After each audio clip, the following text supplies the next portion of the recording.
Manuel Pereira, or The Sovereign Rule of South Carolina, by F. Colburn Adams. Introduction. Our generous friends in Georgia and South Carolina will not add among their assumptions that we know nothing of the South and Southern life. A residence of several years in those states, a connection with the press, and associations in public life, gave us opportunities which we did not lose, and have not lost sight of, and if we dip deeper into the vicissitudes of life and law than they gave us credit for at the time, we trust they will pardon us, on the ground of interest in the welfare of the South. Perhaps we should say, to support the true interests of the South, we should and must abandon many of those errors we so strenuously supported in years past, and thus we have taken up the subject of our book, based upon the practical workings of an infamous law, which we witnessed upon the individual whose name forms a part of the title. Imprisoning a shipwrecked sailor, and making it a penal offense for a freeman to come within the limits of a republican state, whether voluntarily or involuntarily, seems to be considered commonplace, instead of barbarous in South Carolina. This may be accounted for by the fact that the power of a minority, created in wrong, requiring barbarous expedients to preserve itself intact, becomes an habitual sentiment, which usage makes right. This subject has been treated with indifference, even by the press, which has satisfied itself in discussing the abstract right as a question of law, rather than by disclosing the sufferings of those who endure the wrong and injustice. When we are called upon to support, and are made to suffer the penalty of laws founded in domestic fear, and made subservient to various grades of injustice, it becomes our duty to localize the wrong, and to point out the odium which attaches to the state that enacts such laws of oppression. A peculiar institution absorbs and takes precedence of everything. Its protection has become a sacred element of legislative and private action, and fair discussion is looked upon as ominous, and proclaimed as incendiary. But we speak for those who owe no allegiance to that delicate institution, citizens to all intents and purposes, notwithstanding their dark skins, of the countries to which they severally belong, peaceable persons, pursuing their avocations, to provide a respectable maintenance for their families, and worthy of the same protective rights claimed by the more fortunate citizens of such countries. In doing this, we shall give a practical illustration of the imprisonment of 4 individuals in South Carolina, and ask those who speculate in the abstract science of state sovereignty to reflect upon the issue of that lamentable injustice which inflicts punishment upon persons guiltless of crime. We prefer to be plain, and we know our Southern friends will not accuse us of misconstruction, for we have their interests at heart, as well as the cause of humanity, which we shall strive to promote, in spite of the struggles of modern barbarism, seeking to perpetuate itself. Fear, the inventor of such pretexts as are set up, and mantled in Southern modesty, must remodel its code for South Carolinians, before it can assert a power unknown to law, or trample upon the obligations of treaty, or enforce nullification of individual rights. Charleston, S. C. July 17, 1852. Manuel Pereira. Chapter 1. The Unlucky Ship. The British brig Jansen, Thompson, master, laden with sugar, pimento, and C., left Kingston, Jamaica, in the early part of March in the present year, bound for Glasgow. The skipper, who was a genuine son of the land o' cakes, concluded to take the inside passage and run through the Gulf. This might have been questioned by seamen better acquainted with the windward passage, but as every Scotchman likes to have his own way, the advice of the first officer, an experienced salt in the West India waters, went to leeward. On rounding Cape Antoine, it was evident that a strong blow was approaching. The clouds hung their dark curtains in threatening blackness, and, as the sharp flashes of lightning inflamed the gloomy scene, the little bark seemed like a speck upon the bosom of the sea. It was the first mate's watch on deck. The wind, then blowing from the WSW, began to increase and veer into the westward, from whence it suddenly chopped into the northward. The mate paced the quarter wrapped in his fearnought jacket, and at every turn giving a glance aloft, then looking at the compass, and again to the man at the wheel, as if he had an instinct of what was coming. He was a fearless navigator, yet, like many others who had yielded to the force of habit, was deeply imbued with that prevalent superstition so common to sailors, which regards a particular ship as unlucky. Imagine an old-fashioned boatswain, with North Country features strongly marked, a weather-beaten face, and a painted southwester on his head, and you have the Mr. Mate of the old brig Jansen. Keep her full, my hearty. We must take in our light sails and go on the other tack soon. If we don't catch it before daylight, I'll miss my calculation. She's an unlucky old craft as ever I sailed in, and if the skipper ain't mighty careful, he'll never get her across. I've sworn against sailing in her several times, but if I get across in her this time, I'll bid her goodbye, and if the owners don't give me a new craft, they may get somebody else. We're just as sure to have bad luck as if we had cats and parsons aboard." Thus saying, he descended the companionway, and reported the appearance of the weather to the skipper, who arose quickly, and consulting his barometer, found it had fallen to near the lowest scale. After inquiring the quarter of the wind, and how she headed, what sails she was carrying, and the probable distance from the Cape, he gave orders to call all hands to take in the topgallant sails, double reef the fore, and single reef the maintop sails, and stow the flying jib, dressed himself, and came on deck. Just as he put his head above the slide of the companion, and stopped for a minute with his hands resting upon the sides, a vivid flash of lightning hung its festoons of fire around the rigging, giving it the appearance of a chain of livid flame. "We'll catch the butt end of a Gulf sneezer soon. Tell the boys to bear a hand with them sails. We must get her snug, and stand by to lay her under a double-reefed maintopsail and jib, with her head to the northward and eastward. We may make a clear drift, chance if it lasts long," said Skipper Thompson, as he stood surveying the horizon and his craft. Scarcely had he given the orders before the storm burst upon them with all its fury. Its suddenness can only be appreciated by those who have sailed in the West India passages, where the sudden shocks of the short chopping sea acts with a tremendous strain upon the hull of a heavy-laden vessel. The captain ran to the windward gangway, hurrying his men in the discharge of their duty, and giving another order to clew up the coursers and foretopsail. Just as the men had executed the first, and were about to pull on the clew lines of the latter, a sudden gust took effect upon the bag of the sail and carried it clean from the bolt ropes. The halyards were lowered and the yards properly braced up, while the Jansen was brought to under the canvas we have before described. In a few minutes more the wind had increased to a gale, and, as the sailors say, several times the old craft wouldn't look at it. Several times we had to put her helm up, and as many times she shipped those forcing cross seas which drive everything before them, and sweep the decks. At length a piece of canvas was lashed to the fore-rigging which gave her a balance, and she rode easy until about 5 o'clock in the morning, when by a sudden broach the canvas was carried away, and a tremendous sharp sea boarded her forward, starting several stanchions, carrying away part of her starboard bulwark and rail, and simultaneously the foretopgallant mast, which snapped just above the Wythe. As a natural consequence, everything was in the utmost confusion, the old hull worked in every timber.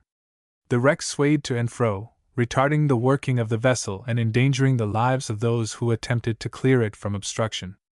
Thus she remained for more than half an hour, nearly on her beam ends, and at the mercy of each succeeding sea that threatened to engulf her. As daylight broke, the wind lulled, and, as usual in those waters, the sea soon ran down. Enabled to take the advantage of daylight, they commenced to clear away the wreck. In the meantime it was found necessary to remove the forehatch in order to get out some spare sails that had been stowed away near the forward bulkhead, instead of a more appropriate place. The mate, after trying the pumps in the early part of the gale, reported that she had started a leak, which, however, was so trifling as to require but one man to keep her free, until she broached, and carried away her topgallant mast. The man on duty then reported the water increasing, and another was ordered to assist him. On an examination in the morning, it was found that she was strained in the forechannels, and had started a butt. "She's an unlucky concern, skipper," said the mate as he brought the axe to take the battens off the forehatch. "A fellow might as well try to work a crab at low tide as to keep her to it in a blow like that. She minds her helm like a porpoise in the breakers. Old Davy must have put his mark upon her some time, but I never knowed a lucky vessel to be got as she was. She makes a haul on the underwriters every time she drifts across, for I never knew her to sail clear since I shipped in the old tub. If she was mine, I'd find a place for her at somebody's expense. The sea became smooth, the water was found to have receded, the wind, light, had hauled to WSW, and Cape Antoine was judged by dead reckoning to bear SSW about 30 miles distant. The larboard fore-shrouds were found to have been scorched by the lightning, which had completely melted the tar from the after shroud. All hands were now busily employed repairing the wreck, which by 2:00 p.m. they had got so far completed as to stand on their course in the Gulf, at the rate of 6 knots an hour. The skipper now consulted in his mind as to the expediency of making for Havana or proceeding on his cruise. The leak had materially diminished, and like all old vessels, though she gave a good portion of work at the pumps, a continuation of good weather might afford an opportunity to shove her across. Under these feelings, he was inclined to give the preference to his hopes rather than yield to his fears. He considered the interest of all concerned, consulted his mate, but found him governed by his superstition, and looking upon the issue of his life about as certain whether he jumped overboard or stuck by the old tub. He considered again the enormous port charges imposed in Havana, the nature of his cargo in regard to tariff, should his vessel be condemned, and the ruinous expenses of discharging, and sea, together with the cost of repairs, providing they were ordered. All these things he considered with the mature deliberation of a good master, who has the general interests of all concerned at heart. So, if he put away for a port, in consideration of all concerned, his lien for General Average would have strong ground in maritime law, yet there were circumstances connected with the seaworthy condition of the craft, known to himself, if not to the port wardens, and which are matters of condition between the master and his owners, which might, upon certain technicalities of law, give rise to strong objectionable points. With all these glancing before him, he, with commendable prudence, resolved to continue his voyage, and trust to kind Providence for the best. "Captain," said the mate, as he stood viewing the prospect, with a marline spike in one hand and a piece of seizing in the other, "I verily think, if that blow had stuck to us 2 hours longer, the old tub would 'a' rolled her futtocks out. You don't know her as well as I do. She's unlucky, anyhow, and always has been since she sot upon the water. I've seen her topsides open like a basket when we've been trying to work her into port in heavy weather, and a craft that won't look nearer the 9 points close-hauled, with a stiff breeze, ought to be sent into the Clyde for a coal droger. An old vessel's a perfect pickpocket to owners, and if this old thing hasn't opened their purses as bad as her own seams, I'll miss my reckoning. I've had a strong foreknowledge that we wouldn't get across in her. I saw the rats leaving in Jamaica, taking up their line of march, like marines on the fore. It's a sure sign. And then I'd a dream, which is as sure as a mainstay, never deceives me. I can depend on its presentiment. I have dreamed it several times, and we always had an awful passage. Twice we come within a bobstay of all going to old Davy's storehouse. I once escaped it, after I'd had my mysterious dream, but then I made the cook throw the cat overboard just after we left port, and 'twas all that saved us." Thus saying, he went forward to serve a topgallant stay that was stretched across the forecastle hatch from the catheads, and had just been spliced by the men, followed by an old-fashioned sea urchin, a miniature of the tar, with a mallet in his hand. The captain, although a firm, intelligent man, and little given to such notions of fate as are generally entertained by sailors, who never shake off the spiritual imaginings of the forecastle, displayed some discomfiture of mind at the strong character of the mate's misgivings. He knew him to be a good sailor, firm in his duty, and unmoved by peril. This he had proved on several occasions when sailing in other vessels, when the last ray of hope seemed to be gone. He approached the mate again, and with a pretense of making inquiries about the storage of the cargo, sounded him further in regard to his knowledge of the Bahamas, and with special reference to the port of Nassau. "6/10 of her timbers are as rotten as punk," said the mate. "This North American timber never lasts long. The pump wells are defective, and when we carry sail upon her, they don't affect the water in the lee bilge, and she rolls it through her air streaks like a whale. She'll damage the best cargo that ever floated in that way.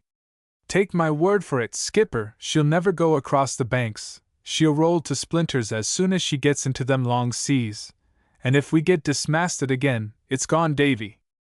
I know the old scow before today, and wouldn't shipped in her, if I hadn't been lime-juiced by that villainous landlord that advanced me the trifle. But I seen she was as deep as a luggerman's sand-barge, and I popped the old cat overboard, just as we rounded the point coming out o' Kingston Harbor," said a fine, active-looking sailor, who bore every trait of a royal tar, and boasted of serving 5 years in the East India Service, to his shipmate, while he continued to serve the stay. His words were spoken in a whisper, and not intended for the captain's ears. The captain overheard him, however, and, as a vessel is a world to those on board, the general sentiment carries its weight in controlling its affairs. Thus the strong feeling which prevailed on board could not fail to have its effect upon the captain's mind. "Well, we'll try her at any rate," said the captain, walking aft and ordering the cabin boy to bring up his glass, with which he took a sharp look to the southward. "I'd shape her course for a southern Yankee port. I haven't been much in them, but I think we'll stand a better chance there than in these ports where they make a speculation of wrecking, and would take a fellow's pea-jacket for salvage. We're always better under the protection of a consul than in a British port," said the mate, coming aft to inform the skipper that they had carried away the chains of the bobstay, and that the bowsprit strained her in the nightheads. Chapter 2. The Steward's Bravery. During the worst of the gale, a mulatto man, with prominent features, indicating more of the mestino than negro character, was moving in busy occupation about the deck, and lending a willing hand with the rest of the crew to execute the captain's orders. He was rather tall, well-formed, of a light olive complexion, with dark, piercing eyes, a straight, pointed nose, and well-formed mouth.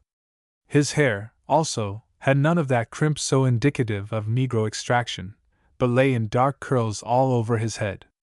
As he answered to the captain's orders, he spoke in broken accents, indicating but little knowledge of the English language. From the manner in which the crew treated him, it was evident that he was an established favorite with them as well as the officers, for each appeared to treat him more as an equal than a menial. He labored cheerfully at sailor's duty until the first sea broke over her, when, seeing that the caboose was in danger of being carried from the lashings, and swept to leeward in the mass of wreck, he ran for that all-important apartment, and began securing it with extra lashings. He worked away with an earnestness that deserved all praise, not with the most satisfactory effect, for an angry sea immediately succeeding completely stripped the furnace of its woodwork, and in its force carried the gallant fellow among its fragments into the lee scuppers, where he saved himself from going overboard only by clinging to a stanchion. The second mate, a burly old salt, ran to his assistance, but before he reached him, our hero had recovered himself, and was making another attempt to reach his coppers. It seemed to him as much a pending necessity to save the cooking apparatus as it did the captain to save the ship. "He no catch me dis time," said he to the mate, smiling as he lifted his drenched head from among the fragments of the wreck. "I fixed de coffee in him yet, please God." After securing the remains of his cooking utensils, he might be seen busily employed over a little stove, arranged at the foot of the stairs that led to the cabin. The smoke from the funnel several times annoyed the captain, who labored under the excitement consequent upon the confusion of the wreck and peril of his vessel, bringing forth remonstrances of no very pleasant character. It proved that the good steward was considering how he could best serve Jack's necessities, and while they were laboring to save the ship, Lai was studiously endeavoring to anticipate the craving of their stomachs. For when daylight appeared and the storm subsided, the steward had a bountiful dish of hot coffee to relieve Jack's fatigued system. It was received with warm welcome, and many blessings were heaped upon the head of the steward.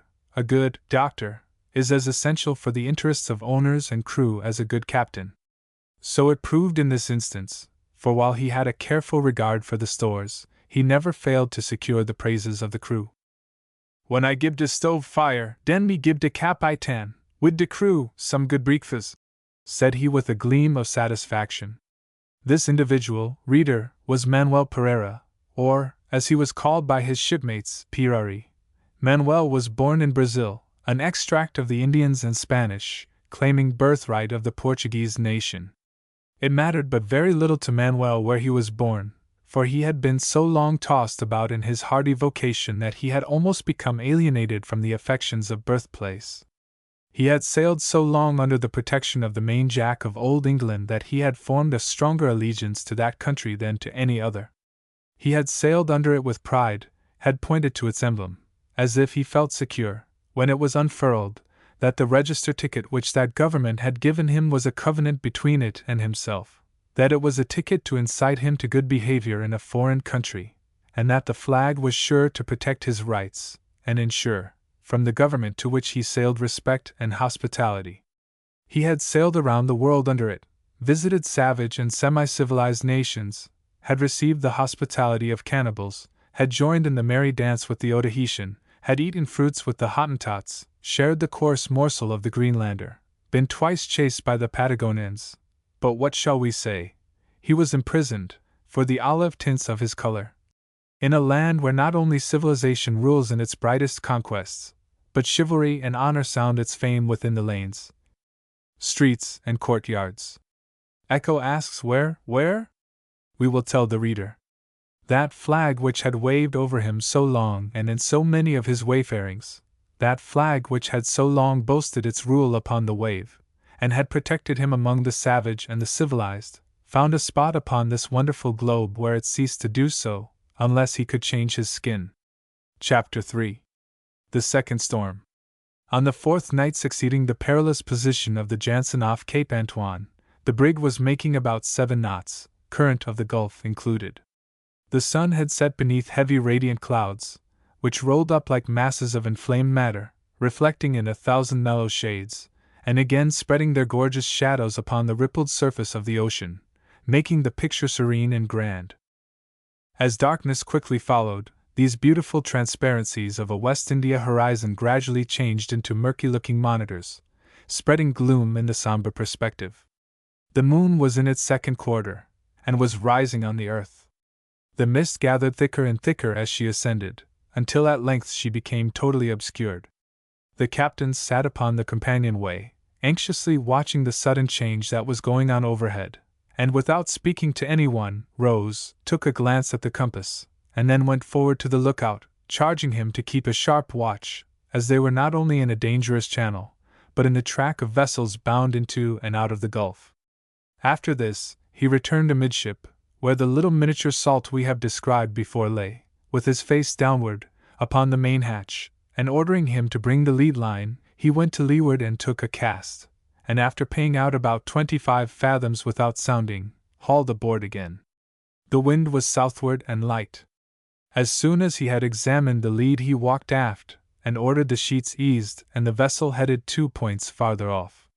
This done, he went below, and shaking his barometer several times, found it had begun to fall very fast. Taking down his coast chart, he consulted it very studiously for nearly half an hour, laying off an angle with a pair of dividers and scale, with mathematical minuteness, after which he pricked his course along the surface to a given point. This was intended as his course. "Where do you make her, Captain?" said the mate, as he lay in his berth. "We must be off the Capes, we must keep a sharp lookout for them reefs. They are so deceptive that we'll be on to them before we know it. There's no telling by sounding. We may get 40 fathoms 1 minute and strike the next. I've heard old West India coasters say the white water was the best warning," replied the captain. "I'm mighty afraid of that Carysford Reef, since I struck upon it in 1845. I was in a British schooner then, bound from Kingston, Jamaica, to New York. We kept a bright lookout, all the way through the passage, and yet struck, one morning just about daylight, and 5 minutes before we had sounded without getting bottom. When it cleared away, that we could see, there was 2 others like ourselves. One was the ship John Parker, of Boston, and the other was a longshoreman.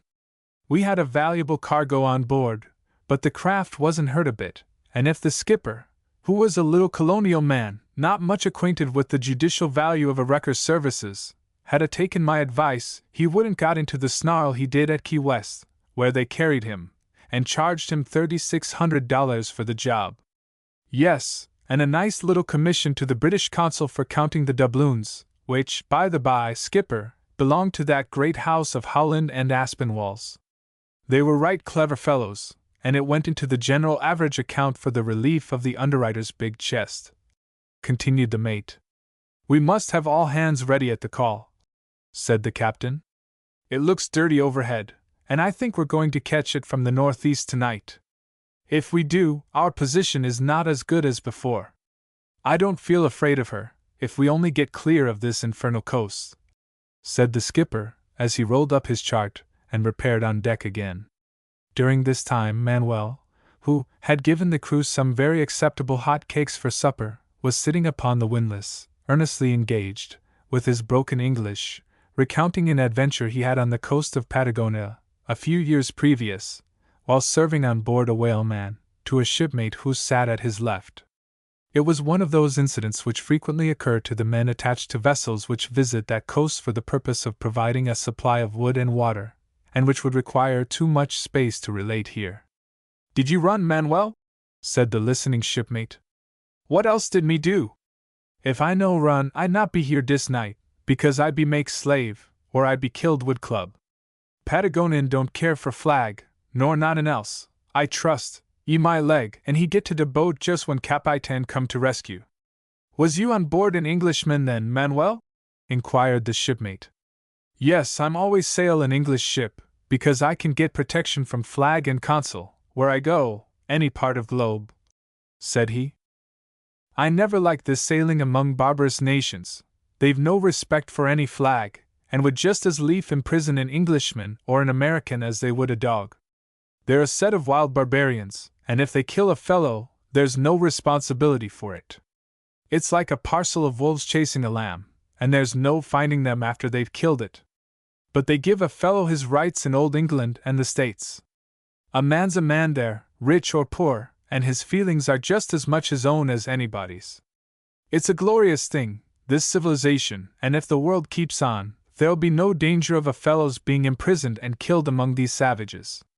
They're a cowardly set, for nobody but cowards are afraid of their own actions. Men neither imprison nor kill strangers that don't fear the injustice of their own acts. You may smoke that in your pipe, Manuel, for I've heard great men say so. But you'd been done making doughnuts then, Manuel, if they got hold o' you. Never catch Manuel among Patagonians again. They not know what the flag be, nor they can't read de registrum ticket, if they knowed where England was," said Manuel. And just as he was concluding the story of his adventure, the little sailor boy put his arm around Manuel's waist, and laying his head on his breast, fondled about him with an affectionate attachment. The little fellow had been a shipmate with Manuel on several voyages, and through the kindness he had received at his hands, naturally formed an ardent attachment to him. Taking advantage of the good treatment, he knew how to direct his attention to the steward whenever he wanted a snack from the cabin locker of that which was not allowed in the forecastle. After holding him for a minute, encircling his arm around the little fellow's shoulder, he arose, and saying, "I know what you want, Tommy," proceeded to the cabin and brought him several little eatables that had been left at the captain's table. The wind now began to veer and increase, her sails kept filling aback, and as often as the man at the helm kept her off, the wind would baffle him, until finding it would be necessary to go on the other tack, or make some change of course, he called the captain. The moment the latter put his foot upon deck, he found his previous predictions were about to be verified. The rustling noise of the Gulf, mingling its solemn sounds with the petrel-like music of that foreboding wind that whistles through the shrouds, awakened the more superstitious sensations of a sailor's heart. The clouds had gathered their somber folds into potent conclaves, while the sparkling brine in her wake seemed like a fiery stream, rolling its troubled foam upon the dark waters. "Brace the yards up sharp hard a starboard, and trim aft the sheets," ordered the captain, who had previously given the order. "All hands on deck." The order was scarcely executed, before the noise of the approaching gale was heard in the distance. All hands were ordered to shorten sail as quickly as possible, but before they could get aloft, it came upon them with such fury from Yeni as to carry away the foretopmast and topgallant mast, together with its sails, and the maintopgallant mast with the sail. The foretopmast, in going by the board, carried away the flying jib boom and flying jibs. Thus the ill-fated Jansen was doomed to another struggle for her floating existence. The sea began to rise and break in fearful power. The leak had already increased so that 2 men were continually kept working the pumps. The crew, with commendable alacrity, cut away the wreck, which had been swaying to and fro, not only endangering the lives of those on board, but obstructing every attempt to get the vessel into any kind of working order. The mainsail had rent from the leash to the peak of the gaff, and was shaking into shreds. The starboard sheet of the maintopsail was gone, and it had torn at the head from the bolt rope, flying at every gust like the shreds of a muslin rag in a hailstorm. Without the government of her helm, she lay in the trough of the sea more like a log than a manageable mass. Sea after sea broke over her, carrying everything before them at each pass. The officers and crew had now as much as they could do to retain their holds, without making any effort to save the wreck, while the men at the pumps could only work at each subsiding of the sea, and that under the disadvantage of being lashed to the frame. A more perilous position than that in which the old brig Jansen now lay, it was impossible to imagine. "'Tis the worst hurricane I've ever experienced upon the West India coast, Captain, but it's too furious to last long, and if she don't go to pieces before morning, I'll give her credit for what I've always swore against her. She can't keep afloat, though, if it hangs on another hour in this way," said the mate, who, with the captain and Manuel, had just made an ineffectual attempt to rig a storm staysail, to try and lay her to under it. For the mate swore by his knowledge of her qualities, that to put her before it would be certain foundering. The gale continued with unabated fury for about 2 hours, and stopped about as suddenly as it commenced. The work of destruction was complete, for from her waterline to the stump of the remaining spars, the Jansen floated a complete wreck. The captain gave orders to clear away the wreck, and get what little sail they could patch up upon her, for the purpose of working her into the nearest port. The mate was not inclined to further the order, evidently laboring under the strong presentiment that she was to be their coffin. He advised that it was fruitless to stick by her any longer, or hazard an attempt to reach a port with her, in such a leaky and disabled condition. "If we don't abandon her, skipper," said he, "she'll abandon us. We'd better make signal for the first vessel, and bid the old coffin good-bye." The captain was more determined in his resolution, and instead of being influenced by the mate's fears, continued his order, and the men went to work with a cheerful willingness. None seemed more anxious to lend a ready hand than Manuel, for in addition to his duties as steward, he had worked at sail-making, and both worked at and directed the repairing of the sails. Those acquainted with maritime affairs can readily appreciate the amount of labor necessary to provide a mess with the means at hand that we have before described. And yet he did it to the satisfaction of all, and manifested a restless anxiety lest he should not make everybody comfortable, and particularly his little pet boy Tommy. "We'll get a good observation at meridian, and then we shall shape our course for Charleston, South Carolina. We'll be more likely to reach it than any other southern port," said the captain to his mate. "That steward, Manuel, is worth his weight in gold. If we have to abandon the old craft, I'll take him home. The owners respect him just as much as a white man. His politeness and affability could not but command such esteem, with a man that ain't a fool. I never believed in making equals of Negroes, but if Manuel was to be classed with niggers for all the nigger blood that's in him, 7/10 of the inhabitants of the earth would go with him. I never saw such an attachment between brothers as exists between him and Tommy. I verily believe that one couldn't go to sleep without the other. I should think they were brothers, if the lad wasn't English, and Manuel a Portuguese.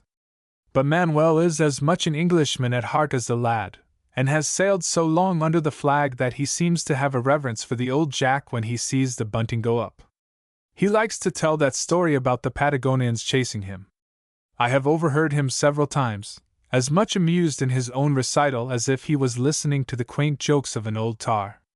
But he swears the Patagonians will never catch him on their shores again, for he says he doesn't believe in making drumhead of manskin," said the captain, evidently with the intention of affecting the mate's feelings, and drawing his mind from its dark forebodings.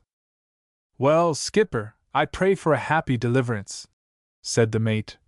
"But if we make Charleston with her, it'll be a luck that man nor mermaid ever thought of. I hearn a good deal o' tell about Charleston and the Keys. That isn't one of the places our stewards are so 'fraid of, and where owners don't like to send their ships when they can find freight in other ports." "I expect it is, sir, but I apprehend no such trouble with any of my crew," answered the captain promptly. "I sail under the faith of my nation's honor and prowess, the same as the Americans do under theirs.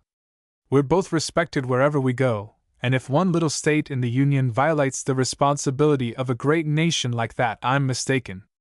Certainly, no nation in Christendom could be found that wouldn't open their hearts to a shipwrecked sailor. I have too much faith in what I have heard of the hospitality of Southerners to believe anything of that kind." "Talk's all very well, skipper," said the mate, "but my word for it, I knowed several ships lying in the Mersey, about 3 years ago, bound to southern ports for cotton. White stewards worth anything couldn't be had for love nor money, and the colored ones wouldn't ship for ports in slave states. The Bis got a colored man, but the owners had to pay him an enormous advance, and this, too, with the knowledge of his being locked up the whole time he was in port, thus having to incur the very useless expense of supplying his place, or find boarding-house accommodations for the officers and crew. If it be true, what I've heard 'em say in the Mersey, the man doesn't only suffer in his feelings by some sort of confinement they have, but the owners suffer in pocket. But it may be, skipper, and I'm inclined to think with you, our case is certainly deplorable enough to command pity instead of imprisonment. The government must be found cutting a dirty figure on the national picture that would ill-treat sailors who had suffered as much as our boys have. I would hate to see Manuel shut up or ill-used. He's as brave a fellow as ever buckled at a handspike or rode a jib-boom. Last night, while in the worst of the gale, he volunteered to take Higgins's place, and mounting the jib-boom, was several times buried in the sea, yet he held on like a bravo, and succeeded in cutting away the wreck. I thought he was gone once or twice, and I own I never saw more peril at sea, but if he hadn't effected it, the foot of the bowsprit would have strained her open in the eyes, and we'd all been shark's bait before this. The fellow was nearly exhausted when he came on board. Says I, 'It's gone day with you, old fellow,' but he come to in a little while, and went cheerily to work again," continued Mr. Mate, who, though pleased with the captain's determination to make the nearest port, seemed to dread that all would not be right in Charleston, that the bar was a very intricate one, water very shoal in the ship channel, and though marked with 3 distinctive buoys, numbered according to their range, impossible to cross without a skillful pilot. The mate pleaded a preference for Savannah, asserting, according to his own knowledge, that a ship of any draft could cross that bar at any time of tide, and that it was a better port for the transaction of business. The Jansen was headed for Charleston, the Queen's city of the sunny South, and, as may be expected from her disabled condition, made very slow progress on her course. During the gale, her stores had become damaged, and on the 3rd day before making Charleston light, Manuel Pereira came aft, and with a sad countenance reported that the last cask of good water was nearly out, that the others had all been stove during the gale, and what remained, so brackish that it was unfit for use. From this time until their arrival at Charleston, they suffered those tortures of thirst, which only those who have endured them can estimate. Chapter 4. The Charleston Police. Mr. Durkee had said in Congress that a Negro was condemned to be hung in Charleston for resisting his master's attempts upon the chastity of his wife, and that such was the sympathy expressed for the Negro, that the sheriff's offer of $1,000 could induce no one present to execute the final mandate. Now, had Mr. Durkee been better acquainted with that social understanding between the slave, the pretty wife, and his master, and the acquiescing pleasure of the slave, who in 19 cases out of 20 congratulates himself on the distinguished honor, he would have saved himself the error of such a charge against the tenor of social life in Charleston. Or, had he been better acquainted with the character of her police, he certainly would have saved the talent of Mr. Aiken its sophomore display in that cumbrous defense. In the first place, Mr. Durkee would have known that such attempts are so common among the social events of the day, and so well understood by the slave, that instead of being resented, they are appreciated to a great extent. We speak from long experience and knowledge of the connection between a certain class of slaves and their masters. In the second place, Mr. Durkee would have known that any man connected with the city police, save its honorable mayor, to whose character we would pay all deference, would not for conscience sake scruple to hang a man for $5. We make no exception for color or crime. A qualification might be called for, more adapted to our knowledge of it as it has existed for the last 4 or 5 years. But we are informed by those whose lives and fortunes have been spent for the moral elevation of the city police, that it was even worse at the time referred to. The reader may think we are making grave charges. Let us say, without fear of refutation, they are too well known in the community that tolerates them. As a mere shadow of what lays beneath the surface, we would refer to the only independent speech we ever listened to in Charleston, except when self-laudation was the theme, made by G.R. Esq. in one of her public halls a few weeks ago. Mr. R. is a gentleman of moral courage and integrity, and without fear or trembling, openly denounced the corruption and demoralization of the police department. Even the enemies of his party, knowing the facts, appreciated his candor as a man, while they denounced the publicity, for his speech was paraded by the press, lest the fair name of the Queen's city should suffer abroad. A beautiful farce followed this grave exposition. The Board of Aldermen, composed of 14 men of very general standing, remained mum under the accusation for a long time. Its object was to show up the character of a class of officials, whose character and nefarious arts have long disgraced the city. But in order to make a display of his purity, Mr. C., a gentleman entitled to high moral consideration, chose to make it a personal matter, yet, not content with a private explanation given by Mr. R., he made a call through the press.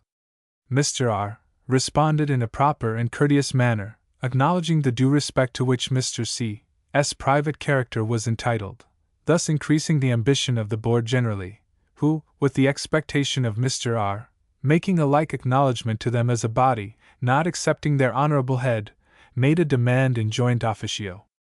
This being duly signalized through the columns of the Courier and Mercury, Mr. R. met it with a response worthy of a gentleman. He referred them to the strongest evidence of his assertions, in the countenance which they gave to a class of officials too well known to the community for the honor of its name, and the moral foundation of its corporate dignity. Thus ended a great municipal farce, to prolong which the principal performers knew would disclose the intriguing scenes of their secondary performers. The plot of this melocomic concern was in the sequel, and turned upon the very grave fact of Mr. C., having some time previous withdrawn from the Honorable Board, to preserve some very delicate considerations for conscience' sake. How much spiritual consolation Mr. C. realized through the acknowledgment of Mr. R., or the Honorable Board enjoined officio from the firm admonition, we leave for the secondary consideration of proper wives and daughters.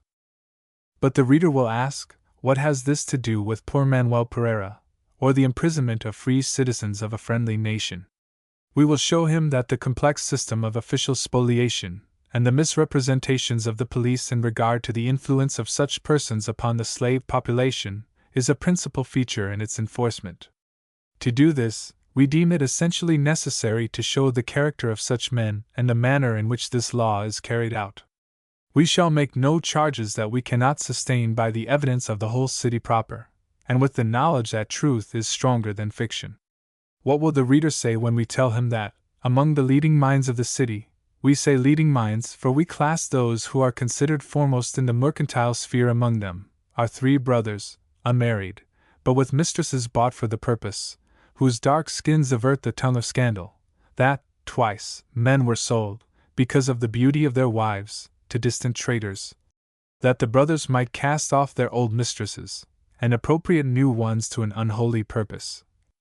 That these men enjoy their richly furnished mansions, are known for their sumptuous entertainments, set an example of mercantile honor and integrity, are flattered among the populace, receive the attentions of very fine and very virtuous ladies, wield a potential voice in the city government, and lead in the greatest development of internal improvements, that these men even whisper high-sounding words of morality, and the established custom considers their example no harm when color is modified.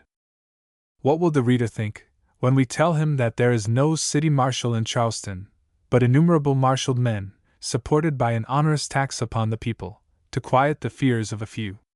And what will they think when we tell them that the man whose name is so frequently sounded through the columns of the press as the head of police, and applauded for his activity among thieves, is the well-known prince officio of a voluptuous dwelling, where dazzling licentiousness fills his pockets with the spoils of allurement.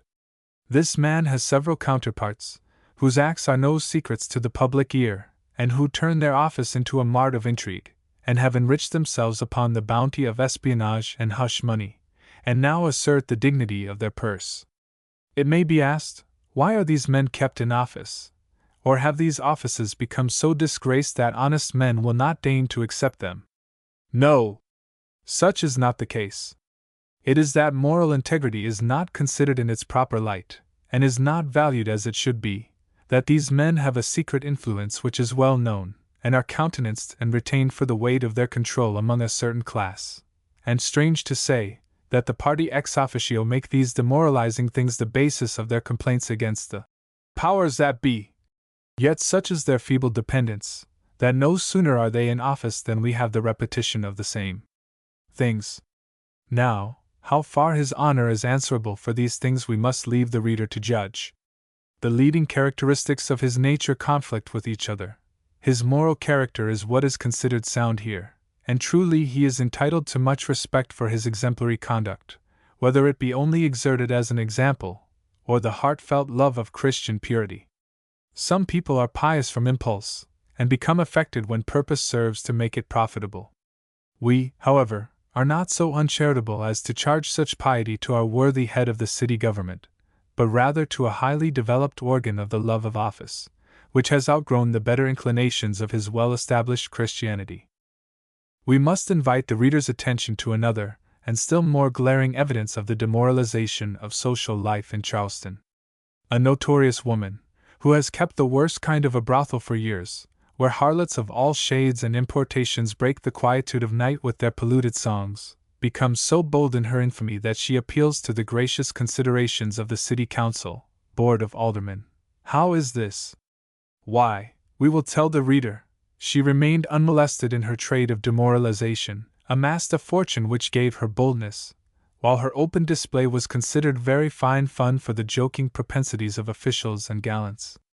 With her wealth she reared a splendid mansion to infamy and shame, where she, and such as she, whose steps the wise man tells us lead down to hell, could sway their victory over the industrious poor. So public was it, that she openly boasted its purpose and its adaptation to the ensnaring vices of passion. Yes, this create in female form had spread ruin and death through the community, and brought the head of many a brilliant young man to the last stage of cast-off misery. And yet, so openly tolerated and countenanced by leading men are these things, that on the 31st of July 1852, this mother of crime appeals to the Honorable Board of Aldermen, as appeared in the Proceedings of Council, in the Charleston Courier of that date, in the following manner: laid over until a moneyed quorum is present. Letter from Mrs. G. Piciedo, informing Council that having recessed her new brick building in Beresford Street at least 2 feet, so as to dedicate it to the use of the citizens of Charleston, if they will pave with flagstones the front of her lot, respectfully requests, that if accepted, the work may be done as soon as possible. Referred to the Alderman, Ward No. 4. The street is narrow and little used, except for purposes known to the lanterns, when honest people should sleep. The information might have been couched with more modesty, when the notoriety of the woman and the dedication of her tabernacle of vice was so public. How far the sensitive aldermen of the 4th Ward have proceeded in the delicate mission, or how much champagne their modest consideration has cost, the public have not yet been informed. Rumor says everything is favorable. We are only drawing from a few principal points, and shall leave the reader to draw his own inference of the moral complexion of our social being. We make but one more view, and resume our story. An office connected with the judiciary, so long held as one of high responsibility and honorable position, is now held merely as a medium of miserable speculation and espionage. It is an elective office, the representative holding for 4 years. The present incumbent was elected more through charity than recompense for any amiable qualities, moral worth, or efficient services to party ends. A more weak man could not have been drawn from the lowest scale of party hirelings, though he had abdicated the office once before to save his name and the respectability of the judiciary. It may be said, he was elected in pity to speculate on misery, and thus it proved in the case of Manuel Pereira. This functionary was elected by a large majority. Could his moral worth have been taken into consideration? We should think not. For several times have we been pointed to two interesting girls, or, if their color was not shaded, would be called young ladies, promenading the shady side of King Street, with their faces deeply veiled, and informed who was their father. The mother of these innocent victims had been a mother to their father, had nursed him and maintained him through his adversity, and had lived the partner of his life and affections for many years, and had reared to him an interesting but fatal family. But no sooner had fortune begun to shed its smiling rays, than he abandoned the one that had watched over him for the choice of one who could boast no more than a white skin. If men who fill high places live by teaching others to gratify their appetites and pleasures alone, instead of setting a commendable example for a higher state of existence, by whom can we expect that justice and moral worth shall be respected? Connected with the city constabulary are two men whose duty it is to keep a sharp lookout for all vessels arriving, and see that all Negroes or colored seamen are committed to prison. One is a South Carolinian, by the name of Dusenberry, and the other an Irishman, by the name of Dunn. These two men, although their office is despicable in the eyes of many, assume more authority over a certain class of persons, who are unacquainted with the laws, than the mayor himself. The former is a man of dark, heavy features, with an assassin-like countenance, more inclined to look at you distrustfully than to meet you with an open gaze. He is rather tall and athletic, but never has been known to do anything that would give him credit for bravery. Several times he has been on the brink of losing his office for giving too much latitude to his craving for perquisites, yet, by some unaccountable means, he manages to hold on. The other is a robust son of the Emerald Isle, with a broad, florid face, low forehead, short, crispy hair very red, and knotted over his forehead. His dress is usually very slovenly and dirty, his shirt collar bespotted with tobacco juice, and tied with an old striped bandana handkerchief. This, taken with a very wide mouth, flat nose, vicious eye, and a countenance as hard as ever came from Tipperary, and a lame leg, which causes him to limp as he walks, gives our man Dunn the incarnate appearance of a fit body-grabber. A few words will suffice for his character. He is known to the official department, of which the magistrates are a constituent part, as a notorious L, and his better half, who, by the way, is what is called a free trader, meaning, to save the rascality of a husband, sells liquor by small portions, to suit the Murphys and the O'Neills. But as it pleases our Mr. Dunn, he very often becomes a more than profitable customer, and may be found snoring out the penalty in some sequestered place, too frequently for his own character. Between the hours of 10 and 12 in the morning, Dunn, if not too much incapacitated, may be seen limping his way down Broad Street, to watch vessels arriving and departing, carrying a limp cane in one hand, and a large covered whip in the other. We were struck with the appearance of the latter, because it was similar to those carried in the hands of a rough, menial class of men in Macon, Georgia, who called themselves marshals, under a misapplication of the term. Their office was to keep the Negro population straight, and do the whipping when called upon, at 50 cents a head. They also did the whipping at the jails, and frequently made from $5 to $6 a day at this alone, for it is not considered fashionable for a gentleman to whip his own Negro. We noticed the universal carrying of this whip, when we first visited Macon, some 4 years ago, and were curious to know its purport, which was elucidated by a friend, but we have since seen the practical demonstrations painfully carried out.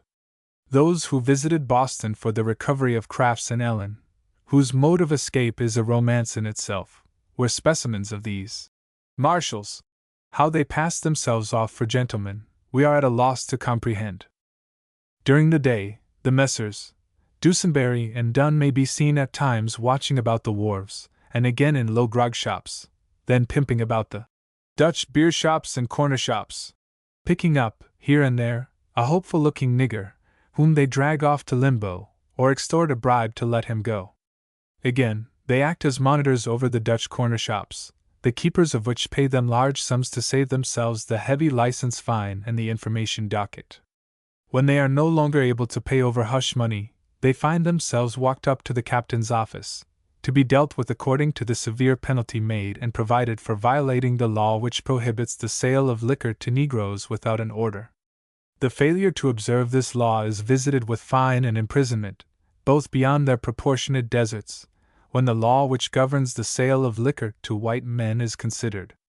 Things are very strictly regulated by complexions in South Carolina. The master sets the most dissipated and immoral examples in his own person, and allows his children not only to exercise their youthful caprices, but to gratify such feelings as are pernicious to their moral welfare, upon his slaves.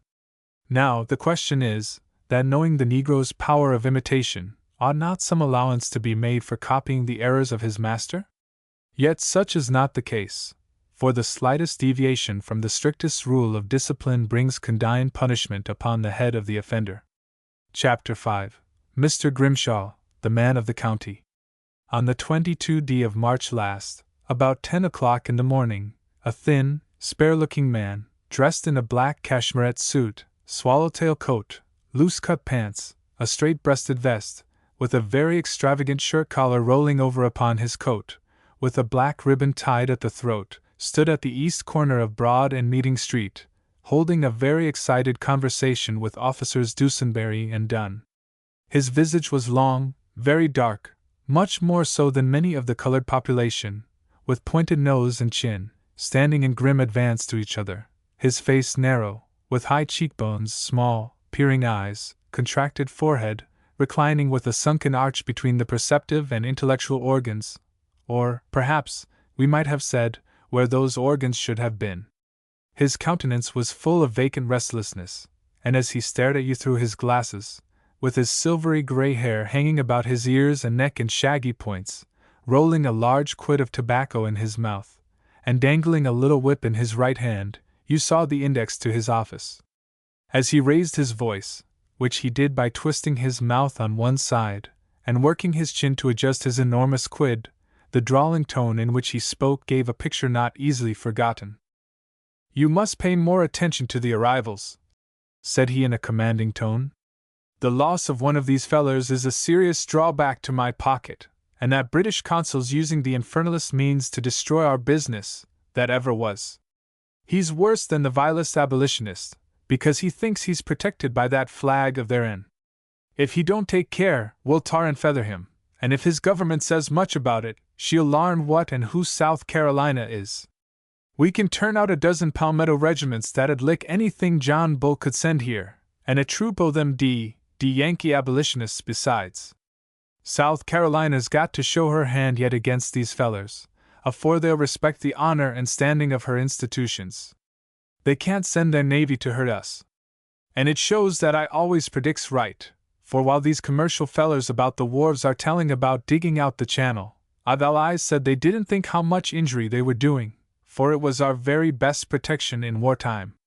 South Carolina can lick John Bull, single-fisted, any time, but if that pack of inconsiderate traitors on the wharves get their own way, away goes our protection, and John Bull would bring his big ships in and blow us up. And these fellows that own ships are getting so bold that a great many are beginning to side with Matthew, the consul. Yes, they even swear that 'tis the officials that stick to the law for the sake of the fees. Now, if I only knew that the consul was the means of that Nassau nigger getting away, I'd raise a mob, and teach him a lesson that South Carolinians ought to have teached him before. It took about $17 out of my pocket, and if I was to sue him for it, I could get no recompense. The next time you allow one to escape, I must place some other officer over the port," said our man, whom we shall continue to call Mr. Grimshaw. "Sure, I heard the same consul, when spoken to a gentleman, say that the law was only an abuse of power, to put money into the pockets of yourself and a few like ye. And when Nazelf and Flynn put the irons on a big nigger that the captain was endeavoring to skulk by keeping him in the forecastle of the ship, he interfered between me and me duty, and began talking his balderdash about the law. Sure, with his own way, he'd have every nigger in the city an abolitionist in 3 weeks. And sure, Mr. Sheriff, and ye'd think they were babies, if ye'd see himself talk to them at the jail, and send them up things, as if they were better than the other criminals, and couldn't live on the jail fare," said Officer Dunn, who continued to pledge himself to the sheriff that the wharves should not be neglected, nor a hopeful English darky escape his vigilant eye. For my own part, I think they're better off in jail than they would be on the wharf, continued Grimshaw. They're a worthless set, and haven't half the character that a majority of our slaves have, and instead of attending the captain on board, they'd be into Elliot Street, spending their money, getting drunk, and associating with our worst niggers. And they all know so much about law, that they're always teaching our bad niggers the beauties of their government, which makes them more unhappy than they are. Our niggers are like a shoal of fish.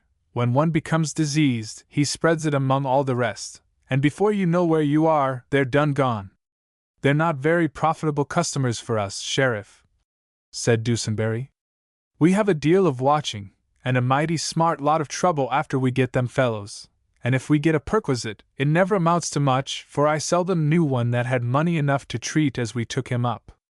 These Britishers ain't like us. They don't pay off in port, and if the fellows get anything in jail from the consul, it's by drib-drabs. That ain't no good, for it all goes for liquor. And them criminals make a dead haul upon a black steward, as soon as he is locked up. But if these sympathizing fools follow up their bugbears about the treatment at the jail, they'll get things so that our business won't be worth $1. For my own part, I'm not so much beholden, for I've made myself comfortable within the last few years, but I want my son to succeed me in the office. But if this consul of theirs keeps up his objections, appeals, and his protests in this way, and finds such men as his honor the district attorney to second him with his nonsense and his notions, folks of our business might as well move north of Mason and Dixon's. I can wake him up to a point, said Grimshaw, that abolition consul hadn't learned before, and if he'd stuck his old petition in Charles Sumner's breeches pocket instead of sending it to our legislature, he might have saved his old womanish ideas from the showing up that Mizek gave him.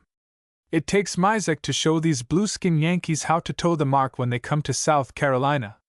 If South Carolina should secede, I'd say give us Mizek and Commander to lead our war, and we'd be as sure to whip 'em as we won the Mexican War for the federal government. There's 3 things about an Englishman, Dusenberry, which you may mark for facts. He is self-conceited, and don't want to be advised. He thinks there is no law like the law of England, and that the old Union Jack is a passbook of nations, and he thinks everybody's bound to obey his notions of humanity and the dictates of his positive opinions. But what's worse than all, they've never seen the sovereignty of South Carolina carried out, and according to Consul Matthew's silly notions, they think we could be licked by a gunboat. It's no use arguing this thing. You must keep a keen eye upon the English niggers, and when a man pretends to dispute the right, tell him it's contrary to law, and to look at the statute books. Tell him it costs more to keep them than they're all worth, and if they say the law was never intended for foreign citizens, tell them it's contrary to law. South Carolina's not bound to obey the voice of the general government. And what does she care for the federal courts? We'll pursue a course according to the law, and anything that is contrary to it we will take care of for the better protection of our institutions. Now don't let one pass upon the peril of your office, continued Mr. Grimshaw. It's not a button I'd care for the office, said Dunn. Sure, it's yourself be's making all the fees, and ourselves getting the paltry $1, and yourself gives us as much trouble to get that as we be earning $2 at Magistrate Giles Spayant. Sure! Himself's liberal and doesn't be afraid to give us a division of the fees when the business is good. And sure you make your 10 times the fees on an English nigger, and never gives us Spayant the $1, continued he, moving off in high dudgeon, and swearing a stream of oaths that made the very blood chill. There was a covert meaning about Mr. Grimshaw's language that was not at all satisfactory to Mr. Dunn's Irish, especially when he knew Mr. Grimshaw's insincerity so well, and that, instead of being liberal, he pocketed a large amount of the fees, to the very conscientious benefit of his own dear self. The reader must remember that in Charleston, South Carolina, there is a large majority of men who care little for law, less for justice, and nothing for Christianity. Without compunction of conscience, and with an inherited passion to set forward the all-absorbing greatness of South Carolina, these men act as a check upon the better disposed citizens. The more lamentable part is, that forming a large portion of that species of beings known as barroom politicians, they actually control the elections in the city, and thus we may account for the character of the incumbents of office, and for the tenacity with which those oppressive laws are adhered to. This almost incompatible conversation between a high sheriff and two menial constables may to many seem inconsistent with the dignity that should be observed between such functionaries.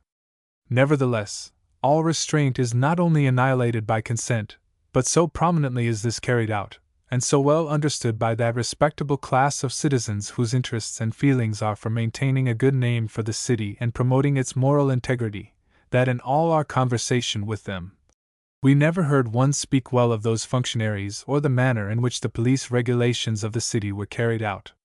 Chapter 6. The Jansen in the Offing. After several days suffering for want of wafer and fatigue of labor, several of the crew were reported upon the sick list.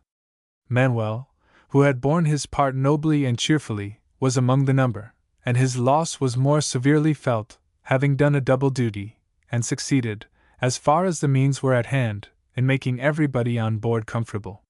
He had attended upon those who gave up first, like a good nurse, ready at the call, whether night or day, and with a readiness that seemed pleasure to him. From the captain to the little boy Tommy, his loss was felt with regret, and the latter would often go into the forecastle where he lay, lean over him with a childlike simplicity, and smooth his forehead with his little hand. "Manuel! I wish poor Manuel was well," he would say, and again he would lay his little hand on his head and smooth his hair. He would whisper encouragement in his ear, and having learned a smattering of Portuguese, would tell him how soon they would be in port, and what pleasant times they would have together. On the 21st they descried land, which proved to be Stono, about 25 miles south of Charleston. Tommy announced the news to Manuel, which seemed to cheer him up. His sickness was evidently caused by fatigue, and his recovery depended more upon rest and nourishment than medical treatment. That night at 10 o'clock the wind came strong northwest, and drove the Jansen some distance to sea again, and it was not until the morning of the 23d that she made Charleston light, and succeeded in working up to the bar. Signal was made for a pilot, and soon, a very fine cutter-looking boat, Palmetto No. 4, was seen shooting out over the bar in the main channel. Manuel, somewhat recovered, had a few minutes before been assisted on deck, and through the captain's orders was laid upon a mattress stretched on the starboard side of the companionway. By his side sat little Tommy, serving him with some nourishment. The boat was soon alongside, and the pilot, a middle-sized man, well dressed, with a frank, open countenance, rather florid and sun-stained, and a profusion of gold chain and seal dangling from his fob, came on board. After saluting the captain, he surveyed the weather-beaten condition of the craft, made several inquiries in regard to her working, and then said in a sang-froid manner, "Well, I reckon you've seen some knocking, anyhow." Then turning again and giving some orders in regard to getting more way upon her, he viewed the laborious working at the pumps, and walking about midships on the larboard side, took a sharp survey of her waist. "Don't she leak around her topsides, Captain?" said he. Receiving an answer in the affirmative, he gave a glance aloft, and then at the sky to windward, asked how long he had worked her in that condition, and where he took the gale. "It's a wonder she hadn't swamped ye before now. I'd 'a' beached her at the first point if she'd been mine. I'd never stand at slapping an old craft like this on. She reminds me of one o' these down east sugar-box crafts what trade to Cuba," he continued. Then walking across the main hatch to the starboard side, he approached the men who were pumping, and after inquiring about freeing her, suddenly caught a glimpse of Manuel, as he lay upon the mattress with his face uncovered. "Heavens! What? Have you got the yellow fever on board at this season of the year?" he inquired of the mate, who had just come aft to inquire about getting some water from the pilot boat. "No, we've had everything else but the yellow fever. One might as well been on a raft as such an infernal unlucky old tub as she is. It's the steward, sir. He's got a touch of a fever, but he'll soon be over it. He only wants rest, poor fellow. He's been a bully at work ever since the first gale. He'll mend before he gets to town," was the reply. "Ah, then you've had a double dose of it. It gives a fellow bringer off them capes once in a while. The steward's a nigger, isn't he? Inquired the pilot. Nigger, not he, said the mate. He's a Portuguese mixed breed, a kind o' sun-scorched subject, like a good many of you southerners. A nigger's mother never had him, you may bet your davy on that. There's as much white blood in his jacket as anybody's got, only them Portuguese are dark-lookin' fellers. He's no fool, his name's Manuel, a right clever feller, and the owners think as much of him as they do of the skipper. Gammon, said the pilot to himself. What would he think if we were to show him some specimens of our white niggers in Charleston? And turning, he walked past Manuel with a suspicious look, and took a position near the man at the wheel, where he remained for some time fingering the seals of his watch chain. The captain had gone into the cabin a few minutes before, and coming on deck again, walked toward the place where the pilot stood, and took a seat upon an old camp stool. Cap, said the pilot, you'll have trouble with that nigger of your'n when you get to town. If you want to save yourself and the owner's side o' bother and expense, why'd better keep him close when we haul in, and ship him off to New York the first chance. I've seen into the mill, Cap, and why'd better take a friend's advice. Nigger, said the captain indignantly. What do they call niggers in Charleston? My steward's no more a nigger than you are. What, sir? Returned the pilot in a perfect rage. Do you know the insulting nature of your language? Sir, if the law did not subject me, I would leave your vessel instantly, and hold you personally responsible as soon as you landed, sir. The captain, unconscious of the tenacity with which the chivalrous blood of South Carolina held language that mooted a comparison of colors, considered his answer, but could see nothing offensive in it. You asked me a question, and I gave you a proper answer. If you consider such a man as my steward, poor fellow, a nigger in your country, I'm glad that you are blessed with so many good men. We polishes our language, Captain, when we speak of niggers in South Carolina, said the pilot. A South Carolinian, sir, is a gentleman all over the world. It don't want nothin' further than the name of his state to ensure him respect. And when foreign folks and northerners from them abolition states bring free niggers into South Carolina, and then go to comparing them to white folks, they'd better be mighty careful how they stir about. South Carolina ought to be seceded last year, when she talked about it, and sent every Yankee home to make shoe pegs. We wouldn't been insulted then, as we are now. I'll tell you what it is, Cap, said he, rather cooling off. If our folks was only as spunky as they were in 1832 times, them fellers would come here to feed upon South Carolina, put the devil in the heads of the niggers, and then go home again, would see stars and feel bullet holes. The captain listened to the pilot's original South Carolina talk, or, as the pilot himself had called it, polished language, without exhibiting any signs of fear and trembling at its sublime dignity. Yet, finding that the pilot had misconstrued the tenor of his answer, said, You must have mistaken the intention of my reply, sir, and the different manner in which you appropriate its import may be attributed to a custom among yourselves, which makes language offensive that has no offensive meaning. We never carry pistols or any such playthings in my country. We have a moral security for our lives, and never look upon death as so great an enemy that we must carry deadly weapons to defend it. In fact, pilot, he said in a joking manner, they're rather cumbersome little bits for a feller's pocket. I'd rather carry my supper and breakfast in my pocket. Now tell us, who do you call niggers in South Carolina? Why, Captain, we call all what ain't white folks. Our folks can tell 'em right smart. They can't shirk out if it's only marked by the 17th generation. You can always tell 'em by the way they look. They can't look you in the face, if they are ever so white. The law snaps 'em up once in a while, and then, if they're ever so white, it makes 'em prove it. I've known several cases where the doubt was in favor of the nigger, but he couldn't prove it, and had to stand aside among the darkies.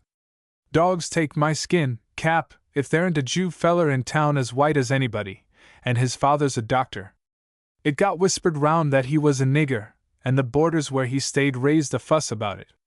The nigger's father had 2 of them sued for slander, but they proved the nigger by a quirk of law that'd make a volume bigger than Blackstone, and instead of the old Jew getting satisfaction, the judges, as a matter of policy, granted him time to procure further proof to show that his son wasn't a nigger.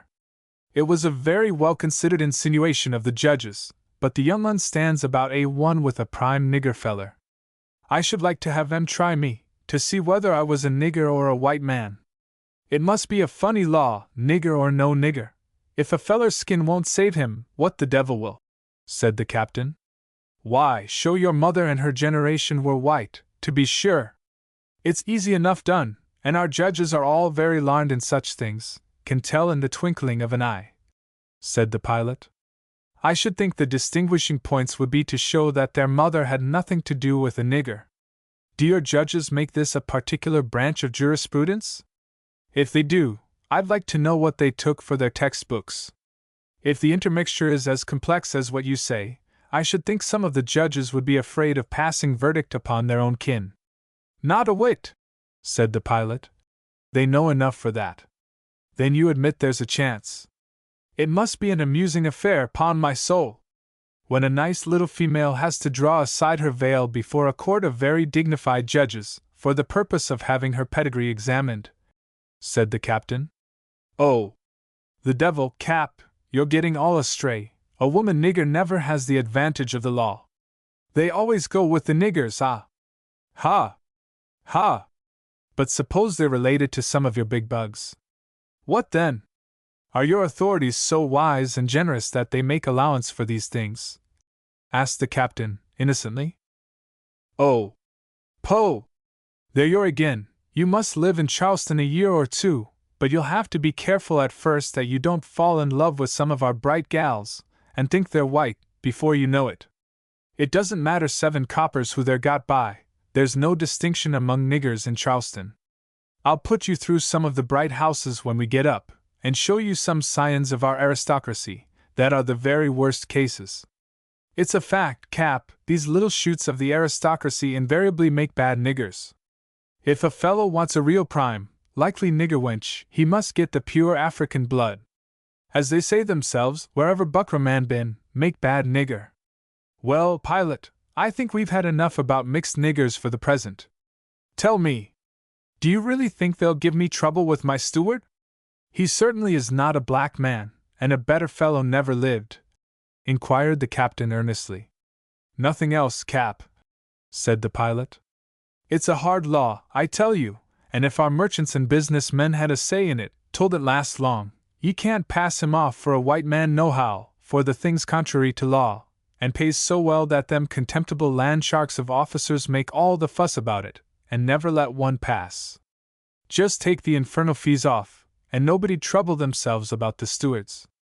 It all goes into old Grimshaw's pocket, and he'd skin a bolt rope for the grease, and sell the steward if he could get a chance. He has sold a much nearer relation. I'm down upon the law, you'll see, Cap, for I know it plays the dickens with our business, and is a curse to the commerce of the port. Folks what ain't acquainted with shipping troubles, and a shipowner's interests, think such things are very small affairs. But it's the name that affects us, and when an owner stands at every item in the disbursements, and a heavy bill for keeping his steward, and another for filling his place, or boarding house accommodations, and then be deprived of his services, he makes a wry face, and either begins to think about another port, or making the rate of freight in proportion to the annoyance. It has an effect that we feel, but don't say much about. I'm a secessionist, but I don't believe in running mad after politics, and letting our commercial interests suffer. But what if I proved my steward ain't a colored man? Said the captain. They surely won't give me any trouble then. It would pain my feelings very much to see Manuel locked up in a cell for no crime, and then to be deprived of his services, is more than I can stand. If I'd known it before, I'd suffered the torments of thirst, and put for a port farther north. It'll cost more than it's worth, said the pilot. Take my plain advice, Cap, never try that. Our lawyers are lusty fellows upon fees, and the feller'd rot in that old nuisance of a jail afore you'd get him out. The process is so slow and entangled, nobody'd know how to bring the case, and every lawyer'd have an opinion of his own. But the worst of all is that it's so unpopular, you can't get a lawyer worth 7 cents to undertake it. It would be as dangerous as an attempt to extricate a martyr from the burning flames. Public opinion in Charleston is controlled by politicians, and an attempt to move in a thing so unpopular would be like a man attempting to speak, with pistols and swords pointed to his head. Then it's folly to ask justice in your city, is it? Asked the captain. But your people are generous, ain't they? And treat strangers with the courtesy that marks the character of every high-minded society? Yes, but society in South Carolina has nothing to do with the law. Our laws are gloriously ancient. I wish, Cap, I could only open your ideas to the way our folks manage their own affairs. I'm opposed to this law that imprisons stewards because it affects commerce, but then our other laws are tip-top. It was the law that our legislature made to stop free niggers from coming from the abolition states to destroy the affections of our slaves. Some say the construction given to it and applied to stewards of foreign vessels ain't legal, and wasn't intended, but now it's controlled by popular will. The stewards ain't legislators, and the judges know it wouldn't be popular, and there's nobody dare meddle with it, for fear he may be called an abolitionist. You better take my advice, Cap, ship the nigger, and save yourself and Consul Matthew the trouble of another fuss," continued the pilot. "That I'll never do. I've made up my mind to try it, and won't be driven out of a port because the people stand in fear of a harmless man. If they have any souls in them, they'll regard with favor a poor sailor driven into their port in distress. I've sailed nearly all over the world, and I never got among a people yet that wouldn't treat a shipwrecked sailor with humanity. Gracious God! I've known savages to be kind to poor shipwrecked sailors, and to share their food with them. I can't, pilot, imagine a civilization so degraded, nor a public so lost to common humanity, as to ill-treat a man in distress. We've said enough about it for the present. I'll appeal to Mr. Grimshaw's feelings when I get to the city, and I know, if he's a man, he'll let Manuel stay on board, if I pledge my honor that he won't leave the craft. Humph! If you knew him as well as I do, you'd save your own feelings. His sympathies don't run that way," said the pilot. The Jansen had now crossed the bar, and was fast approaching Fort Sumter. Manuel had overheard enough of the conversation to awaken fears for his own safety. Arising from the mattress, in a manner indicating his feeble condition, he called Tommy, and walking forward, leaned over the rail near the fore-rigging, and inquired what the captain and the pilot were talking about. Observing his fears, the little fellow endeavored to quiet him by telling him they were talking about bad sailors. "I think it is me they are talking about. If they sell me for slave in Charleston, I'll kill myself before a week," said he in his broken English. "What's that you say, Manuel?" inquired the first mate as he came along, clearing up the decks with the men. "Pilot, tell captain they sell me for slave in South Carolina. I'd jump overboard for I suffer him," said he. "Oh, Poe! Don't be a fool, you ain't among Patagonians, Manuel, you won't have to give 'em leg for your life. They don't sell foreigners and outlandish men like you for slaves in Carolina. It's only black folks what can't clothe our words in plain English. Your copper-colored hide wouldn't be worth a sixpence to a nigger trader, not even to old Norman Gadsden, that I've heard 'em tell so much about in the Liverpool docks. He's a regular Jonathan Wild in nigger dealing. His name's like a fiery dragon among the niggers all over the South, and I heard our skipper say once when I sailed in a liner, that niggers in Charleston were so 'fraid of him they'd run, like young scorpions away from an old he-devil, when they saw him coming.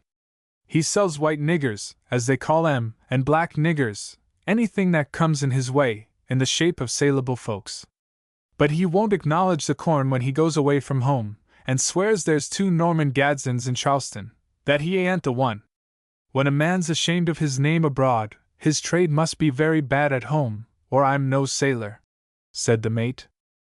"Ah, my boys," said the pilot in a quizzical manner, as he came to where several of the men were getting the larboard anchor ready to let go. "If old Norman Gadsden gets hold of you, you're a gone sucker. A man what's got a bad nigger has only got to say old Gadsden to him, and it's equal to 50 paddles.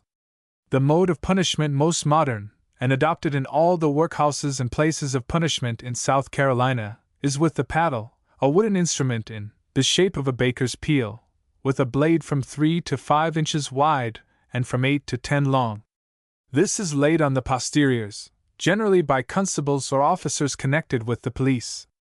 Holes are frequently bored in the blade, which gives the application a sort of percussive effect.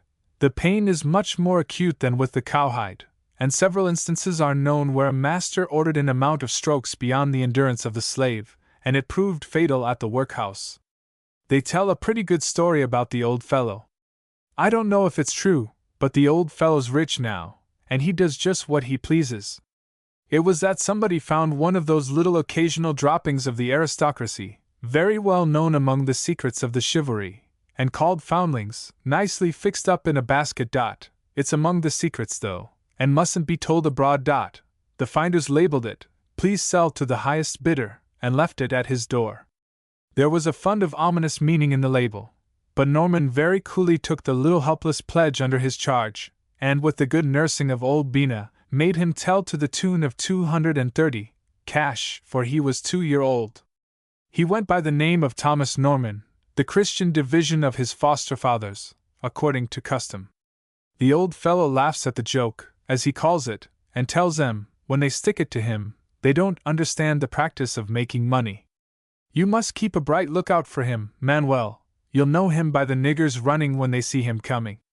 The pilot now returned to the quarter, and commenced dilating upon the beauty of Charleston Harbor and its tributaries, the Ashley and Cooper rivers, then upon the prospects of fortifications to beat the United States in the event of South Carolina's seceding and raising an independent sovereignty, composed of her best blood. The captain listened to his unsolicited and uninteresting exposition of South Carolina's prowess in silence, now and then looking up at the pilot and nodding assent. He saw that the pilot was intent upon astonishing him with his wonderful advancement in the theory of government, and the important position of South Carolina. Again he looked dumbfounded, as much as to acknowledge the pilot's profundity, and exclaimed, "Well, South Carolina must be a devil of a state. Everything seems captivated with its greatness. I'd like to live in Carolina if I didn't get licked." "By scissors!" "That you would, Captain. You haunt any day what a mighty sight our people can do if they're a mind to. All South Carolina wants is her constitutional rights, which her great men fought for in the Revolution. We want the freedom to protect our own rights and institutions, not to be insulted and robbed by the general government and the abolitionists." "Do you practice as a people upon the same principles that you ask of the general government?" inquired the captain. "Certainly, Captain, as far as it was intended for the judicious good of all white citizens." "Then you claim a right for the whites, but withhold the right when it touches on the dark side. You'll have to lick the federal government, as you call it, for they won't cut the Constitution up to suit your notions of black and white." Asterisk, asterisk, asterisk. "That's just the thing, Cap, and we can do it just as easy as we now protect our own laws, and exterminate the niggers what attempt insurrections. South Carolina sets an example, sir, of honor and bravery that can't be beat.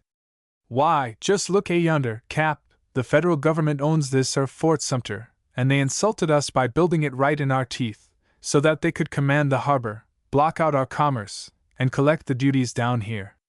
But Cap, this don't scare South Carolina nohow. We can show 'em 2 figures in war tactics that'd blow 'em to thunder. Ye see yonder," said he, with an earnest look of satisfaction, pointing to the south. "That's Morris Island. We'd take Fort Moultrie for a breakfast spell, and then we'd put it to 'em hot and strong from both sides, until they'd surrender Fort Sumter. They couldn't stand it from both sides. Yes, sir, they shut Fort Moultrie against us, and wouldn't let us have it to celebrate independence in. There's a smoldering flame in South Carolina that'll burst forth one of these days in a way that must teach the federal government some astonishing and exciting lessons. There's old Castle Pinckney, sir. We could keep it for a reserve, and with Generals Quattlebaum and Commander, from Georgetown and Santee Swamp, we could raise an army of palmetto regiments that would whip the federal government troop and gunboat." We have given this singular conversation of the pilot with a strange captain, which at the time was taken as an isolated case of gasconade peculiar to the man, but which the captain afterward found to harmonize in sentiment, feeling, and expression with the general character of the people, the only exceptions being the colored people. Chapter 7. Arrival of the Jansen. About 5 o'clock on the evening of the 23d, the Jansen passed Castle Pinckney, ran up to the wharf with the flood tide, let go her anchor, and commenced warping into the dock. Her condition attracted sundry persons to the end of the wharf, who viewed her with a sort of commiseration that might have been taken for sincere feeling. The boarding officer had received her papers, and reported her character and condition, which had aroused a feeling of speculative curiosity that was already beginning to spread among ship carpenters and outfitters. Conspicuous among those gathered on the wharf was a diminutive little dandy, with an olive-colored frock coat, black pants, embroidered vest, and an enormous shirt collar that endangered his ears. This was secured around the neck with a fancy neckcloth, very tastefully set off with a diamond pin. He was very slender, with a narrow, feminine face, round pop eyes, requiring the application of a pocket glass every few minutes, and very fair complexion, with little positive expression of character in his features. His nose was pointed, his chin, projected and covered with innumerable little pimples, gave an irregular and mastiff-shaped mouth a peculiar expression. He wore a very highly polished and high-heeled pair of boots, and a broad-brimmed, silk-smooth hat. He seemed very anxious to display the beauty of 2 diamond rings that glittered upon his delicate little fingers, made more conspicuous by the wristbands of his shirt. Standing in a very conspicuous place upon the cap-sill of the wharf, he would rub his hands, then running from one part of the wharf to another, ordering sundry niggers about making fast the lines, kicking one, and slapping another, as he stooped, with his little hand. All paid respect to him. The captain viewed him with a smile of curiosity, as much as to say, "What important specimen of a miss in breeches is that?" But when the little fellow spoke, the secret was told. He gathered the inflections of his voice, as if he were rolling them over the little end of a thunderbolt in his mouth. As the vessel touched the wharf, he sprang to the corner, and cried out at the top of his voice, "You're welcome to Charleston, Captain Thompson! Where did you get that knocking? Where are you bound for? How many days are you out? How long has she leaked in that way?" And a strain of such questions, which it would be impossible to trace, such was the rapidity with which he put them. The captain answered him in accordance with the circumstances, and supposing him clothed with authority, inquired where he should find some hands to work his pumps, in order to relieve his men. "By J.W. Captain, you must have had a piping time, old feller." "Oh, yes, you want help to work your pumps. Get niggers, Captain, there's lots on 'em about here. They're as thick as grasshoppers in a cotton patch." "Yes, but I want 'em now, my men are worn out. I must get some Irishmen, if I can't get others at once," said the captain, viewing his man again from head to foot. "Oh, don't employ Paddies, Captain, Time popular, they don't belong to the secession party. Charleston's overrun with them and the Dutch. Why, she won't hurt to lay till tomorrow morning, and there'll be lots o' niggers down. They can't be out after bell ring without a pass, and it's difficult to find their masters after dark. Haul her up till she grounds, and she won't leak when the tide leaves her. We can go to the theater and have a right good supper after, at Baker's or the St. Charles's. It's the way our folks live. We live to enjoy ourselves in South Carolina. Let the old wreck go tonight." The little fellow seemed so extremely polite, and so anxious to do the genteel attention, that the captain entirely forgot the tenor of his conversation with the pilot, while his feelings changed with the prospect of such respectful attention, and yet he seemed at a loss how to analyze the peculiar character of his little, pedantic friend.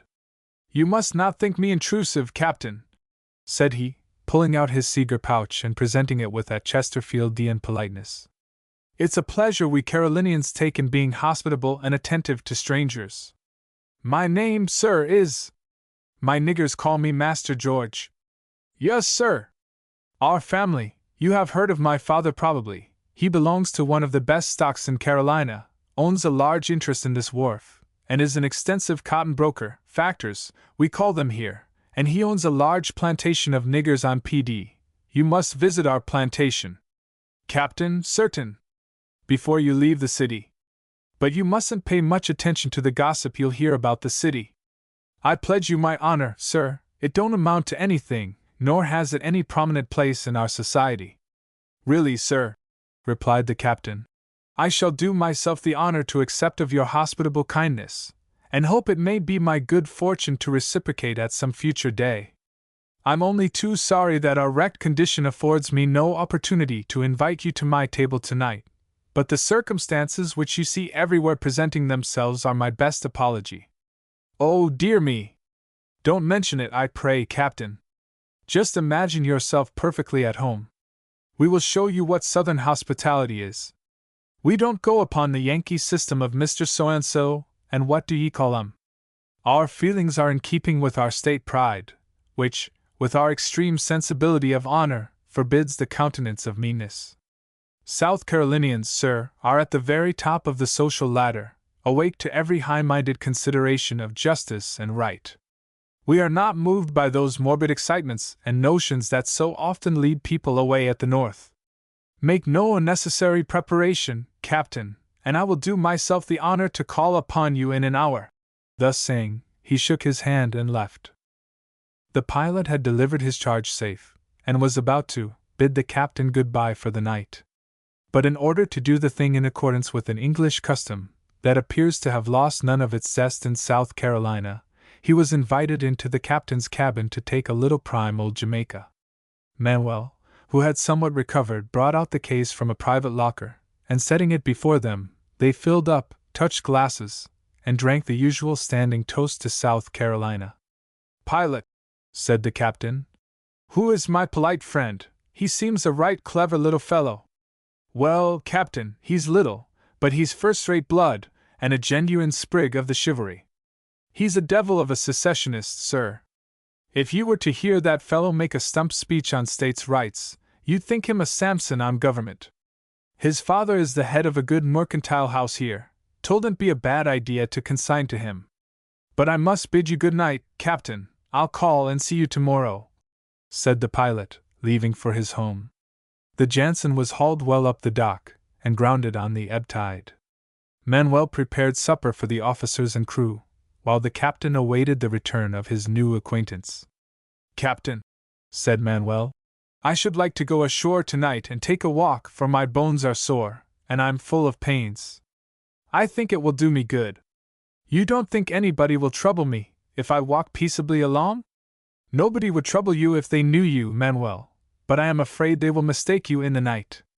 You had better keep ship until morning, take a good rest, and tomorrow will be a fine day. You can then take some exercise." Manuel looked at the captain as if he read something doubtful in his countenance, and turned away with a pitiful look of dissatisfaction. It seems that through his imperfect knowledge of English, he had misconceived the position of the celebrated Thomas Norman Gadsden, whom he imagined to be something like an infernal machine, made and provided by the good citizens of Charleston to catch bad niggers. "Nor magazine no catchy me, Cap-I-10. If me go ashore, case me no make trouble in no part de world where me sail. Oh! No, Cap-I-10, Manuel know how to mind dis business," said he, returning again to the captain. Yes, Manuel, but we can't let the crew go ashore till we get through the custom house. You must content yourself tonight, and in the morning 'twill be all right. I'm afraid you'll get sick again. The night air is very bad in this climate. Old Gadsden won't trouble you. He don't walk about at night." Manuel walked forward, not very well satisfied with the manner in which the captain put him off. The latter felt the necessity of caution, fearing he might infringe upon some of the municipal regulations that the pilot had given him an account of, which accounted for his refusal. Manuel sat upon the main hatch fondling Tommy, and telling him what good things they would have in the morning for breakfast, and how happy they ought to be that they were not lost during the gales, little thinking that he was to be the victim of a merciless law, which would confine him within the iron grates of a prison before the breakfast hour in the morning. "I like Charleston, Tommy," said Manuel. "It looks like one of our old English towns, and the houses have such pretty gardens, and the people they say are all so rich and live so fine. Tommy, we'll have a long walk and look all around it, so that we can tell the folks when we get home. The ship owes me £11, and I mean to take some good things home for presents, to show what they have in South Carolina. You better buy a young nigger, and take him home as a curiosity to show among the Highlands. You can buy a young Sambo for any price, just the same as you would a leg of mutton at the butcher's. Put him in a bandbox, lug him across, and you'll make a fortune in the North Country. But I'd rather buy a young wife, for the young niggers are more roguish than a lot o' snakes, and alias eat their heads off afore they're big enough to toddle. They sell gals here for niggers whiter than you are, Manuel. They sell them at auction, and then they sell corn to feed 'em on. Carolina's a great region of supersensual sensibility. They give you a wife of any color or beauty, and don't charge you much for her, providing you're the right stripe. What a funny thing it would be to show the Glasgow folks a bright specimen of a bought wife from the renowned state of South Carolina, with genuine aristocratic blood in her veins. Yes, a pure descendant of the Huguenots, said the mate, who was leaning over the rail where Manuel and Tommy were seated, smoking a cigar and viewing the beautiful scenery around the harbor. Ah, said Manuel, when I get a wife and live on shore, I don't want to buy one. It might be a dangerous bargain. Might buy the body, but not the soul that's God's. Chapter 8. A New Dish of Secession. About 8:15 in the evening, Master George, as he called himself, the little pedantic man, came skipping down the wharf. As soon as he approached the brig, he cried out at the top of his voice, "Captain! Captain!" The captain stepped to the gangway, and the little fellow, who had stood crossing and working his fingers, reached out his hand to assist him ashore. This done, he took the captain's arm, and commencing a discourse upon the wonderful things and people of South Carolina, they wended their way to the Charleston Theater. The company then performing was a small affair, and the building itself perfectly filthy, and filled with an obnoxious stench. The play was a little farce, which the captain had seen to much perfection in his own country, and which required some effort of mind to sit out its present mutilation. Yet, so highly pleased was Master George, that he kept up a succession of applauses at every grimace made by the comedian. Glad when the first piece was over, the captain made a motion to adjourn to the first good bar-room and have a punch. It was agreed, upon the condition that the little man should do the honor, and that they should return and see the next piece out. The captain, of course, yielded to the rejoinder, though it was inflicting a severe penalty upon his feelings. There was another piece to come yet, which the little fellow's appetite was as ready to devour as the first. The captain, seeing this, could not refrain expressing his surprise. This was taken as a charge against his taste, and George immediately commenced a discussion upon the subject of the piece, the intention of the author, and the merits of the principal performers, whose proper adaptation he admired. The captain knew his subject, and instead of contending in detail, advised him to take a peep into the theaters of New York and London. Not to be undone, for he was like all little men, who insist upon the profoundness of their own opinions. He asserted that it could be only the different views which individuals entertained of delineating character, and that the Charlestonians were proverbially correct in their judgment of music and dramatic performances. "I pity the judgment that would award merit to such a performance as that," said the captain. "How strange, that you Englishmen and Scotchmen always find fault with everything we Americans do. Your writers manifest it in their books upon us, and the people seem of necessity to copy from them, and echo their grumblings," rejoined Master George. "You judge from the common saying, instead of a knowledge-front observation, I fear," said the captain. "Lord, sir! You must not judge me by that rule. Carolinians, sir, always appreciate intelligent strangers, for they always exert a healthy influence, and never meddle with our institutions. So you see it wouldn't do to follow the pestilent notions of petty scribblers, lest we should form wrong opinions. But tell me," said the captain, "do you consider yourselves Americans in South Carolina? The pilot must have led me astray." "Americans! Yes, indeed, the true blood at that, and no man of tip-top judgment ever questioned it. But you must mark the difference. We haunt Yankees, nor we don't believe in their infernal humbuggery about abolition. If it wasn't for South Carolina and Georgia, the New Englanders would starve for want of our cotton and rice. It's the great staple what keeps the country together, and as much as they talk about it, just take that away, and what would the United States be? We South Carolinians give no symptoms or expressions of what we mean to do that we cannot maintain. We have been grossly insulted by the federal government, but it daren't come at us, and just give us a chance at fair fight. We'd show 'em the thunder of the Palmetto, that they'd never trouble our sovereignty again. Captain, I pledge you my honor that if there wasn't so many infernal Yankees in Georgia, and she'd follow our lead in secession, we'd just lick the whole North. Georgia's a big state, but she ain't pluck, and has no chivalry at all among her people. She allows such privileges to them Yankees, gives them power to control her manufacturing interests, and this is just what will uproot the foundation of their slave institution. Georgians ain't a bit like us. First, they are too plebeian in their manners, have no bond of guardianship for their laws, and exert no restraints for the proper protection of good society. But, Captain, their stock has a different origin, and the peculiarity which now marks our character may be traced to the offspring of early settlement. We derived our character and sentiments from the Huguenots, they, from an uncharacterized class of coarse adventurers, whose honesty was tinctured with penal suspicion. This, sir, accounts for the differences so marked in our character. The little fellow pressed this kind of conversation in the lobby of the theater, and at the same time took the very particular pleasure of introducing the captain to several of the young bloods, as he called them, while they walked to and from the boxes. At length the captain found himself in a perfect hornet's nest, surrounded by vicious young secessionists, so perfectly nullified in the growth that they were all ready to shoulder muskets, pitchforks, and daggers, and to fire pistols at poor old Uncle Sam, if he should poke his nose in South Carolina. The picture presented was that of an unruly set of children dictating their opinions to a hoary-headed old daddy, accusing him of pragmatism, and threatening, if he was twice as old, they'd whip him unless he did as they directed. The knowledge of South Carolina's power and South Carolina's difficulties with the federal government he found so universally set forth as to form the atmosphere of conversation in the parlor, the public house, the school and the barroom, the lecture room and the theater. The little man extended his invitation to a party of the bloods. The captain was taken by the arms in a kind of bond fellowship, and escorted into Baker's eating saloon, a place adjacent to the theater, and to a man unaccustomed to the things that are in Charleston, a very rowdy place. This is considered by Charlestonians one of the finest places in the southern country, where good suppers and secession, the all-engrossing subjects with Charlestonians, form the only important element of conversation.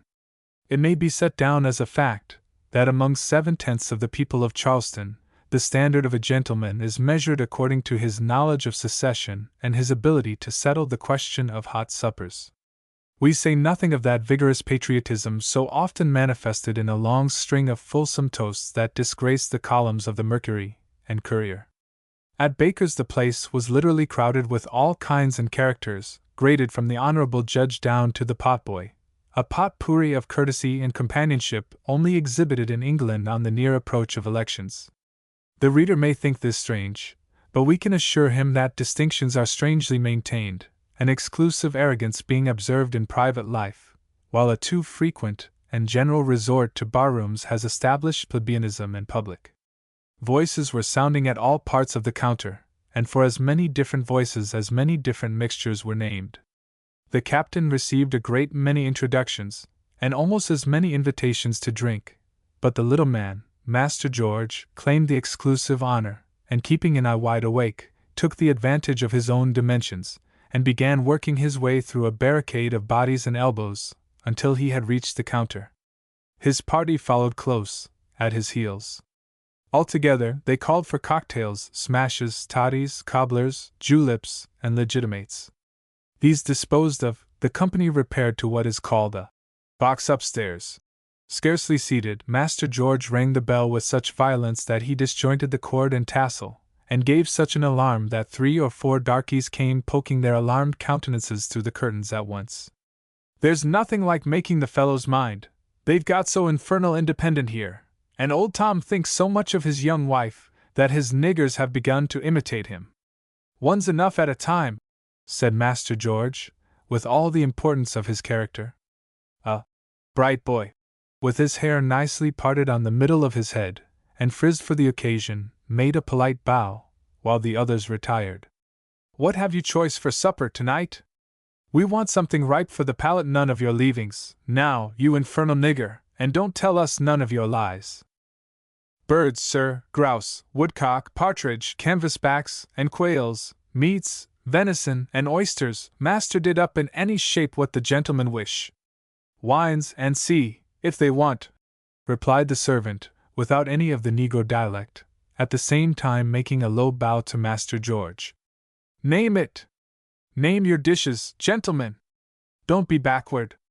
I suppose his birds are as usual, without age to flavor them. It's perfectly heathenish to eat birds as they are served here. We never get a bird here that is sufficiently changed to suit a gentleman's taste. Their beef's tough, and such steak as they make is only fit for shoemakers and blacksmiths. I never come into the place but I think of my journey in France, where they know the style and taste of a gentleman, and things are served to suit your choice." Thus our little friend continued his connoisseur remarks, to give the captain a particular idea of his proficiency in the requisite qualities, age, and time of keeping necessary to make the adjuncts of a supper fit for a gentleman. Me! We don't know when edibles are choice, and the Yankees are perfect brutes in these things, and have no more taste than a cow. Our folks ought to all go to France for a year or two, to learn the style of cooking. It's perfect murder to eat a bird the very day after it's killed, yes, sir! No man that considers his stomach will do it," said George. The servant waited impatiently. The captain rubbed his eyes, and began to pour out a glass of water, and dryly said he no choice, which was responded to by the rest. It was left to Master George, and he ordered a bountiful supply of grouse, partridges, oyster, and champagne of his favorite brand, none other. There was also a billiard room, reading room, a room for more important gambling, and a bar room, upstairs. All these were well filled with very well dressed and very noisy people, the latter being a very convenient place, the party sent to it for tipplers to fill up time. "This is but a small portion of what constitutes life in Charleston, Captain. We live for living's sake, and don't stand upon those blue-skin theories of temperance and religion that Yankees do, and blame the father of generations for not making the world better. I never saw one of them that wasn't worse than we Southerners before he'd been in Charleston a year, and was perfect death on niggers. Yes, sir, it's only the extreme goodness of the Southern people's hearts that makes the niggers like them so. I never saw a Northerner yet that wouldn't work his niggers to death in 2 years. Me, sir, my servants all love me as if I was a prince. Have you ever been in France, sir?" said he, suddenly breaking off. The captain replied in the affirmative. "Ah, then you can speak French, the most polished language known to refined society. I wouldn't part with my French for the world. All the first families in Charleston are familiar with it. It's the modern gentleman's carte blanche to society here. There's no language like it for beauty and flexibility, but one must go to France and learn to acquire its grace and ease," said he, in rapid succession, rolling out his words in imitation of a London sprig of the Inner Temple, and working his little mastiff mouth. "No, sir," said the captain quaintly. "I never stopped long enough in France to get hold of the lingo. God bless me, what a misfortune! And can't speak it yet, ah? Why, Captain, if you wanted to court a petite mademoiselle, you'd be in a sad fix. She wouldn't understand what you were talking about and would take your love pledges for gammon. You're mistaken there, my good fellow. Love grows on trees in France, and a French woman can see it before you begin to tell her about it," retorted the captain, which brought a "Good! Good! Hit him again!" from the whole party. At this, Master George commenced reading the captain a disquisition upon the best mode of acquiring the French language. Supper was brought in old Tom Baker's best flourish, and the party began to discuss its merits with great gusto. What the little, chivalrous fellows lacked in physical dimension, they made up in patriotic sentiment in behalf of the grand sovereignty of South Carolina, which they continued to pour out until a late hour, every man backing his sayings by the authority of the great and wonderful Calhoun. The captain sat eating away, and seeming more disposed to enjoy the physical consolation of his supper than to elevate his ideas upon South Carolina's politics.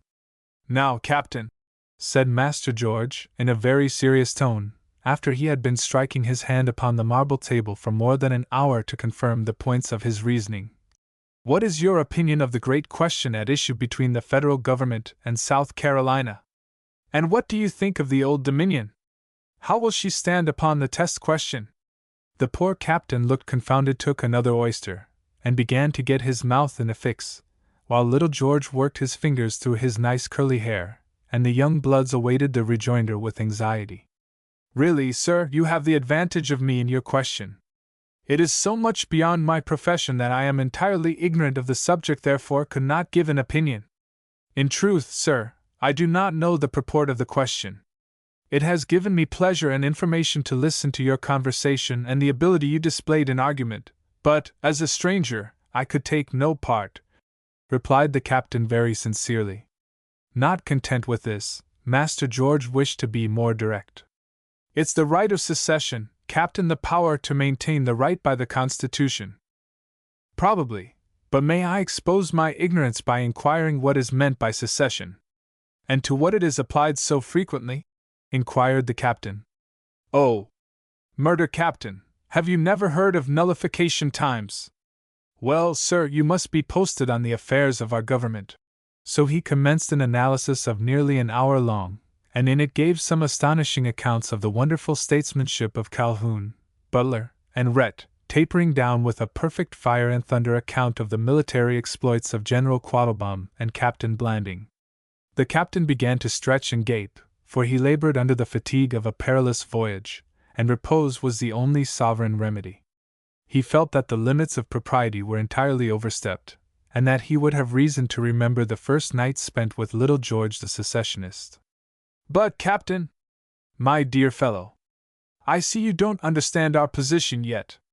We've been insulted, yes, most rascally insulted by the federal government, and they keep it up every year. We can't get our rights. Oh, no, sir, there's no such thing in the knowledge of the federal officers as justice for South Carolina, and you must understand, Captain, that she is the greatest state in the Union, and there ain't nothing like her people for bravery. The political powers got north and west, the old Constitution is being dissected to suit the abolitionists, and they're drawing the cordon around us faster and faster, and they're now out like a warrior boldly to the conquest, sounding their voices in the halls of Congress, appealing to human and divine power to protect their nonsense, and bidding defiance to our constitutional rights. Our slaves are our property, protected by the law of God, by that inspired and superhuman wisdom that founded our great and glorious Constitution. Yes, sir. It was an institution entailed upon us by our forefathers, and a wise providence has provided proper laws by which we shall protect and see these poor miserable devils of helpless slaves, that can't take care of themselves straight through. But how does this affect you and the federal government? Inquired the captain. Why, sir, most directly, replied Master George, screwing his mouth and giving his head a very learned attitude. Directly, sir, the federal government is acquiescing in every abolition scheme that is put forward by that intriguing Northern Compact for the establishment of new governments in the territories. She is granting unconstitutional privileges to designing politicians, whose chief aim is to uproot our domestic institution and destroy the allegiance of the slave to his master, by which the slaves would be cast upon the world unprotected, and we disarmed of power to protect them. Ah, sir, I tell you, of all fruits of the imagination that would be the most damnable, and the slave would be the sufferer. It would be worse for him, poor fellow. It would be an abuse of human power without precedent. So far as political power is concerned, we are nearly disarmed. The influx of population finds its way into the opened avenues of the North and West. And with opinions predisposed against our institutions, and the contaminating influence standing ready with open arms to embrace the great current, what can we expect? It's the increasing power made by foreign influx that's giving tone to our government. If our Southern conventions stand firm, we are saved, but I'm fearful there's too many doubtful shadows in it that won't stand to the gun. That's what's always played the devil with us, said George, striking his hand upon the table. There's no limitation to their interpositions, and their resolves, and their adjournments, which don't come up to my principles of making the issue, and standing to the question with our coffins on our backs. These condescensions of thought and feeling arise from the misconceived notions of a few, who are always ready to join, but never willing to march to action, and must not be taken as a specimen of South Carolina bravery.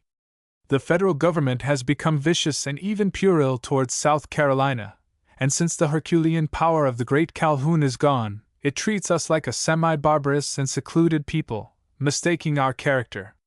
But we'll learn the federal government a lesson yet.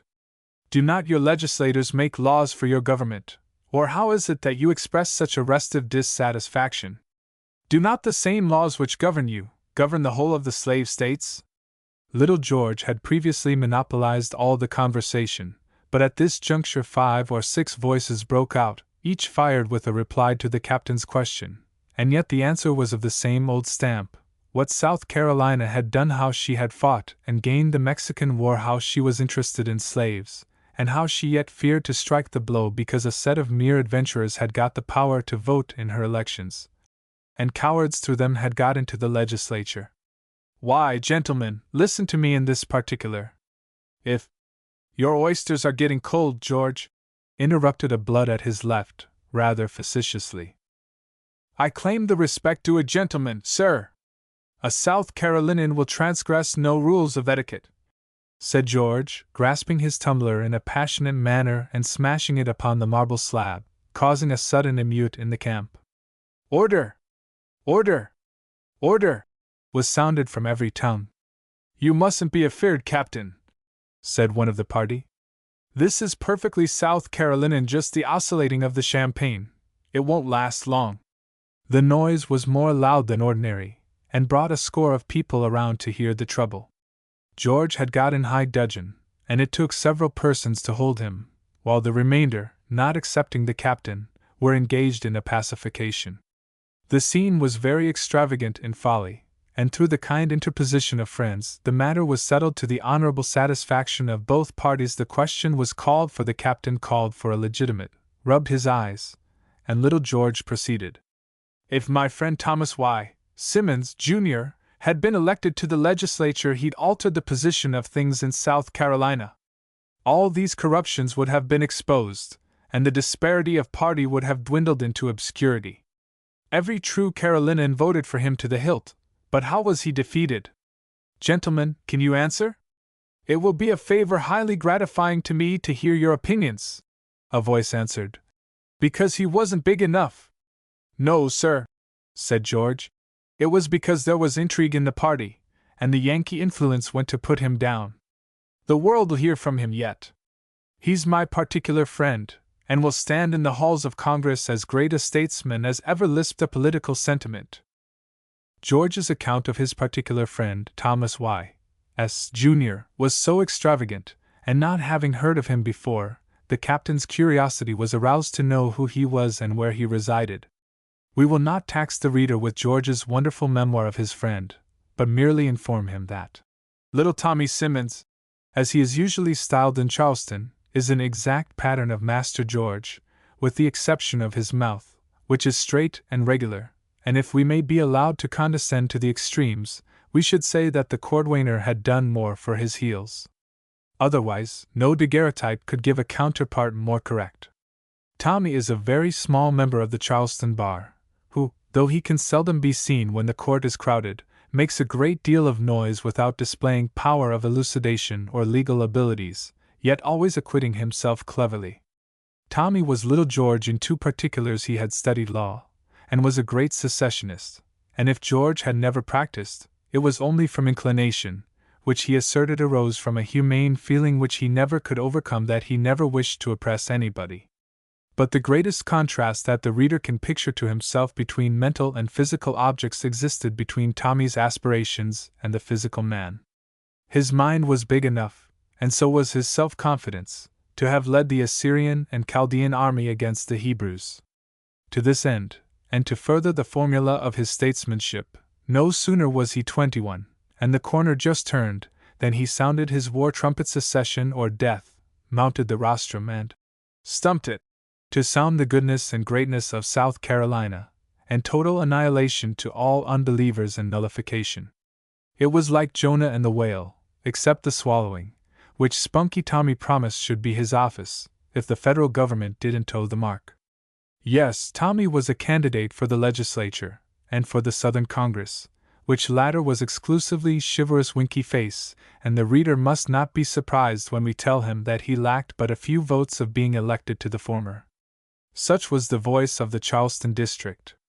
Supper had been discussed down to the fragments, and all expressed their satisfaction of the quantity, and declined any more, but George called on another bottle of champagne, and insisted that the party should take a parting glass. The servant had begun to extinguish the lights, a sure sign that the success of the bar was ended for the night. George reprimanded the negro. The sparkling beverage was brought, glasses filled up, touched, and drunk with the standing toast of South Carolina. A motion to adjourn was made and seconded, and the party, feeling satisfied with their evening's recreation, moved off accordingly. Chapter 8. A few points of the law. In Charleston, such an adjournment at a barroom or an eating house, when parties are enjoying what is termed a pleasant occasion, does not mean an adjournment to the domestic fireside, nor are the distinctions between married and single men regarded, though domestic attachments may be considered as governing the thoughts and feelings. The practical definition of such an adjournment means to some place where beauty secludes itself to waste and shame. The party descended into the lower barroom, which, though rather thinned, presented a picture of characters stimulated to the tottering point. A motion had been made and strongly seconded to visit the voluptuous house of a certain lady, which it is considered a stranger has not seen Charleston until he has visited.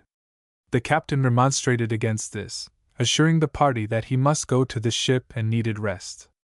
Again and again they insisted, setting forth the charms and beauty of the denizens, but he has often declined in the most positive manner. Unable to move him in his resolution, one by one began to give him a hearty shake of the hand and bid him good night, leaving little Master George to the exclusive honor of seeing him home. Standing in the center of the room, surrounded by 5 or 6 persons well dressed but very weak in the knees, was a portly-looking gentleman, with very florid countenance, keen dark eyes, and aquiline nose which he frequently fingered. There was an air of respectability about him, though his countenance was not marked with any particularly prominent feature to distinguish him from the ordinary class of respectable men. He spoke well, yet without taste or discrimination in his language, was rather bald and gray, with small head and low perceptive powers, and judging from the particular tone of his voice and the cant terms he used, we should think he had figured among the Kentucky horse traders, or made stump speeches in Arkansas. His dress was inclined to the gaudy. He wore a flashy brown-colored frock coat with the collar laid very far back, a foppish white vest exposing his shirt bosom nearly down to the waistbands of his pants, which were of gray stripes. But the more fanciful portions of his dress were a large and costly fob chain, which hung very low and supported an immense seal containing a glistening stone, which he seemed very fond of dangling with his left hand. Attached to this was a very prominently displayed black ribbon, answering the purpose of a guard chain, and laid with great contrasting care over the bosom of his shirt. This, with a neckerchief of more flashy colors than Joseph's coat, and a late-style Parisian hat, with the rim very exquisitely turned upon the sides, make up our man.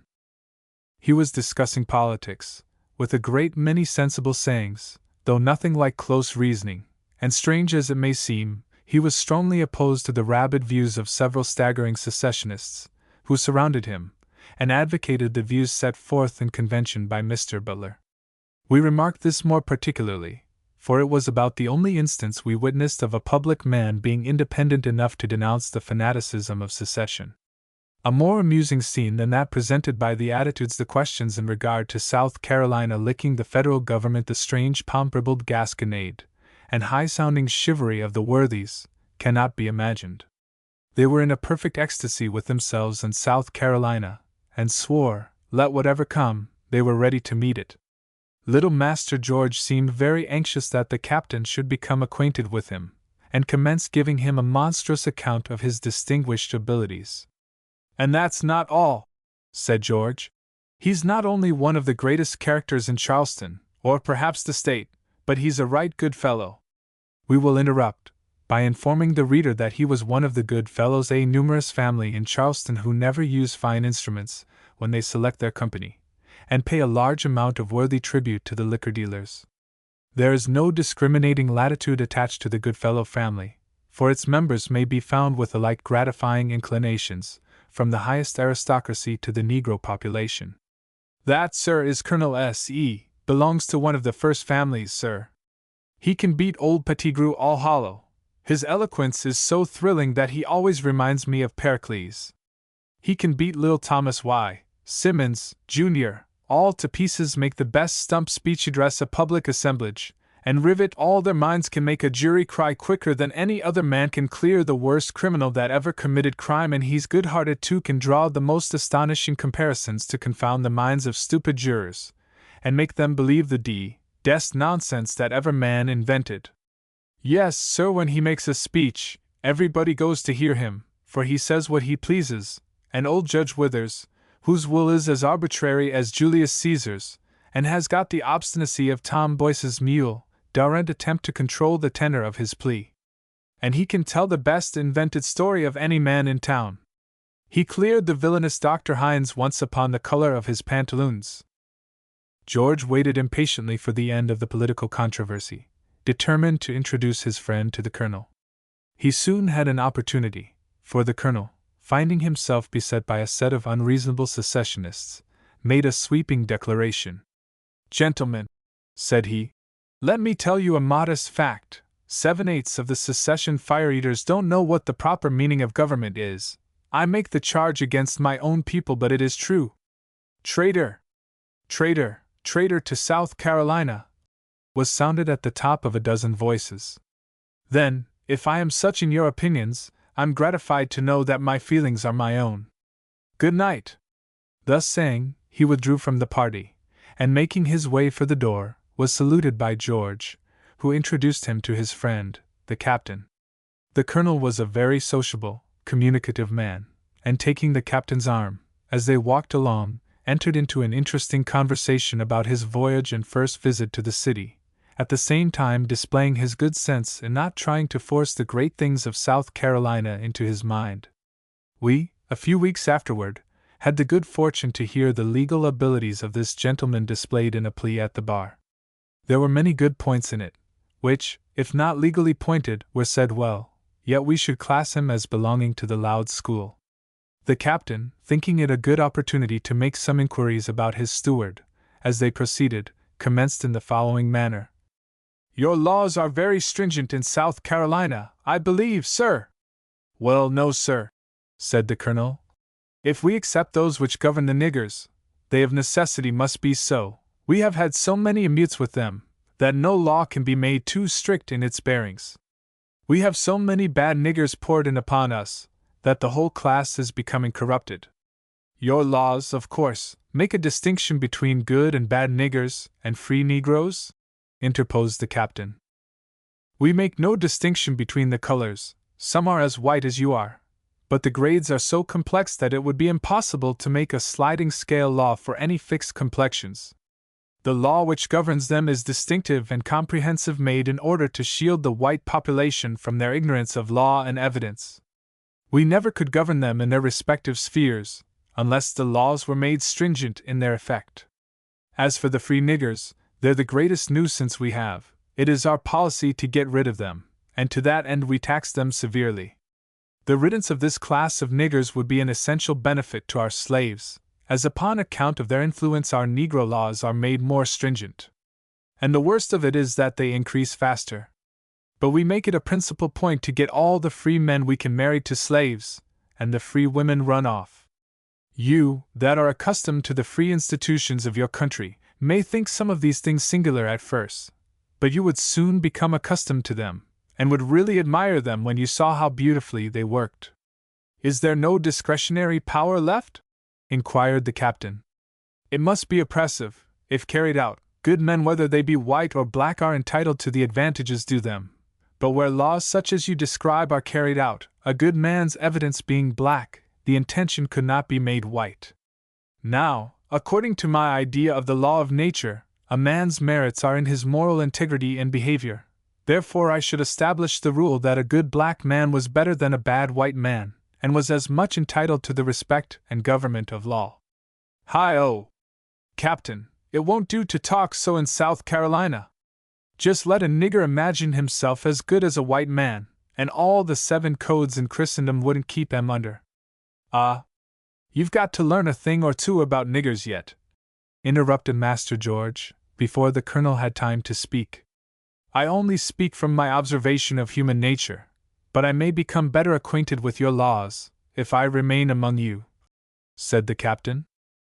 As I have said before, sir, replied the colonel, our nigger laws are such as to require a strict enforcement. If we allowed the prerogative of a discretionary power, it would open the way to an endless system of favoritism, just at the mercy and feelings of those exercising it. As it is now, the white or black nigger, male or female, gets the same law and the same penalty. We make no distinction even at the paddle gallows. The paddle gallows is a frame with two uprights, and a wrench screw at the top. The Negro's hands are secured in iron wristlets similar to handcuffs. A rope is then attached to an eye in these, and passing over the wrench, which being turned, the Negro is raised in an agonizing position until the tips of his toes scarcely touch the floor. Thus suspended, with the skin stretched to its utmost tension, it not unfrequently parts at the first blow of the paddle. Sometimes the feet are secured, when the effect of this modern science of demonstrating the tension of the human body for punishment becomes more painful under the paddle. South Carolinians deny this mode of punishment generally, and never allow strangers to witness it. It is not, as some writers have stated, practiced in Georgia, where, we are happy to say, that so far as punishment is conducted in a legal manner, at the jails and prisons, it is administered in a humane manner, and instead of turning modern barbarity into a science, as is done in South Carolina, a strict regard for the criminal is observed. I will relate some singular facts connected with the strictness with which we South Carolinians carry out our laws. And now that we are on the spot connected with it, its associations are more forcibly impressed on my mind. It brings with it many painful remembrances, and were we differently situated, I should wish the cause to be removed. But it cannot be, and we must carry out the law without making allowances, for in these little leniencies all those evils which threaten the destruction of our peculiar institution creep in. In fact, Captain, they are points of law upon which all our domestic quietude stands, and as such, we are bound to strengthen our means of enforcing them to the strictest letter. Our laws are founded upon the ancient wisdom of our forefathers, and South Carolina has never traduced herself or injured her legal purity. We have reduced our system almost to a practical science, so complete in its bearings and points of government as to be worthy the highest and noblest purposes of our country. And at the same time, such is the spirit and magnanimity of our people, that in framing laws to guard against the dangerous influences of that wing of our country that spreads its ambitious fallacies, its tempting attractions, shallow criticisms upon minute and isolated cases, redundant theories without measure or observation, and making a standard for the government of slaves upon foolish and capricious prejudices, we have been careful to preserve a conservative moderation toward the slave. But to my remarks. The party had now arrived opposite to what was formerly known as Jones's Hotel, where the colonel made a halt to relate the singular case that had pained his feelings, though he held very tenaciously to the law as it was, because he believed strongly in the wisdom of the South Carolina judiciary. Our first and great object is to prevent the interchange of sentiment between our domestic niggers, whether bond or free, and niggers who reside abroad or have left our state. To do this, it became imperative to establish a law prohibiting free Negroes from coming into the state, and those in the state from going out, under penalty of imprisonment and fine, if they returned. The penalty amounted to sale upon a peon form, and subjected the offender to the slave system in a manner that he seldom retrieved himself. You will observe, Captain, the penalty is not desired by our people, the object being to prevent them from returning, and as such it must be taken in the spirit of its origin. Another very wise provision was made by our legislators, and which has prevented a great deal of suffering on the part of the slave. A few years ago, our wise legislature made a law to revert the power of emancipation from the Board of Magistrates, where it had been very much abused, to the House itself. And such is the law at the present day, that no master can give his slaves their freedom, except by special act of the legislature, and that with such a multiplicity of provisions and conditions that few even attempt it. But I am about to refer to cases in which some modification might be said to have been necessary, because in them are embodied the worst germs for abolition speculation. That, Captain, is Jones's Hotel, said the colonel, pointing to an odd-looking house of antique and mixed architecture, with a large convex window above the hall entrance, in the second story. This house is situated in Broad Street, next to the aristocratic St. Michael's Church, one of the most public places in the city. In years past, that house was kept by Jones, a free nigger. Jones was almost white, a fine portly-looking man, active, enterprising, intelligent, honest to the letter, and whose integrity and responsibility was never doubted. He lived in every way like a white man, and I think, with few exceptions, never kept company with even bright folks. His house was unquestionably the best in the city, and had a widespread reputation. Few persons of note ever visited Charleston without putting up at Jones's, where they found, not only the comforts of a private house, but a table spread with every luxury that the county afforded. The governor always put up at Jones's, and when you were traveling abroad, strangers would speak of the sumptuous fare at Jones's in Charleston, and the elegance and correctness of his house. But if his house and fare were the boast of Carolinians, and the remark of strangers, his civility and courteous attention could not be outdone. Jones continued in the popularity of his house for many years, reared a beautiful, intelligent, and interesting family, at the same time accumulated about $40,000. The most interesting part of his family was 3 beautiful daughters, the eldest of whom was married to a person now in New York. She was fairer than 7/8 of those ladies who term themselves aristocracy in Charleston, and promenade King Street in the afternoon. She removed to New York with her husband, who now resides in that city, engaged in lucrative and respectable business. A short time after, her second sister, not dreaming that the law would be so stringent as to class her with the lowest nigger, or even lay its painful bearings at her door, for the family were very high-minded, and would have considered themselves grossly insulted to have the opprobrious name of nigger applied to them, paid her a visit. The public became acquainted with the fact, and to his surprise, Jones was informed by authority that upon no condition could she be allowed to return, that the law was imperative, and no consideration could be given to the circumstances, for such would be virtually destroying its validity, and furnishing a precedent that would be followed by innumerable cases. In spite of all the remonstrances which Jones could set forth, and the influence of several friends of high standing, he was compelled to relinquish all hope of his daughters being allowed to return to the family. The reasoning set forth had every plausibility, but such is our respect for the law, that we were compelled to forego our hospitality, and maintain it, even though the case was painful to our feelings. Thus, you see, we maintain the point and spirit of the law above everything else. But the end is not here. A few years after this, Jones received a letter that his daughter was very sick and not expected to live, accompanied with a desire to have the last soothing comfort of seeing her parents. Jones, being an affectionate man, and dotingly fond of his children, without regarding the former admonition, immediately prepared himself, and left in disguise for New York. Mature consideration would have convinced him of the error of one so well known as himself trying to elude recognition. His son-in-law, Lee, a noble fellow, kept the house, and when Jones was inquired for, it was reported that he was confined to his room. It would have been well if Jones had kept himself secluded in New York, but he was recognized by a Charlestonian, and, as such reports have uncommon wings, the news of it soon reached the authorities, when a mandate was issued accordingly, and Jones subjected to the fate of his daughter. There are many painful circumstances connected with the affair, which, if well told, would make quite a romance, said the colonel, all of which the captain listened to with profound attention. His family all moved to New York, and his affairs were put into the hands of attorneys here, for settlement, by his son-in-law, who continued the business for some years. Of course he got his property restored to him? Interrupted the captain. Most certainly, Captain. The spirit of justice is coequal with that of honorable law, in South Carolina, said George, anxious to relieve the colonel of the answer.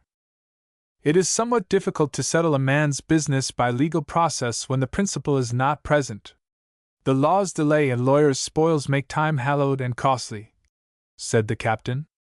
You're right there, Captain, said the colonel, and I doubt, to speak honestly, whether Jones ever got much of his property. There's a good many stories told, and a great deal of mystery about it that's got to be explained to my mind. But you're a stranger, Captain, and it would not be interesting to the feelings of a Scotchman. I may give you the details more minutely at some future day. Why, Colonel, said George, you should be considerate in your statements. Remember the immense difficulty that has attended Jones's affairs. They're not all settled yet. True, George, and I'm afraid they never will be, but there are some very singular appearances connected with it. I mean no personal disrespect toward those cousins of yours who have figured in the case. 'Tis bad to call names, but there is a mystery about a certain member of our profession getting rich, when poor Jones declares he's got nothing, and Lee has had to give up the house, I don't say what for. Asterisk. Yes, strange things must be kept strangely secret in some parts of the world, and only whispered when there's no wind, said the captain. But that's the only case, Captain, said George, and the colonel was indiscreet in recounting it, for from that you may conceive wrong impressions of the best institutions and laws in the world. Jones was an old fool, led away by his nigger-like affections for them gals of his. He never knew when he was well off, and always wanted to be with white folk when he was here. 'Twould been a great deal better if he'd let them youngest gals gone with Pingree and Alston. They'd have made the tip-top mistresses, been kept like ladies, and not been bothered, and brought all this trouble upon their heads through these infernal abolitionists. I really believe the old fool thought some white man would marry them at one time.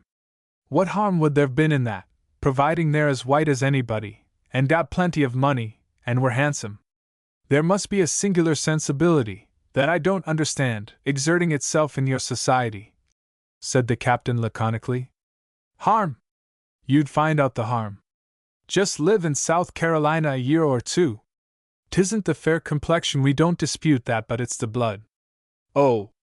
Then the legal objection, said the captain, is what is so revolting to society, It may be sown broadcast in licentiousness, then, and custom sustains an immoral element that is devouring the essential bond of society. Excuse me, Captain, interrupted the colonel. George, you are always taking me upon suppositions. I only related it to the captain in order to show the power and integrity of our law, and how South Carolinians frequently sacrifice their own interests to maintain it intact. Nothing could be more fatal to its vitality than to make provisions which would entail legal preferences. The law in regard to free niggers leaving the state should be looked upon in the light of protection rather than alienation, for it is made to protect property and society. Yet where a case is attended with such circumstances as that of Jones's, some disposition to accommodate might have been evinced without endangering the state's sovereignty. And I must also differ with you, George, so far as the girls maintained their self-respect. It was commendable in them to get husbands whom they could live with in the bonds of matrimony. My word for it, George, though I am a Southerner, and may give rein to improprieties at times, nothing can be more pernicious to our society than this destructive system of our first people in keeping mistresses. It's a source of misery at best, depending upon expediency instead of obligation, and results in bringing forth children and heirs with an entailed burden upon their lives, to be disowned, cast off from paternal rights, and left to the tender mercies of the law. We see the curse, yet countenance it, and while it devours domestic affections and has cankered the core of social obligations, we look upon it as a flowery garden as we pass by the wayside. There may be but a shadow between the rightful heir and the doubtful son. The former may enjoy the bounty of his inheritance, but the latter is doomed to know not his sire nor his kinsman, but to suffer the doubts and fears and the dark gloom which broods over a bondman's life. By J.W. Vu. Colonel, what in scissors are you preaching about? You must have got a pull too much at Bakers's. You're giving vent to real abolition sentiments. Exercise your knowledge of the provision that is made for such children. The captain will certainly draw incorrect notions about us, said George, with anxiety pictured on his countenance. He knew the colonel's free, open, and frank manner of expressing himself, and feared lest the famous name of the chivalry should suffer from his unconscious disclosures. Provisions! George, you know my feelings concerning that vice which is so universally practiced in our community. If you know of any provision, it's more than I do. Perhaps you are older and have had more experience. 'Tis the want of such a provision that is just destroying our institution of slavery. At this juncture the captain interrupted them, and begging that the colonel would finish the story about Jones, said he had a few questions to ask them after it was through. Well, said the colonel, Jones died, I believe, but his family are as industrious as ever, and have made money enough to live comfortable. But the scamps have turned out perfect helpmates of the abolitionists, and make their intelligence figure at the bottom of many an escape. But Lee's case is as hard as Jones's. His son went to New York to see his grandfather, and was debarred by the same statute of limitations. Lee, however, was a very capable fellow, and after trying for 2 years, and finding it would be impossible to return to his father, very shrewdly set about some kind of business, and is now largely engaged in the preserve and pickle business. Lee's celebrated pickle and preserve establishment, New York. The father is now in this city, making a living for his family at something or other. He has made several efforts to sell out his little property, but there's some trouble about the title, and if he leaves it to go and see his son, he knows what the consequences will be, and to leave it for settlement would be to abandon it, to the same fate that swallowed up Jones's. Thus the son cannot come to visit his father, nor the father go to visit the son. This, in my opinion, is carrying a prohibition to an extreme point, and although I believe the law should be maintained, I cannot believe that any good arises from it upon such people as the Joneses and Lees, from the very fact that they never associated with niggers. Hence, where there is no grounds for fear there can be no cause for action," continued the colonel. "Just what I wanted to know," said the captain. "As I informed you, I am driven into your port in distress. Charleston, as you are aware, is in an advantageous latitude for vessels to refit that have met with those disasters which are frequent in the Gulf and among the Bahamas. Thus I expected to find good facilities here, without any unkind feeling on the part of the people. Oh, bless me, Captain, you will find us the most hospitable people in the world," said the colonel.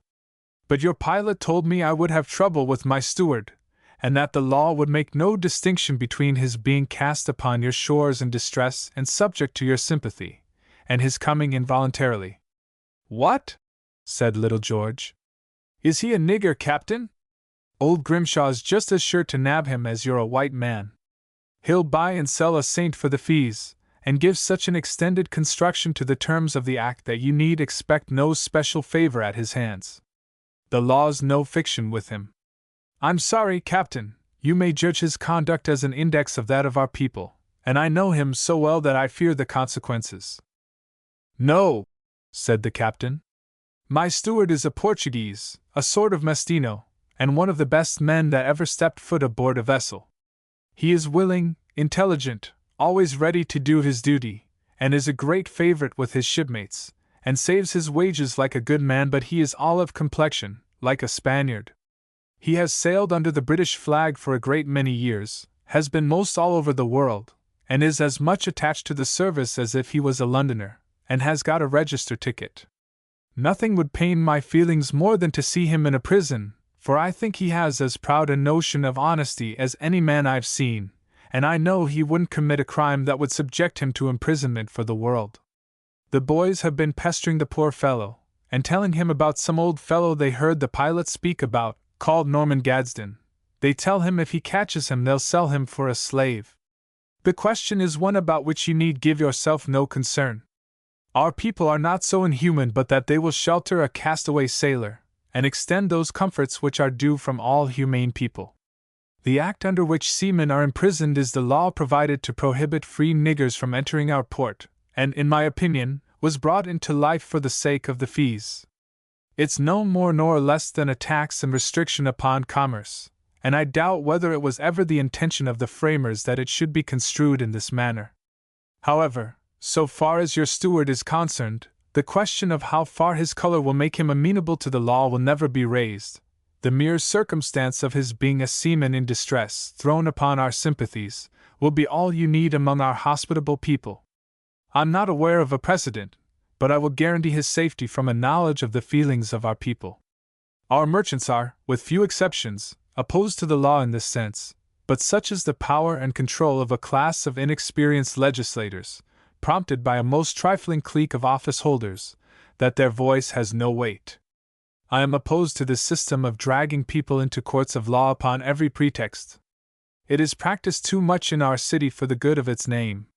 Upon this the colonel and little George accompanied the captain to his ship, and expressing their heartfelt regrets at her appearance, bid him good night, George promising to call upon him in the morning, and the Colonel charging him to give himself no trouble about his steward, that he would see Mr. Grimshaw that night, and make all things straight. Thus ended the captain's first night in Charleston, and represented a picture from which he might have drawn conclusions somewhat different from the actual result. Alas! That all the good fellowship and pleasant associations of a people should be disgraced by an absurdity arising from their fears. The Colonel might have given many other instances equally as painful as that connected with the transportation of Jones and his family, and the fetters that were placed upon poor Lee. He might have instanced that of Malcolm Brown, a wealthy, industrious, honest, high-minded, and straightforward man, now living at Aiken, in South Carolina. Brown conducts a profitable mechanical business, is unquestionably the best horticulturist in the state, and produces the best fruit brought to the Charleston market. What has he done to be degraded in the eyes of the law? Why is he looked upon as a dangerous citizen and his influence feared? Why is he refused a hearing through those laws which bad white men take the advantage of? He is compelled to submit to those which were made to govern the worst slaves. And why is he subjected to that injustice which gives him no voice in his own behalf when the most depraved whites are his accusers? Can it be the little crimp that is in his hair? For he has a fairer skin than those who make laws to oppress him. If he inhaled the free atmosphere from abroad, can it be that there is contagion in it, and Malcolm Brown is the dreaded medium of its communication? And if the statement rung in our ears be true, that the free-colored of the North suffer while the slave is cared for and comfortable, why belie ourselves? Malcolm's influence is, and always has been, with the whites, and manifestly good in the preservation of order and obedience on the part of the slaves. He pursues his avocation with spirit and enterprise, while he is subjected to menial and oppressive laws. His father visited New York, and was forbidden to return. He appealed again and again, set forth his claims and his integrity to the state and her laws, but all was of no avail. He was hopelessly banished, as it were, from ever seeing his son again, unless that son would sacrifice his property and submit to perpetual banishment from the state. If we reflect upon the many paternal associations that would gladden the hearts of father and child to meet in happy affection, we may realize the effect of that law which makes the separation painful and which denies even the deathbed scene its last cheering consolation. We have conversed with poor Brown on many occasions, found him a very intelligent man, full of humor, and fond of relating incidents in the history of his family, even proud of his good credit in Charleston. He frequently speaks of his father, and the gratifying hope of meeting him at some future day, when he can give vent to his feelings in bursts of affection. He wants his father to return and live with him, because he says he knows they would be more happy together. I suppose the law was made in justice, and it's right for me to submit to it, he would say when conversing upon its stringency, and it also seems a sort of comfort to him that he is not the only sufferer. If South Carolina would awake to her own interests, she would find more to fear from the stringency of her own laws than from the influence of a few men coming from abroad. Chapter 10. The Prospect Darkening. After the Colonel and little George left the captain, as we have stated in the foregoing chapter, he descended into the cabin, and found Manuel sitting upon one of the lockers, apparently in great anxiety. He, however, waited for the mate to speak before he addressed the captain. The mate awoke and informed the captain that a slender, dark-complexioned man had been aboard a few minutes after he left, making particular inquiries about the steward, that he spoke like an official man, was dressed in black clothes, and wore spectacles. I asked him if we'd have any trouble with Manuel, and tried to make him understand that he wasn't a black, and that our situation might excuse us from any annoyance through their peculiar laws. But the old chap seemed mighty stupid about everything, and talked just as if he didn't know anything about nothing. "A nigger's a nigger in South Carolina," said he dryly, and inquired for a quid of tobacco, which I handed him, and he took one big enough for 6. Said I, "Mister, do you call a man a nigger what's a Portuguese and ain't black?" "It depends on how he was born," says he. "Well, but ye can't make a white man a nigger nohow, whether it's in South Carolina or Scotland," says I. "Well, we don't stand upon such things here. We can show you niggers as white as you be, Mr. Mate," says he. "But, mister, what's to do about our steward, that ye make your inquiries about him? "He and did nothing," said I. "Well, Mr. Mate, it's contrary to law to bring nigger stewards into our port. They're a bad set of fellows generally, and we claim the right to lock 'em up to ensure their good behavior and keep their bad influence away from our slaves. 'Tis not my office. I observed your arrival and wrecked condition, and merely came to take a look," said he. "Well now, mister, our steward thinks as much of himself as anybody and wouldn't mix with your niggers on any account." "But mister, won't it make a difference because we're cast upon your shore in distress?" says I. "Not a whit. It's contrary to law, and the law's got nothing to do with wind and weather. We love the sovereignty of our law too well to make any discrimination. We're a hospitable people, and always give folks plenty to eat, but we never allow any favors in the law. I'll call and see you in the morning," said he, and away he went. This individual was Mr. Grimshaw, the principal mover of the powers that be, notwithstanding he asserted that it was not his office, and that he just walked round to take a look. During his visit on board, Manuel was absent on board a Boston bark, where he met a white steward, who gave him a sad picture of the Charleston jail and the cruel treatment that was inflicted upon prisoners there by starvation. He told him that he was once put in for a trifling offense, and nearly starved to death before he got out. "You will be sure to go there, Manuel," said he, "for they make no distinction, and if a man's a foreigner, and can't speak for himself, he'll stand no chance at all. I'd give him the slip afore I'd suffer such another punishment," he continued. This so worked upon the poor fellow's mind, that it became a matter of little moment whether he jumped overboard or remained on the ship. He waited until the mate had concluded, and commenced appealing to the captain in a most pitiful manner. The disgrace of being imprisoned seemed worse than the punishment, and he did not seem to comprehend the intention that he should be imprisoned for no crime in the United States, when he had sailed around the world and visited a majority of its ports, both barbarous and civilized, without molestation. He wanted the captain to pay him off and let him leave by some vessel in the morning. The captain endeavored to soothe his fears by assuring him that there was no danger of his being imprisoned, that the people of Charleston had too much good feeling in them to be cruel to a distressed sailor, that the power of the consul was a sufficient guarantee of protection. "You are not among Patagonians, Manuel," said he. "There's no use of working your mind into a fever. You'll be as well taken care of here and be thought as much of as you would in London." This assurance had the effect to soothe his mind, upon which he left the cabin more at ease, and went into the forecastle to turn in with his little companion Tommy. Men had been detailed for the pumps as soon as the flood tide made, and the captain retired to his berth. It seemed there was a mutual understanding between the pilots and officers in regard to the arrival of colored stewards, and the pilot, after leaving the vessel, went directly to Mr. Grimshaw's office and reported a nut for him to crack. This brought him to the wharf to look around. Early in the morning the crew were at their duty. The mate commenced giving orders to clear away the deck, and Manuel to make preparations for breakfast. He had scarcely commenced before two men, Messrs. Dunn and Dusenberry, walked up and down the wharf for several minutes, then they would stand together and gaze as if to watch the approach of some vessel in the offing.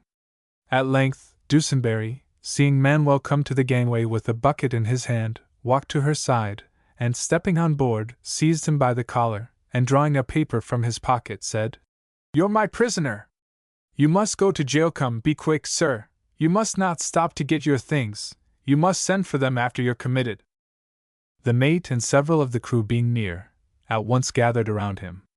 At the same time Dunn, who was standing at the end of the wharf awaiting the result, thinking Dusenberry was opposed, came to his assistance. The officers and crew knew the respect due to the laws too well to oppose any obstacles to the constables in executing their duty. The mate, in a very polite manner, asked as a favor that they would leave the man a few minutes until the captain came on deck. They yielded to his solicitation after a great deal of grumbling. The arrest made a deep feeling among the seamen, but none felt it more than little Tommy. He heard the noise upon deck, and came running with tears in his eyes, and cried, "Oh, Manuel, why Manuel, what are they going to take you away for? Won't I see you again, Manuel?" The little fellow's simplicity touched the feelings of all present. But the lame officer, Dunn, stood with a pair of handcuffs in his hand, as unmoved as a stoic, while Dusenberry expressed his impatience, and began to push the boy away, and motioned to march him off. "Hold a bit," said the mate. "The captain will be on deck in a few minutes. He wants a word or two with you. We can't stop unless we're compensated for our time. 'Tis no use to delay, 'twon't do any good. He's a nigger to all intents and purposes. I know by the curl in his hair they can't escape me. I've had too much to do with them," said Dunn. "Yes, to be sure, I can tell a nigger by his ear, if his skin's as white as chalk," said Dusenberry. "It's all gammon this bringing bright outlandish men here, and trying to pass them off for white folks. Tunstick, you must come up and be registered, and you'll have a good time at the jail, my boy. There's plenty of bright gals in there, and you can have a wife, if you know how to do the courting." The captain now came upon deck, and began to intercede, begging that they would not take Manuel away until he had seen the British consul. "I know I can make everything straight. There is no occasion to imprison my steward. He's neither a nigger nor a bad man, and I'll pledge you my honor that he shall not leave the ship, or even go upon the wharf, if you will only allow me to see the consul before you take any further action," he continued. "That is beyond our power, sir. You must see the sheriff. You'll find him in his office bright and early. But you might as well put your appeal in your pocket, or send it to Queen Victoria, for all Consul Matthew can do for you. He's been kicking up a fuss for 2 years, but he might as well whistle egg in a brickbat as to talk his nonsense about English niggers to South Carolina. He'll get tarred and feathered yet, if he ain't mighty shy about his movements. Sorry, Captain, we can't accommodate you, but we're only actin' for the sheriff, and his orders are imperative to bring him right up. We must lock the fellow up. We don't make the law, nor we ha'n't the power to control it." Thus saying, Dunn took a little key from his pocket and begun to turn it in the handcuffs. "What?"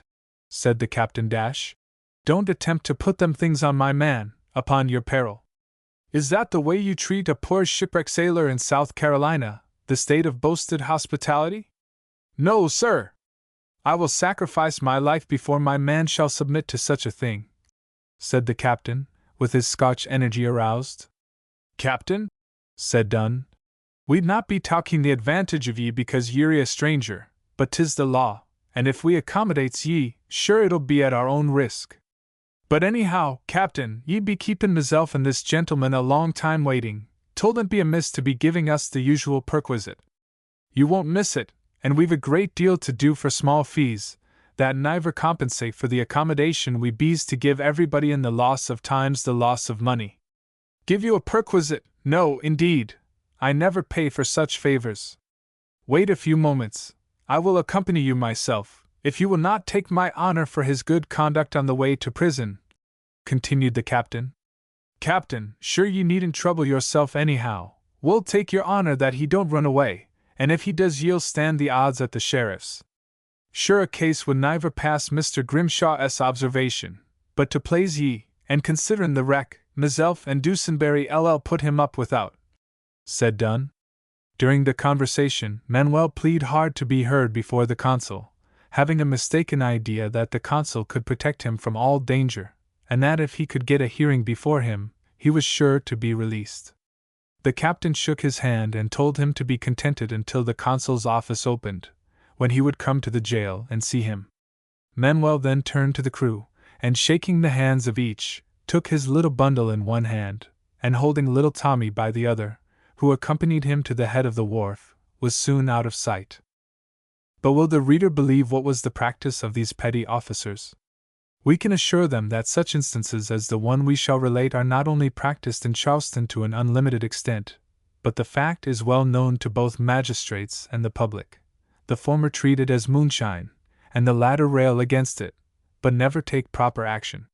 Scarcely had little Tommy left them at the head of the wharf, before they intimated that it would be well to consider a morning dram. To this end, they walked into a Dutch corner shop, and passing into the back room, gave sundry insinuations that could not be misunderstood. "Well, come, who pays the shot?" said Dunn, stepping up to the counter, and crooking his finger upon his nose at a dumpling-faced Dutchman, who stood behind the counter, waiting for his man to name it. The Dutchman was very short and very thick, leaving the impression that he had been very much depressed in his own country when young. He rubbed his hands and flirted his fingers in motion of anxiety. "Everything vat de gentleman vant him, der noten like to my zin and brandy vat him got mitz zitty," said Dutchy. "Gentlemen, I should be glad to have you drink with me, if it be proper to ask," said Manuel. "Oh, yes, certainly, yes, just what we come for, something to cut away the cobwebs. 'Tilden't do to go out in the morning fog without a lining," said Dunn. "Name it! Name it! Gentlemen," exclaimed the Dutchman, as he rapped his fingers upon the counter, and seemed impatient to draw forth his filthy stuff. They named their drinks, each with a different name. Manuel, not being a Charleston graduate in the profession of mixing drinks and attaching slang names to them, Mr. Dusenberry undertook to instruct him in a choice. The Dutchman was an adept at mixing, and the morning pulls were soon set out to the extreme satisfaction of Dunn and Dusenberry. "All right. Tip her down, my old fellow, none o' your screwed faces over such liquor as that. We drink on the legitimate, in Charleston, and can put it down until we see stars," said Dusenberry, addressing himself to Manuel, who was making a wry face, while straining to swallow the cutthroat stuff. Dusenberry now left Manuel in charge of Dunn, saying he was going out to attend to some business. Manuel drew from his pocket a quarter of a Colombian doubloon, and throwing it upon the counter, told the Dutchman to give him change. The Dutchman picked it up, turned it over several times, and squinting at it, inquired, in a very unpretending manner, what its value was. He knew already, yet this was only done to try Manuel. At the same moment he winked to Dunn, who, stepping up, gave it a significant toss upon the counter. "The divil a bit more than $2. All right, Swizer," said he. "'Tis $4, West Inga, I want my change," said Manuel, shrugging his shoulders. "I no want no more than my own, and no man to cheaty me." "Don't be bothering with your $4, sure ye ain't in the West Ingas now, and money's plenty in Charleston, and I can't bring up so much half so much. Don't be bothering with your West Inga nonsense. If ye try to raise a fuss here, I'll make the captain suffer. Ye must learn that it won't do for a nigger to dispute a white man in Charleston. We'd twitch ye up by the same law, we'd put it to our own niggers, and ye'd get trissed up, and about 50 paddles on your bear butt." The Dutchman put down $1.70, but Manuel refused to take it up, when this fellow, Dunn, pretending to be the friend of Manuel, held out his hand, and telling the barkeeper to put another $1, which he did, he passed it hurriedly into Manuel's hand, and making a pass, told him to put it into his pocket. It was now about good business time for the Dutchman, and his customers were coming in with their bottles and pots in great numbers. The place was a little filthy hole, very black and dirty, about 12 feet long, and 7 feet wide, with a high board counter almost in the center. The only stock in trade that decorated it was a few barrels of lager beer, several kegs, with names to set forth the different qualities of liquors painted upon them, a bushel basket about half full of onions, and a few salt fish in a keg that stood by the door. Around the room were several benches similar to those in guardhouses. Upon 2 of them were stretched 2 ragged and filthy-looking Negroes, who looked as if they had been spending the night in debauchery. Dunn, as if to show his authority, limped toward them, and commenced fledging their backs with his hickory stick in a most unmerciful manner, until one poor old fellow, with a lame hand, cried out for mercy at the top of his voice. "It's a bad business keeping these niggers here all night, Swizer, you know I've done the clean thing with you several times," said Dunn, pointing his finger at the Dutchman, who winked, and coming from behind the counter, slipped something into his hand, and stepping to the door, assumed some threatening language against the Negroes, should they ever came back to his store. A large portion of those who came for liquor were Negroes, who looked as if they were parting with their last cent for stimulant, for they were ragged and dirty, and needed bread more than liquor. Their condition seemed pitiful in the extreme, and yet the Dutch corner shopkeeper actually got rich from their custom, and so craving was he upon their patronage, that he treated them with much more courtesy than his white customers. These Dutch corner shops are notorious places in Charleston, and are discountenanced by respectable citizens, because they become the rendezvous of Niggers, who get into bad habits and neglect their master's or mistress's business. Yet the keepers exert such an influence at elections that the officials not only fear them, but in order to secure their favors, leave their rascality unmolested.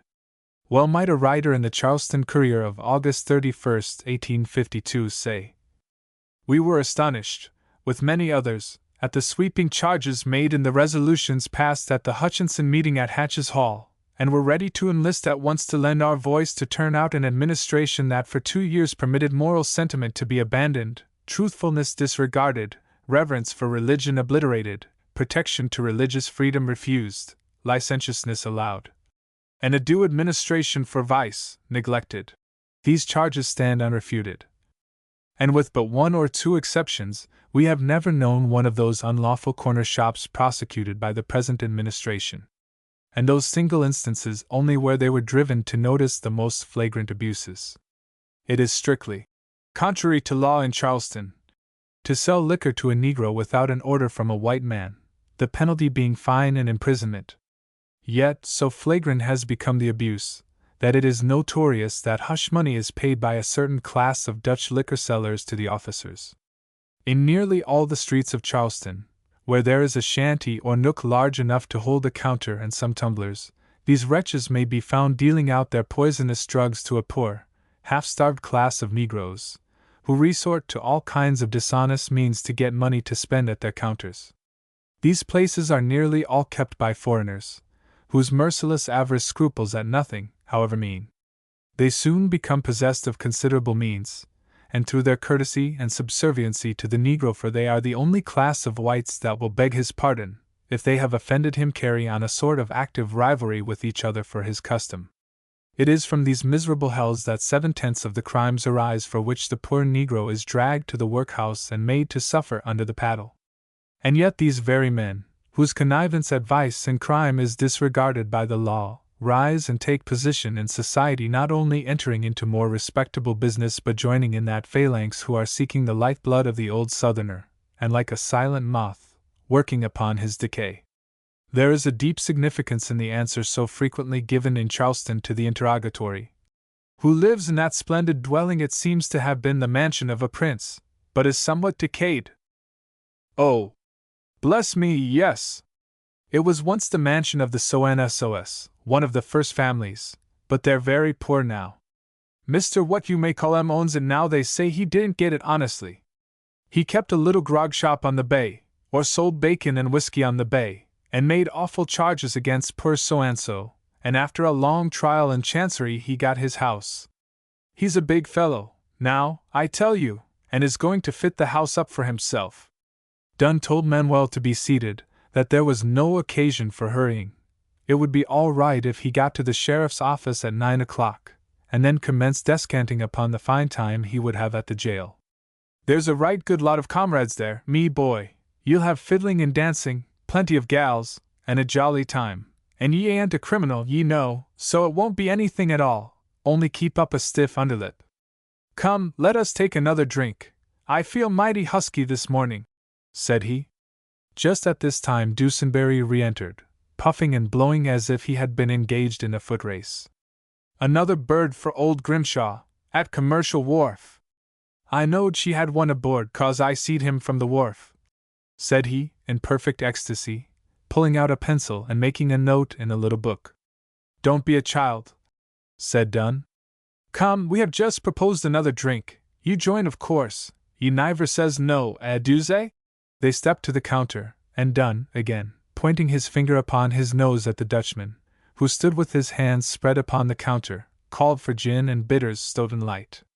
Turning to Manuel, who was sitting upon a bench with his head reclined upon his hand, apparently in deep meditation, he took him by the collar in a rude manner, and dragging him to the counter, said, Come, by the pipers, rouse up your spirits, and don't be sulking, my old Portuguee. Take another Obi Joyful, and it'll put ye all right, and ye'll dance a hornpipe like a gimcrack. Excuse me, sir, I think I have taken enough. Do, please, thither take me back to my vessel, or where you are going to. This is no place for me, said Manuel.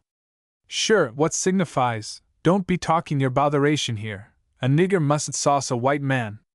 Come, there's no use backing out. You must take a glass of Schweizer's lager beer, said Dunn. Manuel looked around him, and then closing up very reluctantly, the Dutchman filled his glass with frothy beer, and the three touched glasses and drank. They then retired to a bench and commenced discussing the propriety of some point of their official privileges, while Manuel was left standing at the counter. Who paid to drink that you get? Inquired the Dutchman, anxious to serve two little niggers who had just come in with bottles in their hands. It was our friend's treat. Come, my good fellow, do the clean thing according to Southern science. We'll put a good word in for you to the jailer. You won't lose nothing by it, said Dusenberry. My friends, I work hard for my money, and have none to spend foolishly. The small amount is of little consequence, but I would much sooner make you a present of it, than to be drugged by pretense. I've no desire to indulge the propensities of others. Whatever you are going to do with me, do it, and let me know my fate. I am sick and fatigued, and have need for the doctor. Take me to a prison or where you please. I have done no crime. I want sleep, not punishment. Next time I shipwrecked, I get plank and go overboard 'fore I come to Charleston. So saying, he pulled out 50 cents and threw it upon the counter, and the Dutchman swept it into the drawer, as if it was all right, and just the change. Shut up, you black rascal, you mustn't talk that way in South Carolina. We'll have you stretched on the frame and paddled for insolence to a white man. D.N.me, if you're in such a hurry for it, just come along, said Dusenberry, and reaching his hand over to Dunn, took the handcuffs from him and attempted to put them on Manuel's wrists. The poor fellow struggled and begged for more than 10 minutes, and was well nigh overpowering them, when Dusenberry drew a long dirk knife from his bosom, and holding it in a threatening attitude at his breast, uttered one of those fierce yells such as are common to slave hunters, whose business it is to hunt and run down runaway niggers with bloodhounds. Submit, you black villain, or I'll have your heart's blood. Bring a rope, and we'll trise him up here. Jump, be quick, Schweizer, said he, addressing himself to the Dutchman. The Dutchman ran into the front apartment, brought out a cord similar to a clothesline, and commenced to undo it. Do you give up now? Said Dusenberry, still holding the knife pointed at him. Manuel was in the habit of carrying a poniard when on shore in foreign countries, and put his hand to his breast pocket to feel for it. He remembered that he had left it in his chest, and that resistance would be useless against a posse giving expression to such hostility to him. The shackles were put upon his hands with ruffianly force. Oh! Am I a man, or am I a brute? What have I done to receive such treatment? May God look down upon me and forgive me my transgressions, for in his hands are my rights, and he will give me justice, said Manuel, looking his cruel torturers in the face. A man! No, by heavens, you're a nigger, and it's that weed he teaching you. Come, none of your sermons here, trot off. We'll give you a handkerchief to cover your hands if you're so delicate about walking through the streets, said Dunn, throwing him an old red handkerchief, and marching him along through Broad Street. Dusenberry now left him entirely in the charge of Dunn, while, as he said, he went to Adger's Wharf to keep his eye on another vessel that was approaching the dock. The tricks of this man Dunn were well known to those connected with the police and sheriff's office, but instead of being displaced for his many offenses, he was looked upon by them as the best officer upon the rolls, and in fishing for mischievous niggers he was held as a perfect paragon. In this instance he was not contented with the outrages he had inflicted upon Manuel at the Dutch grog shop, which he had forced him into, but he would stop in the public street to hold conversation with every cove he met, and keep the poor man standing for public gaze, like chained innocents awaiting the nod of a villain. The picture would have been complete, if a monster in human form were placed in the foreground applying the lash, according to the statute laws of South Carolina. Chapter 11. The Sheriff's Office. It is 9 o'clock, on the morning of the March 24th, 1852. Manuel was marched into the sheriff's office, situated in the courthouse, on the corner of Broad and Meeting Streets. A large table stood in the center of the room, covered with sundry old papers and an inkstand. At one side was an old sofa, bearing strong evidence of its being worn out at the expense of the state. A few pine wood and painted bookstands, several tipstaffs, old broken-backed chairs, and last, but not least, a wood sawyer's bucksaw, stood here and there in beautiful disorder around the room, while, as if to display the immense importance of the office, a cocked hat with the judicial sword hung conspicuously above the old sofa. A door opened upon the left hand, leading into the clerk's office, where the books and archives of the office were kept. Mr. Canapose, the incumbent, exhibited a great deal of good feeling, which it would have lost the sheriff none of his reputation to pattern after, and kept his office in very respectable order. "Come in here, Manuel, or whatever your name is," said Dunn, as he led the way into the presence of Mr. Grimshaw, the lean, haggard-looking man we have before described. His dark, craven features, as he sat peering through his glasses at the morning news, gave him the appearance of a man of whom little was to be expected by those who had the misfortune to fall into his hands. "Ah, Dunn, you are the best officer in the city, 'pon my soul, these fellows can't escape you. Where did you pick up that nigger?" said he, with a look of satisfaction. "A fat fee case, Mr. Grimshaw, contrary to law. He's a Portuguese nigger. Never had so much trouble with a nigger in my life. I didn't know but the fellow was going to preach a sermon. The captain he belongs to a wrecked Englishman wanted to come the gammon game with him, and pass him for a white man, but sure he couldn't come that game over myself and Duze, anyhow," said Dunn. Without saying a word, Manuel stood up before his accusers, upon this strange charge of contrary to law. As he looked upon his accusers, he said, "What have I done to suffer a murderer's fate? Am I to be sold as a slave, because of the visitation of God? I have done no murder. No, nor have I stolen in your land. And why did these men decoy me into—" "Silence! Silence! You are in the sheriff's office," said Dunn, pointing his finger at his nose. "You can't come your John Bull nigger in South Carolina." This brought the sheriff's clerk to the door that led into the passage. "Dunn, I have warned you about these things several times. The public are getting wind of them. They'll bring this office into disrepute yet. You ought to know what effect the association of officials with these corner shop keepers is already having in the community," said he. "How the divil do ye know what you're talking about? Sure it's his honor's business, and not yours at all," said Dunn, addressing himself to Mr. Canapose, and then looking at Mr. Grimshaw. "Mr. Canapose, you must not interfere with the officers and their duty. Attend to your business, and get your book ready to register this nigger boy," said Grimshaw. "Well now, my good fellow," continued Grimshaw, "I dislike this business very much. It don't pay me enough for all the bother I have with it. 'Tis just a little filtering of fees, which makes the duty of my office exceedingly annoying. But we must respect the law. We do these things to protect our institutions and make them as light as possible.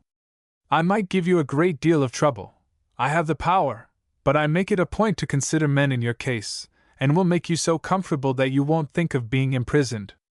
You must understand that it is contrary to law to come among our niggers in this way. It gives them fanciful ideas. There's such an infernal imperfect state of things as these abolitionists are getting everything into. Behooves us to watch the communications which are going on between designing people and our slaves. We are a hospitable people, the world knows that, and have a religious respect for our laws, which we enforce without respect to persons. We'd like to let you go about the city, but then it's contrary to law. Make up your mind, my good fellow, that you are among humane people, who will seek to benefit you among men of your class. Make yourself happy, and look upon me as a friend, and you will never be deceived.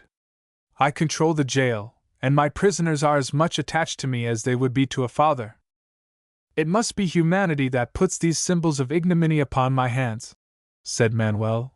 "That confines me in a dungeon lest I should breathe a word of liberty to ears that know it only as a fable." Nobody had asked him to sit down, and feeling the effect of his sickness and fatigue, he turned around as if to look for something to rest against. "You must not sit down, take off your hat," said Grimshaw. The poor fellow made an effort, but could not effect it with the fetters on his hands, at which Dunn stepped up, and snatching it from his head, flung it upon the floor. "You should learn manners, my good fellow," said Grimshaw. when you come into a sheriff's office. It's a place of importance, and people always pay respect to it when they come into it. A few months in Charleston would make you as polite as our niggers. Had you not better take the irons off the poor fellow's hands?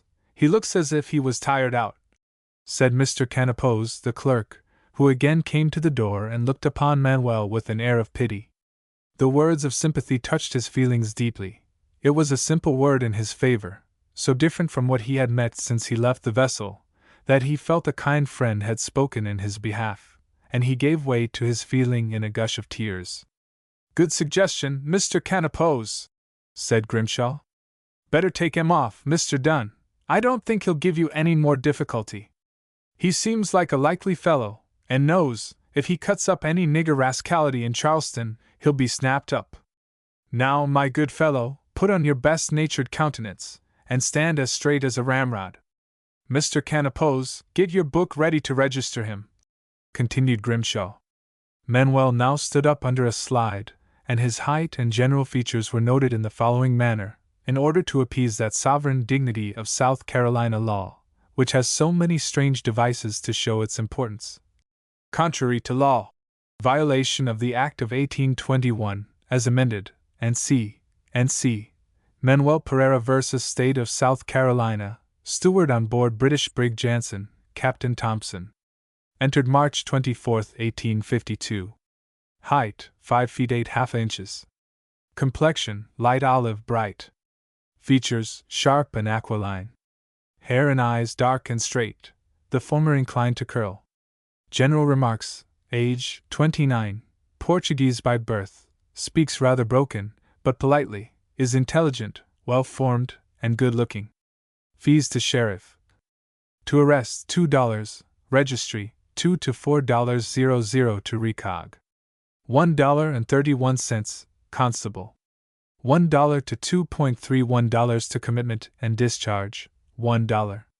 $7.31. Jail fees to be added when discharged.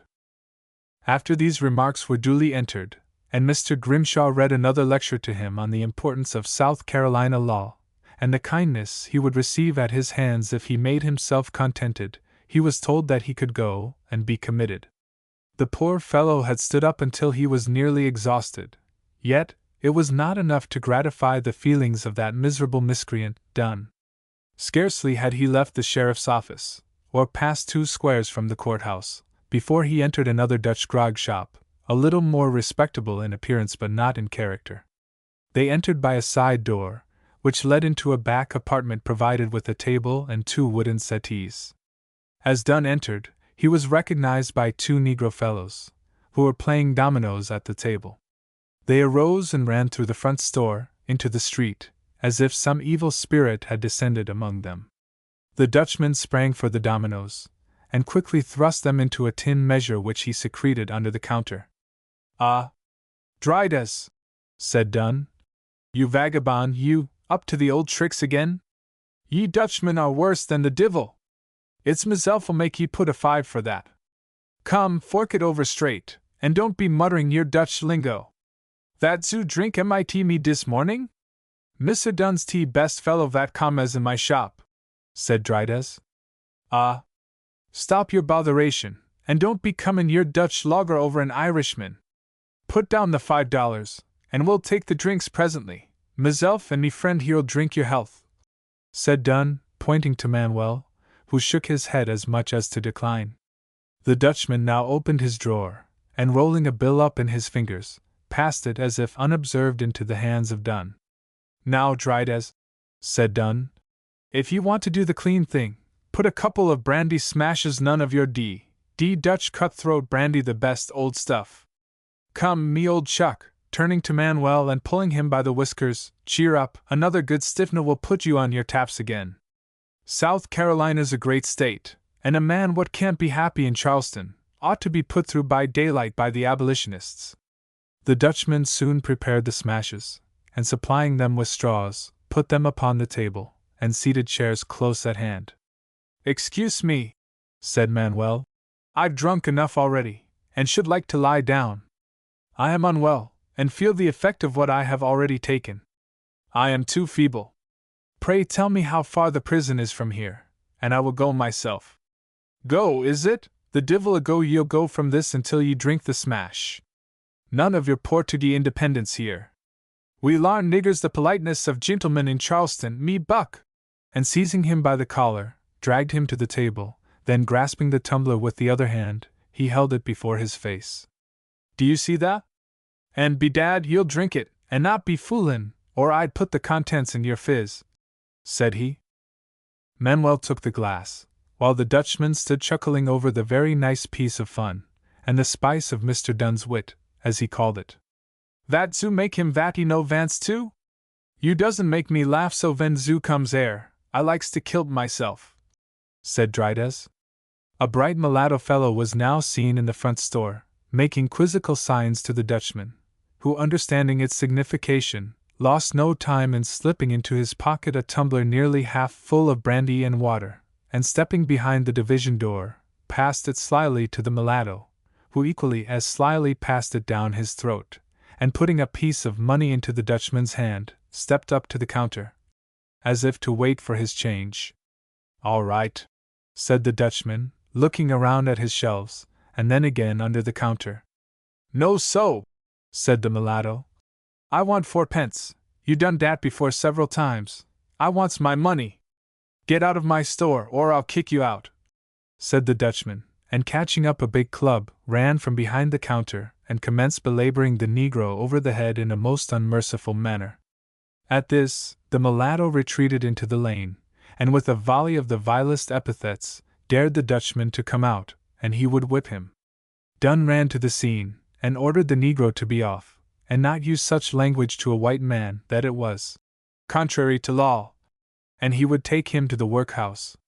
Why, massa, I knows what and respect white men what be gemmen like yourself, but dat Dutchman stand ain't no gentleman. He done gone tfa my money 7 time, and I whip him sure just lef him come out here. I doesn't care for true, and God saw me, I'd be whip at the workhouse next minute. He thief and lie and he cheat me. The Dutchman stood at the door with the big stick in his hand, the negro in the middle of the lane with his fists in a pugilistic attitude, daring and threatening, while the limping Dunn stood by the side of the Dutchman, acting as a mediator. Manuel, taking advantage of the opportunity, emptied his tumbler down a large opening in the floor. It is a notorious fact in Charleston that although the negro, whether he be a black or white one, is held in abject obedience to the white man proper, no matter what his grade may be, yet such is the covetous and condescending character of these groggery keepers, that they become courteous to the negro and submit to an equality of sociability. The negro, taking advantage of this familiarity, will use the most insulting and abusive language to this class of Dutchmen, who either through cowardice, or fear of losing their trade, never resent it. We may say, in the language of Dunn, when he was asked if Negroes had such liberties with white men in Charleston, "A nigger knows a Dutch shopkeeper better than he knows himself. A nigger dare not speak that way to anybody else." The Dutchman gets a double profit from the Negro, and with it diffuses a double vice among them, for which they have to suffer the severest penalty. It is strictly contrary to law to purchase anything from a Negro without a ticket to sell it from his master. But how is this regarded? Why, the shopkeeper forgoes the ticket, encourages the warehouse Negro to steal, and purchases his stealings indiscriminately, at about 1/2 their value. We might enumerate 50 different modes practiced by good, legal voting citizens, totally regardless of the law, and exerting an influence upon the Negro tenfold more direful than that which could possibly arise from the conversation of a few respectable men belonging to a friendly nation. Dunn, after driving the mulatto man from the door and upbraiding the Dutchman for his cowardice, returned to the table, and patting Manuel upon the back, drank the balance of his smash, saying, "Come, me good fellow, we must do the thing up brown, now, we've got the Dutchman nailed on his own hook. We must have another horn, it's just the stuff in our climate, the old jug's close by, and they'll be making a parson of you when you get there. We've had a right jolly time, and ye can't wet your whistle when ye're furnint the gates. I don't ask such favors, and will drink no more," said Manuel. "Fill her up, Drydes. Fill her up. 2 more smashes best brandy and no mistake.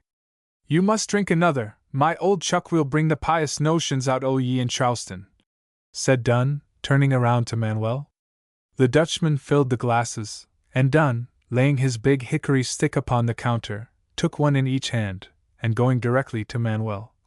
There, take it, and drink her off, no humbugging. Your mother niver gave such milk as that, said he. Excuse me, sir, I positively will not, said Manuel, and no sooner had he lisped the words, than Dunn threw the whole contents in his face. Enraged at such outrageous conduct, the poor fellow could stand it no longer, and fetched him a blow that levelled him upon the floor. The Dutchman ran to the assistance of Dunn, and succeeded in relieving him from his unenviable situation. Not satisfied, however, they succeeded, after a hard struggle, in getting him upon the floor, when the Dutchman, after calling the assistance of a miserable negro, held him down while Dunn beat him with his stick.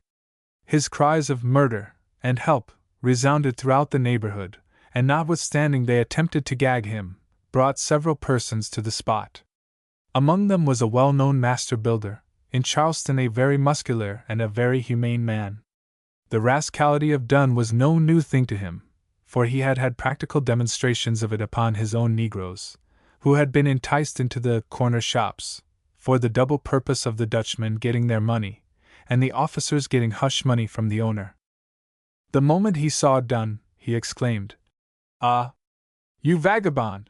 and springing with the nimbleness of a cat, struck the Dutchman a blow that sent him measuring his length into a corner among a lot of empty boxes.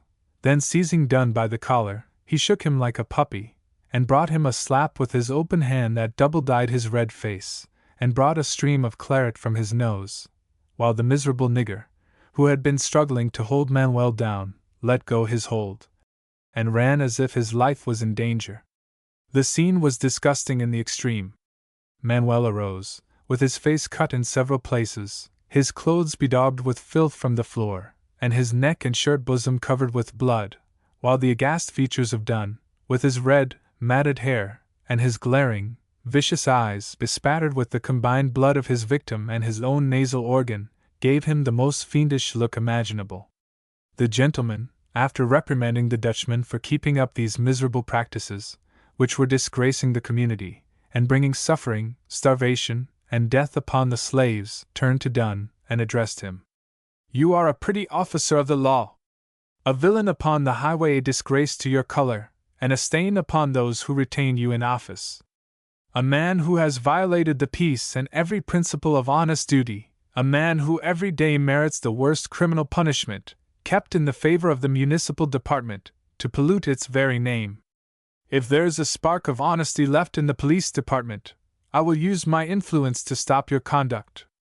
The gallows will be your doom yet. You must not think because you are leagued in the same traffic." Dunn kept one of the worst and most notorious drinking shops in Charleston, but to reconcile his office with that strict requirement, which never allowed anything contrary to law, in Charleston, he made his wife a free trader. This special set of South Carolina may in effect be classed among its many singular laws. It has an exceedingly accommodating effect among bankrupt husbands, and acts as a masked battery for innumerable sins in a business or official line. It so happens, once in a while, that one of the fair free dealers gets into limbo through the force of some ruthless creditor, and the Prison Bounds Act, being very delicate in its bearings, frequently taxes the gallantry of the chivalrous gentlemen of the Charleston bar that you are to go unpunished. And you, Drydes, said he, turning to the Dutchman, I shall enter you upon the information docket, as soon as I go down into the city. Ze may tu vat ze place mit mayor bees my friend, and he knows vot me ams. Yuz sees zel no bronte, no zin. Vot you to mit define, ah? Asterisk asterisk asterisk. I'd like to see you do that same again, mister. It wouldn't be savon yourself a pace warrant, and another for assault and battery. Sure, Magistrate Giles is a first-rate friend of me own, and he'd not suffer me imposed on. The D nigger was obstinate and wouldn't go to jail, said Dunn in a cowardly, whimpering manner. Oh yes, me heard mit him swore that he no go to jail, rejoined the Dutchman anxiously. Tell me none of your lies, said he. You are both the biggest rascals in town, and carry on your concerted villainy as boldly as if you had the control of the city in your hands." Manuel was trembling under the emotions of grief and revenge. His Portuguese blood would have revenged itself at the poniard's point, but fortunately he had left it in his chest. He saw that he had a friend at his hand, and with the earnestness of a child, resigned himself to his charge.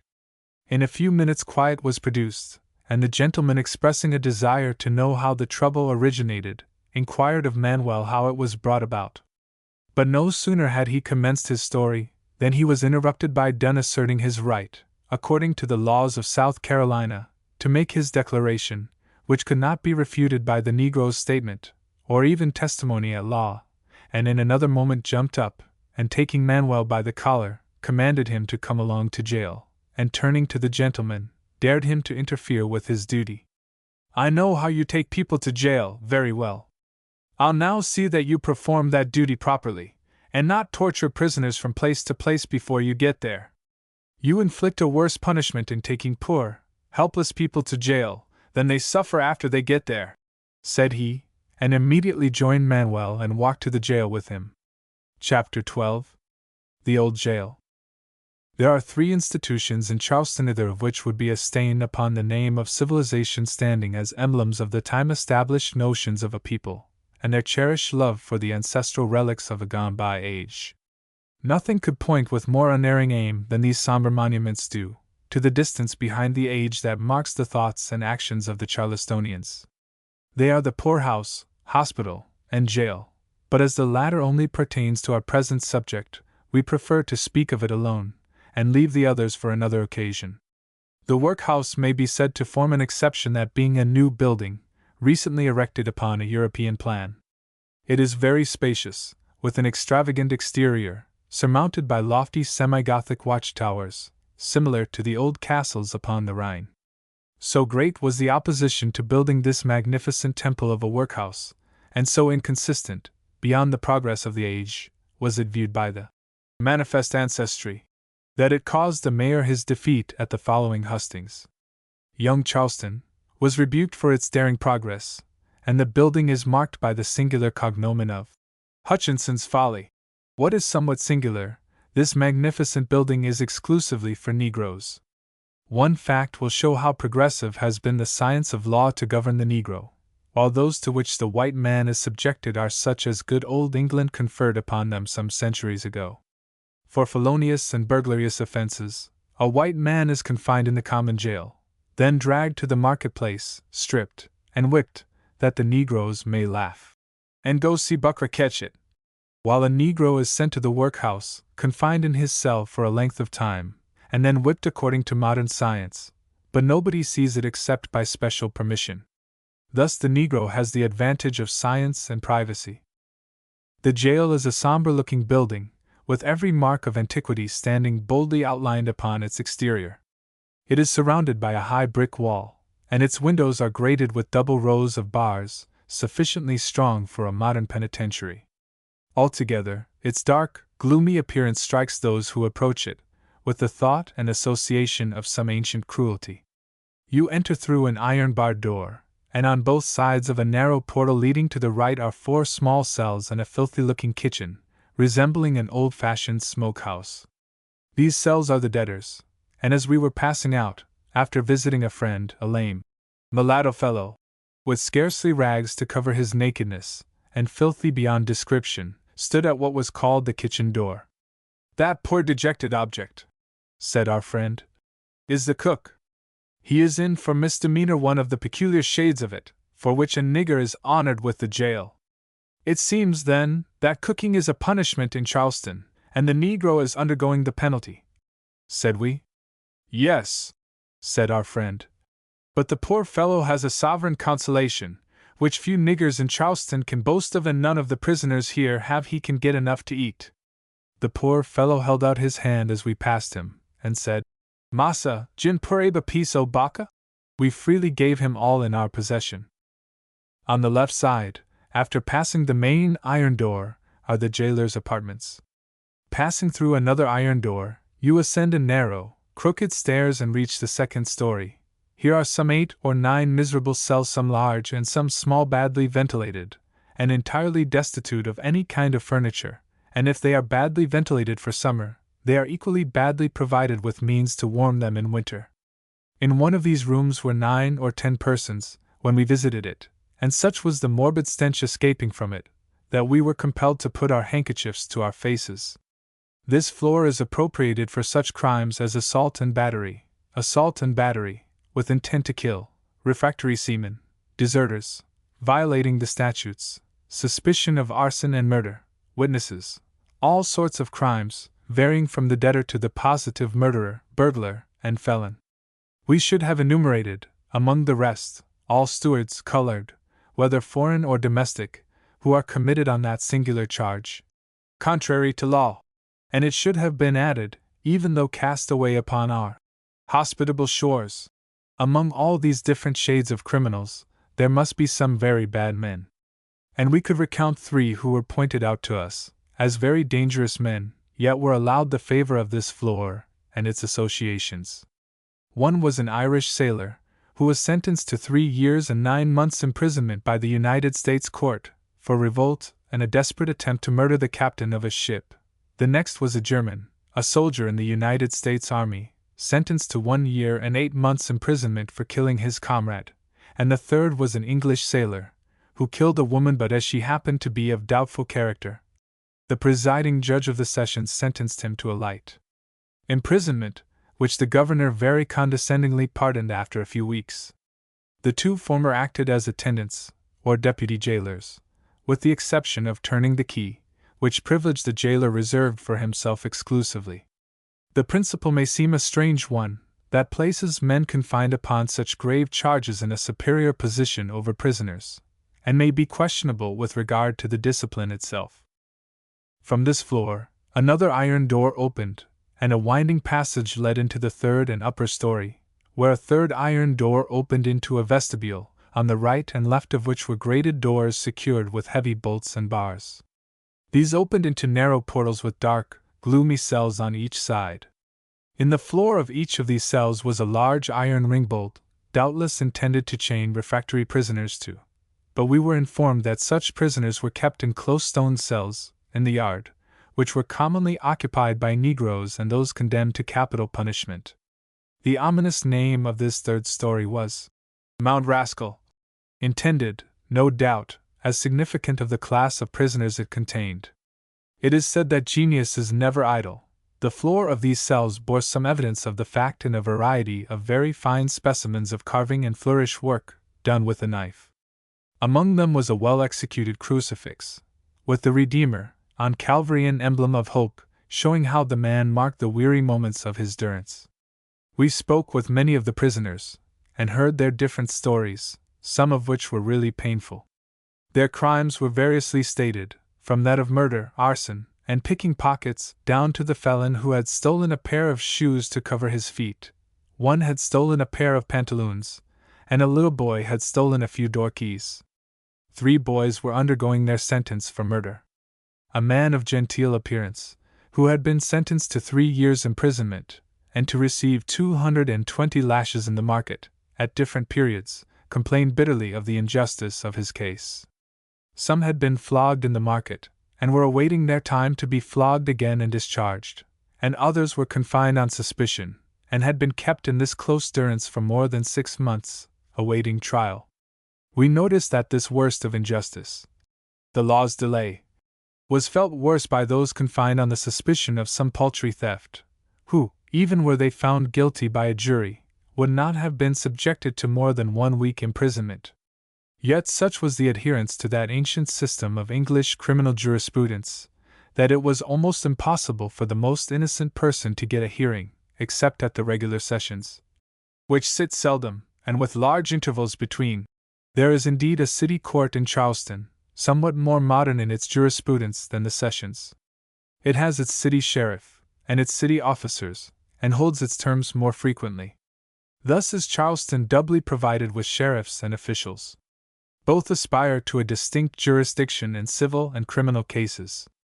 Prisoners seem mere shuttlecocks between the sheriffs, with a decided advantage in favor of the county sheriff, who is autocrat and ray over the jail, and any criminal who has the good fortune to get a hearing before the city judge, may consider himself under special obligation to the county sheriff for the favor. We noticed these cells were much cleaner than those below, yet there was a fetid smell escaping from them. This we found arose from the tubs being allowed to stand in the rooms, where the criminals were closely confined, for 24 hours, which, with the action of the damp, heated atmosphere of that climate, was of itself enough to breed contagion. We spoke of the want of ventilation and the noxious fumes that seemed almost pestilential, but they seemed to have become habituated to it, and told us that the rooms on the south side were lighter and more comfortable. Many of them spoke cheerfully, and endeavored to restrain their feelings, but the furrows upon their haggard countenances needed no tongue to utter its tale. Hunger was the great grievance of which they complained, and if their stories were true, and we afterward had strong proofs that they were, there was a wanton disregard of common humanity, and an abuse of power the most reprehensible. The allowance per day was a loaf of bad bread, weighing about 9 ounces, and a pint of thin, repulsive soup, so nauseous that only the most necessitated appetite could be forced to receive it, merely to sustain animal life. This was served in a dirty-looking tin pan, without even a spoon to serve it. One man told us that he had subsisted on bread and water for nearly 5 weeks, that he had lain down to sleep in the afternoon, and dreamed that he was devouring some wholesome nourishment to stay the cravings of his appetite, and awoke to grieve that it was but a dream. In this manner his appetite was doubly aggravated, yet he could get nothing to appease its wants until the next morning.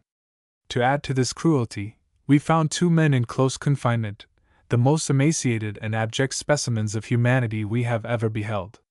We asked ourselves, Lord God, was it to be that humanity should descend so low? The first was a forlorn, dejected-looking creature, with a downcast countenance, containing little of the human to mark his features. His face was covered with hair, and so completely matted with dirt, and made fiendish by the tufts of coarse hair that hung over his forehead, that a thrill of horror invaded our feelings. He had no shoes on his feet, and a pair of ragged pantaloons, and the shreds of a striped shirt without sleeves, secured around the waist with a string, made his only clothing.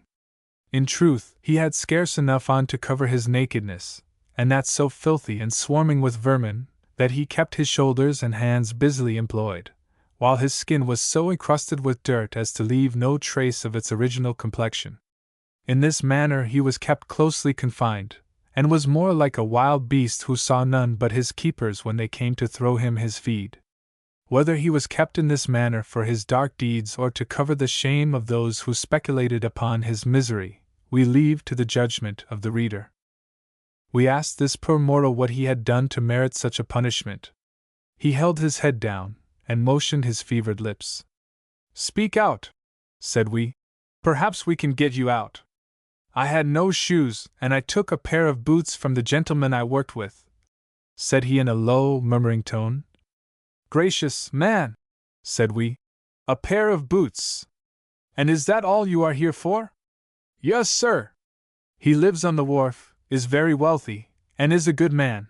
'T wasn't his fault, because he tried to get me out if I'd pay for the boots, but they wouldn't let him." "And how long have you been thus confined?"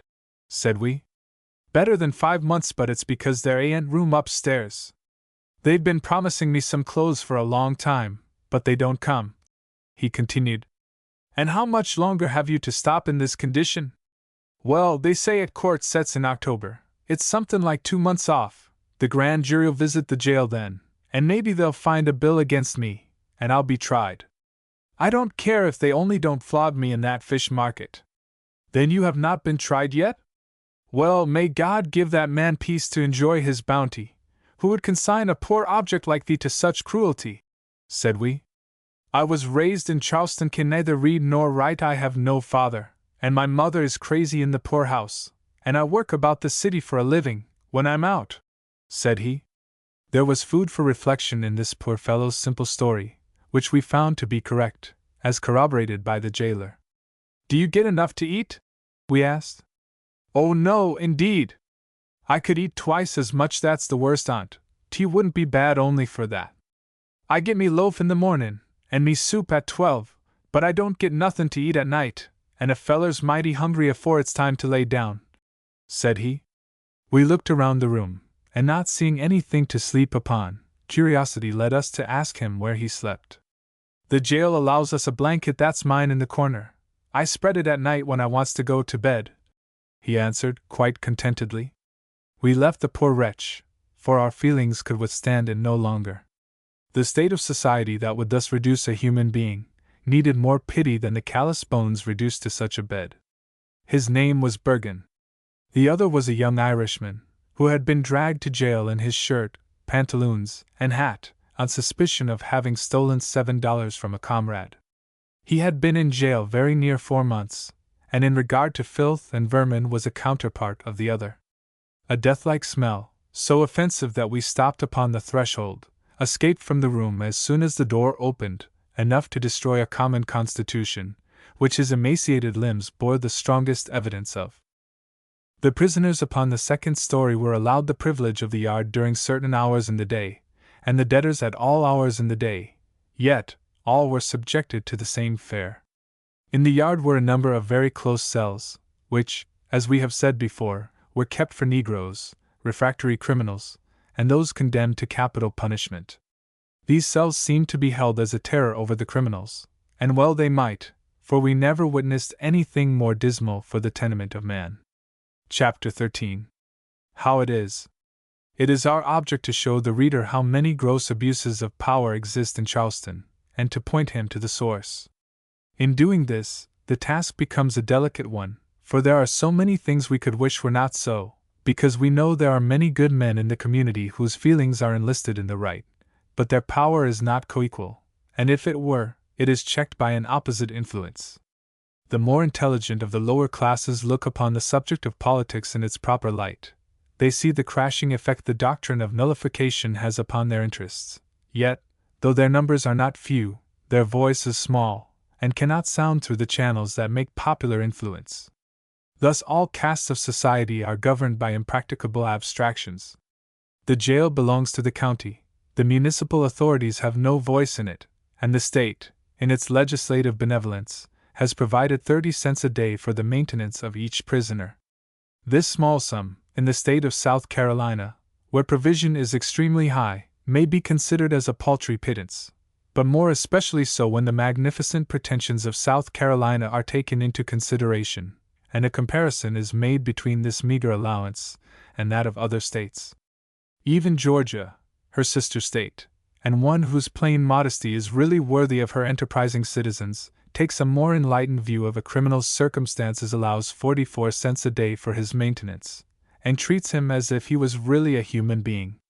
But for this disparity, and the wanton neglect of humane feelings, South Carolinians excuse themselves upon the ground that they have no penitentiary, nor do they believe in that system of punishment, contending that it creates an improper competition with the honest mechanic, and gives countenance to crime, because it attempts to improve criminals.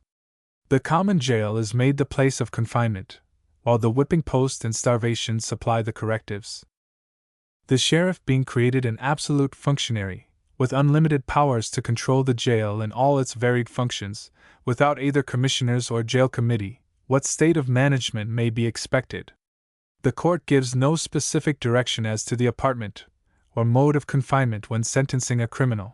Consequently, it becomes an established fact that the legislative confidence deposed in the sheriff is used as a medium of favors, to be dispensed as best suits the feelings or interests of the incumbent. Such power in the hands of an arbitrary, vindictive, or avaricious man affords unlimited means of abuse, and without fear of exposure. It may be inferred from what we have said that the jailer was relaxed in his duty. This is not the case, for we have good authority that a more kind-hearted and benevolent man never filled the office.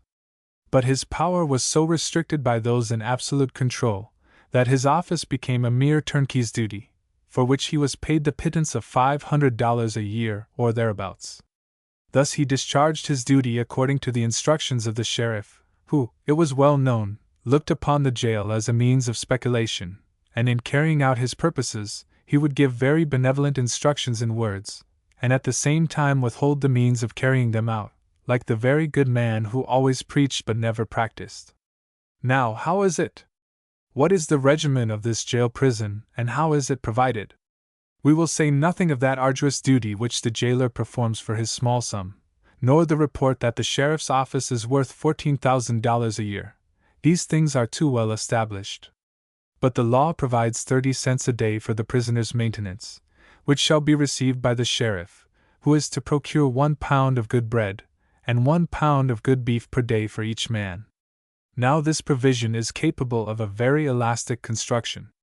The poor criminal is given a loaf of bad bread, costing about 3 cents, and a pound of meat, the most unwholesome and sickly in its appearance, costing 5 cents. Allowing a margin, however, and we may say the incumbent has a very nice profit of from 18 to 20 cents per day on each prisoner. But, as no provision is made against the possibility of the criminal eating his meat raw, he is very delicately forced to an alternative which has another profitable issue for the sheriff, that of taking a pint of diluted water, very improperly called soup. Thus is carried out that ancient law of England which even she is now ashamed to own. Our feelings are naturally roused against the perpetration of such abuses upon suffering humanity. We struggle between a wish to speak well of her whose power it is to practice them, and an imperative duty that commands us to speak for those who cannot speak for themselves. These things could not exist if the public mind was properly enlightened. It is unnecessary to spend many words in exposing such palpable abuses, or to trace the cause of their existence and continuance. One cause of this is the wilful blindness and silly gasconade of some of those who lead and form public opinion. With South Carolinians, nothing is done in South Carolina that is not greater than ever was done in the United States. No battles were ever fought that South Carolina did not win. No statesman was ever equal to Mr. Calhoun. No confederacy would be equal to the Southern. With South Carolina at its head, no political doctrines contain so much vital element as secession. And no society in the Union is equal to South Carolina for caste and elegance, not excepting the worthy and learned aristocracy of Boston.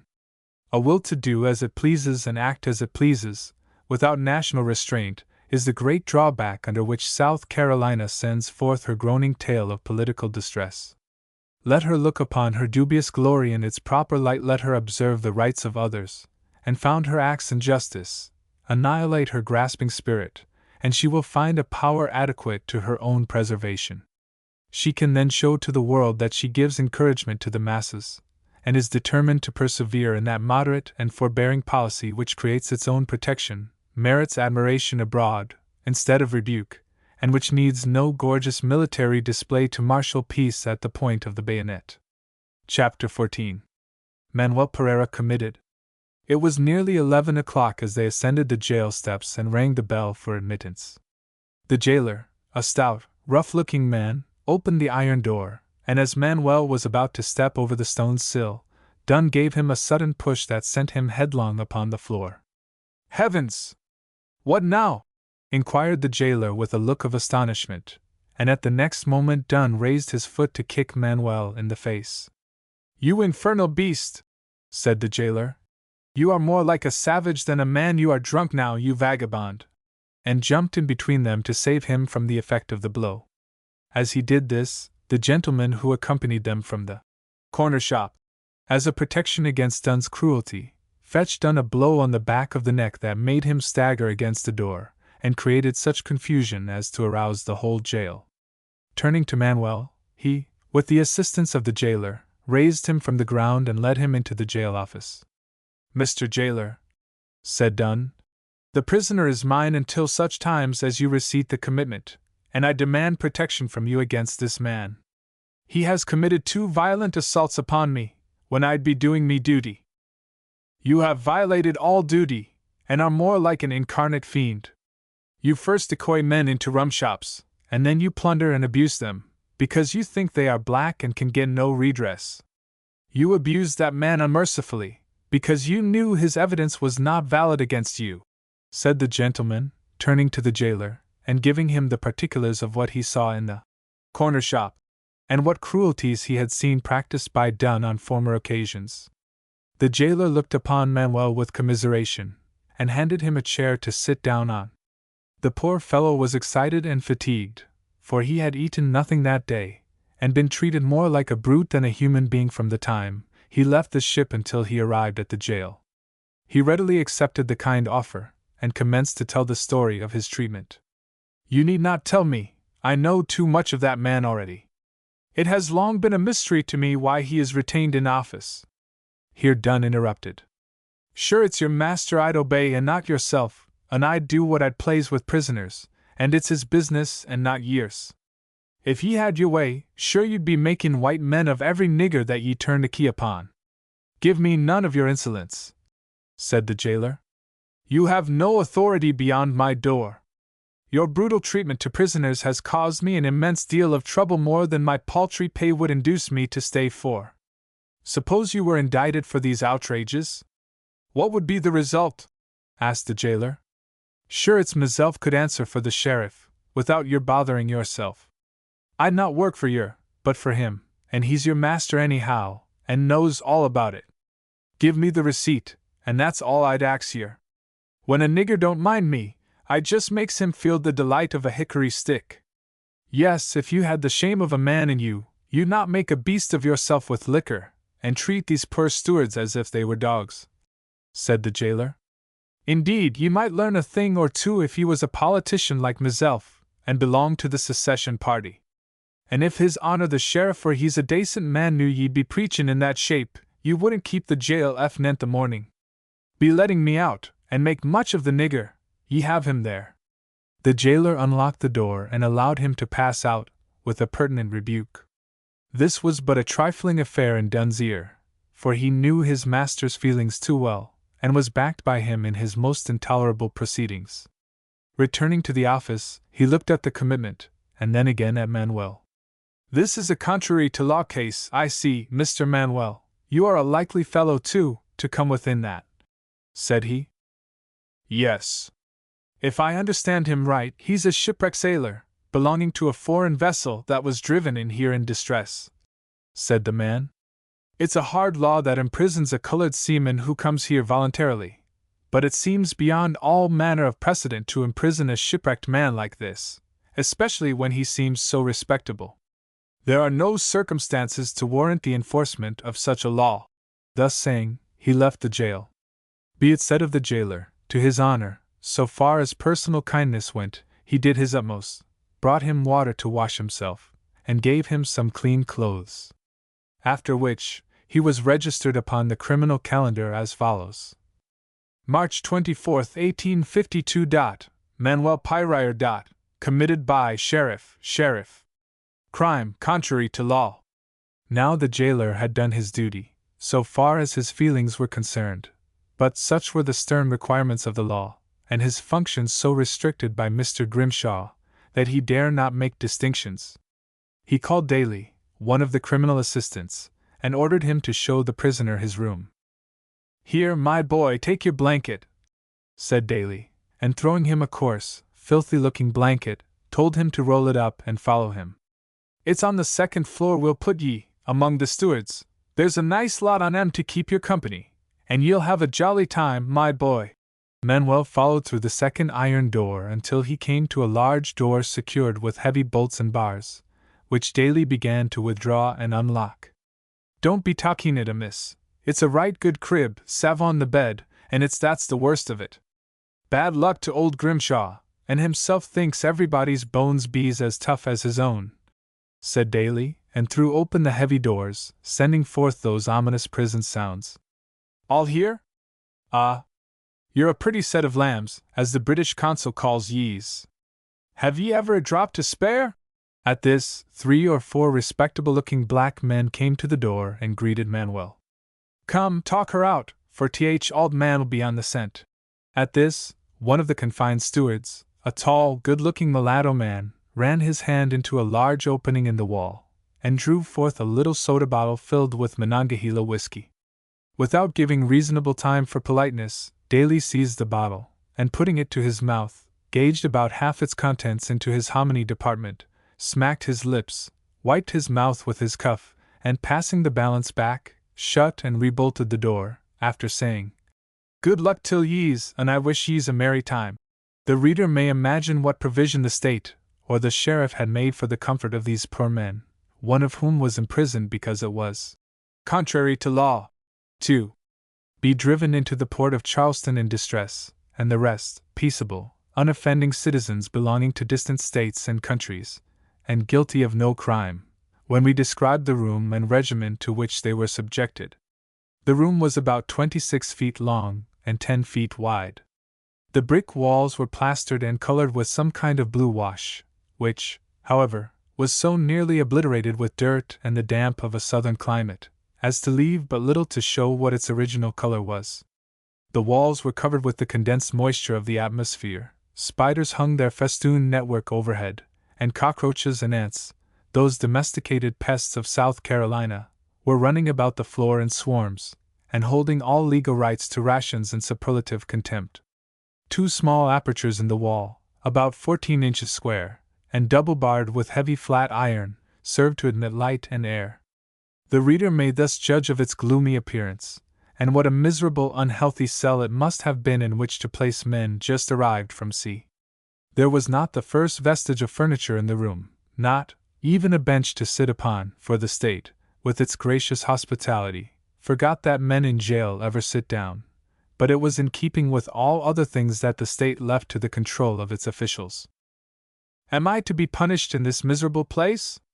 Why, I cannot see where I'm going, and have I nothing to lay down upon but the floor, and that creeping with live creatures? Inquired Manuel of those who were already inured to the hardship. Nothing! Nothing! Bring your mind to realize the worst, and forget the cruelty while you are suffering it. They let us out a part of the day. We are locked up today because one of the assistants stole my friend's liquor, and he dared to accuse him of the theft, because he was a white man, said a tall, fine-looking mulatto man by the name of James Redman, who was steward on board a Thomastown, Maine, ship, and declared that he had visited Charleston on a former occasion, and by paying $5 to one of the officers, remained on board of the ship unmolested. And how long shall I have to suffer in this manner? Inquired Manuel. Can I not have my own bed and clothing? Oh, yes, said Redman. You can have them, but if you bring them here, they'll not be worth anything when you leave, and the prisoners upon this floor are so starved and destitute, that necessity forces them to steal whatever comes in their way, and the assistants are as much implicated as the prisoners. You'll fare hard, but just do as we do in a calm, wait for the wind to blow, and pray for the best. If you say anything, or grumble about it, the sheriff will order you locked up on the 3rd story, and that's worse than death itself. The first thing you do, make preparations for something to eat. We pay for it here, but don't get it, and you'd starve afore you'd eat what they give them poor white prisoners. They suffer worse than we do, only they have cleaner rooms. I pray for my deliverance from such a place as this. His manners and appearance at once enlisted the respect of those present, and they immediately set to work, with all the means at hand, to make him comfortable. Joseph Josiki, a young man who had been taken from a vessel just arrived from Rio, and was more fortunate than the rest, in having a mattress, seeing Manuel's weak condition, immediately removed it from its place, and spreading it upon the floor, invited him to lay down. The invitation was as acceptable as it was kind on the part of Josiki, and the poor fellow laid his weary limbs upon it, and almost simultaneously fell into a profound sleep. Manuel continued to sleep. His face and head were scarred in several places, which were dressed and covered with pieces of plaster that the jailer had supplied. His companions, for such we shall call those who were confined with him, sat around him, discussing the circumstances that brought him there, and the manner in which they could best relieve his suffering. It's just as I was served, said Redman. And I'll bet that red-headed constable, Dunn, brought him up, and abused him in all them Dutch shops. I didn't know the law, and he made me give him $3 not to put the handcuffs upon me, and then I had to treat him in every grog shop we came to. Yes, and the last shop we were in, he throwed liquor in me face, cursed the Dutchman that kept the shop, kicked me, and tried every way in the world to raise a fuss. If I hadn't knowed the law here too well, I'd whipped him sure. I have suffered the want of that $3 since I've been here. 'Twould served me for coffee. We have neither coffee nor bread tonight, for we gave our allowance of bad bread to the white prisoners, but we must do something to make the poor fellow comfortable. I know the constable has kept him all day coming up, and he'll be hungry as soon as he awakes." "Won't he receive his allowance today like another prisoner?" inquired Copeland, a thick-set, well-made, dark-skinned Negro steward, who had formerly conducted a barber's shop in Fleet Street, Boston, but was now attached to the schooner Oscar Jones, Kellogg, master. "Oh, no, sir," said Redman. "That's against the rules of the jail. Everything is done by rule here, even to paying for what we don't get, and starving the prisoners. A man that don't come in before 11 o'clock gets no ration until the next morning. I know, because I had a fuss with the jailer about it, the first day I was brought in, but he ginned me a loaf out of his own house. The old sheriff never allows anything done outside the rules, for he's tighter than a man-trap. 'Tain't what ye suffers in this cell, but it's what ye don't get to eat, and if that poor feller ain't got money, he'll wish himself alongside the caboose again 'fore he gets out." The poor fellows were driven to the extreme of providing sustenance to sustain life. They mustered their little means together, and by giving a sum to the sheriff's black boy, a man more intelligent, gentlemanly, and generous-hearted than his master, had a measure of coffee, sugar, and bread brought in. Necessity was the mother of invention with them, for they had procured a barrel for 25 cents, and made it supply the place of a table. With a few chips that were brought to them by a kind-hearted colored woman that did their washing, and bestowed many little acts of kindness, they made a fire, endured the annoyance of a dense smoke from the old fireplace, and prepared their little supper. As soon as it was upon the table, they awoke Manuel, and invited him to join in their humble fare. The poor fellow arose, and looking around the gloomy, cavern-like place, heaved a deep sigh. "It's hard to be brought to this for nothing," said he, "and my bones are so sore that I can scarcely move. I must see the captain and consul." "That won't do any good. You might as well keep quiet and drink your coffee.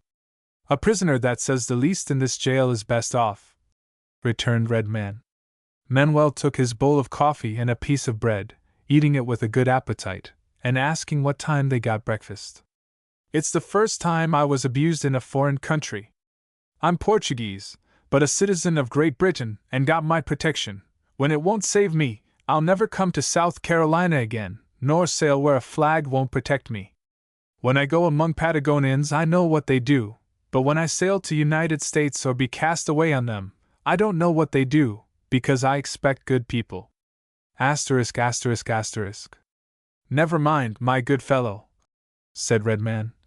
Cheer up, take it as a good sailor would a storm, and in the morning you'll get a small loaf of sour bread and a bucket of water for breakfast, if you go to the pump for it.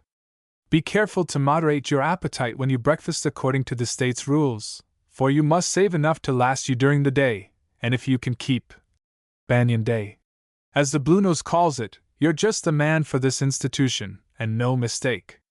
Come, I see you're hungry, drink another bowl of coffee, and eat plenty of bread, then you'll be all right for another good sleep. Yes, but I don't expect to be in here long. But tell me, do we get nothing more than a loaf? Didn't the jail give us this supper? He inquired with surprise. Supper, indeed, it's against the rules for prisoners to have coffee. That's our private fixings. But you'll get a pound of bloody neck bone, they call beef, in the morning. I have twice thrown mine to the dog, but he doesn't seem to thank me for it, so I told the cook he needn't trouble his steelyards for me again. Redman's conversation was interrupted by a noise that seemed to be a ring of the prison bell, and an anxious expression which Manuel gave utterance to indicated that he expected somebody would come to see him. He was not disappointed, for a few minutes after, the bolts were heard to withdraw and the heavy door swung back.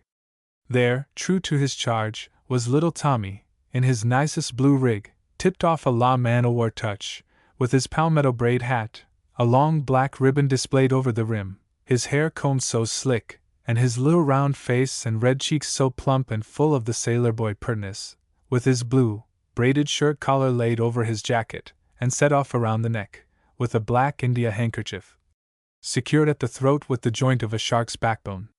He looked the very picture and pattern of a Simon pure salt. He had wended his way through strange streets and lanes, with a big haversack under his arm, which Daly had relieved him of at the door, and brought into the room under his arm. As soon as Manuel caught a glimpse of him, He rose and clasped the little fellow in his arms with a fond embrace. No greeting could be more affecting. Manuel exulted at seeing his little companion, but Tommy looked grieved and asked, "But what has scarred your face so, Manuel? You didn't look that way when you left the brig. We have had a sight of folks down to see us today." "Oh, that's nothing, just a little fall I got. Don't tell the captain, it'll all be well tomorrow. Here, Jack, take your knapsack. Did you bring ever a drop o' liquor for the steward?" said Daly, addressing himself to Tommy, and putting the package upon the floor. "Yes, Manuel," said Tommy. "The captain sent you some nice bread and ham, some oranges and raisins, and a bottle of nice claret, for he was told by the consul that they didn't give 'em nothing to eat at the jail. And I had a tug with 'em, I tell you. I got lost once, and got a good-natured black boy to pilot me for a Victoria threepence, but he did not like to carry the bundle to the jail, for fear of his master. Captain L'll be up first thing in the morning, if he can get away from business," said the little tar, opening the haversack and pulling out its contents to tempt the hungry appetites of those around him. Daly very coolly took the bottle of claret by the neck, and holding it between himself and the light, took a lunar squint at it, as if doubting its contents, and then, putting it down, exclaimed, "Ah! The divil a red I'd give you for your claret. Sure, why didn't ye bring a token of good old hardware?" "Hardware? What is hardware?" inquired Manuel. "Ah! Botheration to the bunch of yees, a drap of old whiskey, that ye make the delight come efnent. Have ye ne'er a drap among the whole o' yees?" Receiving an answer in the negative, he turned about with a Kilkenny. "It don't signify," and toddled for the door, which he left open, to await Tommy's return. Redman knew Daly's propensity too well, and having ocular proof that he had wet t'other eye until it required more than ordinary effort to make either one stay open, he declined recognizing his very significant hint. As soon as Daly withdrew, Manuel invited his companions to partake of the captain's present, which they did with general satisfaction. Chapter 15. The Law's Intricacy. While the scenes we have described in the foregoing chapter were being performed, several very interesting ones were going through the course of performance at the consul's office and other places, which we must describe. The British government, in its instructions to Mr. Matthew, impressed upon him the necessity of being very cautious lest he should in any manner prejudice the interests of the local institutions within his consular jurisdiction, to make no requests that were incompatible with the local laws, but to pursue a judicious course in bringing the matter of Her Majesty's subjects properly to the consideration of the legal authorities, and to point to the true grievance, and as it involved the question of right affecting the interests and liberties of her citizens, to ask the exercise of that judicial power from which it had a right to expect justice. The main object was to test the question whether this peculiar construction given to that local law which prohibits free-colored men from coming within the limits of the state was legal in its application to those who come into its ports connected with the shipping interests, pursuing an honest vocation, and intending to leave whenever their ship was ready. The consul was censured by the press in several of the slave-holding states, because he dared to bring the matter before the local legislature. We are bound to say that Consul Matthew, knowing the predominant prejudices of the Carolinians, acted wisely in so doing. First, he knew the tenacious value they put upon courtesy. Secondly, the point at issue between South Carolina and the federal government, and, as a learned friend in Georgia once said, whether South Carolina belonged to the United States, or the United States to South Carolina. And thirdly, the right of state sovereignty, which South Carolina held to be of the first importance. To disregard the first would have been considered an insult to the feelings of her people, and if the question had first been mooted with the federal government, the ire of South Carolinians would have been fired. The slur in placing her in a secondary position would have sounded the war trumpet of abolition encroachments, while the latter would have been considered a breach of confidence, and an unwarrantable disregard of her assertion of state rights. The executive transmitted the documents to the Assembly, that body referred them to special committees, and the Messrs. Mazik and Macready reported as everybody in South Carolina expected, virtually giving the British consul a very significant invitation to keep his petitions in his pocket for the future, and his black lambs out of the state, or it might disturb their domesticated ideas. Thus was the right clearly reserved to themselves, and the question settled, so far as the state legislature was concerned. The next course for Mr. Matthew was to appeal to the judiciary, and should redress be denied, make it the medium of bringing the matter before the federal courts. We cannot forbear to say that the strenuous opposition waged against this appeal of common humanity arose from political influence, supported by a set of ultra-partisans, whose theoretical restrictions, assisted by the voice of the press, catered to the war spirit of the abstractionists. The British consul, as the representative of his government, knowing the personal suffering to which the subjects of his country were subjected by the wretched state of the Charleston prison, and its management, sought to remove no restriction that might be necessary for protecting their dangerous institutions, but to relieve that suffering. He had pointed the authorities to the wretched state of the prison, and the inhuman regimen which existed within it, but whether through that superlative carelessness which has become so materialized in the spirit of society, that callousness to misfortune so strongly manifested by the rich toward the industrious poor and the slaves, or a contempt for his opinions, because he had followed out the instructions of his government, things went on in the same neglected manner, and no attention was paid to them. Now, we dare assert that a large portion of the excitement which the question has caused has arisen from personal suffering, consequent upon that wretched state of jail provisions which exists in South Carolina, and which, to say the least, is degrading to the spirit and character of a proud people. If a plea could be made for excuse upon the shattered finances of the state, we might tolerate something of the abuse. But this is not the case, and when its privileges become reposed in men who make suffering the means to serve their own interests, its existence becomes an outrage. A stronger evidence of the cause of these remonstrances on the part of the British government is shown by the manner in which it has been submitted to in Georgia. The British consul of the port of Savannah, a gentleman whose intelligence and humane feelings are no less remarkable than Mr. Matthew's, has never had occasion to call the attention of the executive of Georgia to the abuse of power consequent upon the imprisonment of colored seamen belonging to the ships of Great Britain in that port. The seaman was imprisoned, consequently deprived of his liberty, but there was no suffering attendant beyond the loss of liberty during the stay of the vessel, for the imprisonment itself was a nominal thing. The imprisoned was well cared for, he had good, comfortable apartments, cleanly and well ordered, away from the criminals, and plenty of good, wholesome food to eat. There was even a satisfaction in this, for the man got what he paid for, and was treated as if he were really a human being. Thus, with the exception of the restriction on the man's liberty, and that evil, which those interested in commerce would reflect upon as a tax upon the marine interests of the port to support a municipal police, because it imposes a tax and burdensome annoyance upon owners for that which they have no interest in, and can derive no benefit from. The observance of the law had more penalty in mental anxiety than bodily suffering. We have sometimes been at a loss to account for the restriction, even as it existed in Georgia, and especially when we consider the character of those controlling and developing the enterprising commercial affairs of Savannah. But we must return to South Carolina.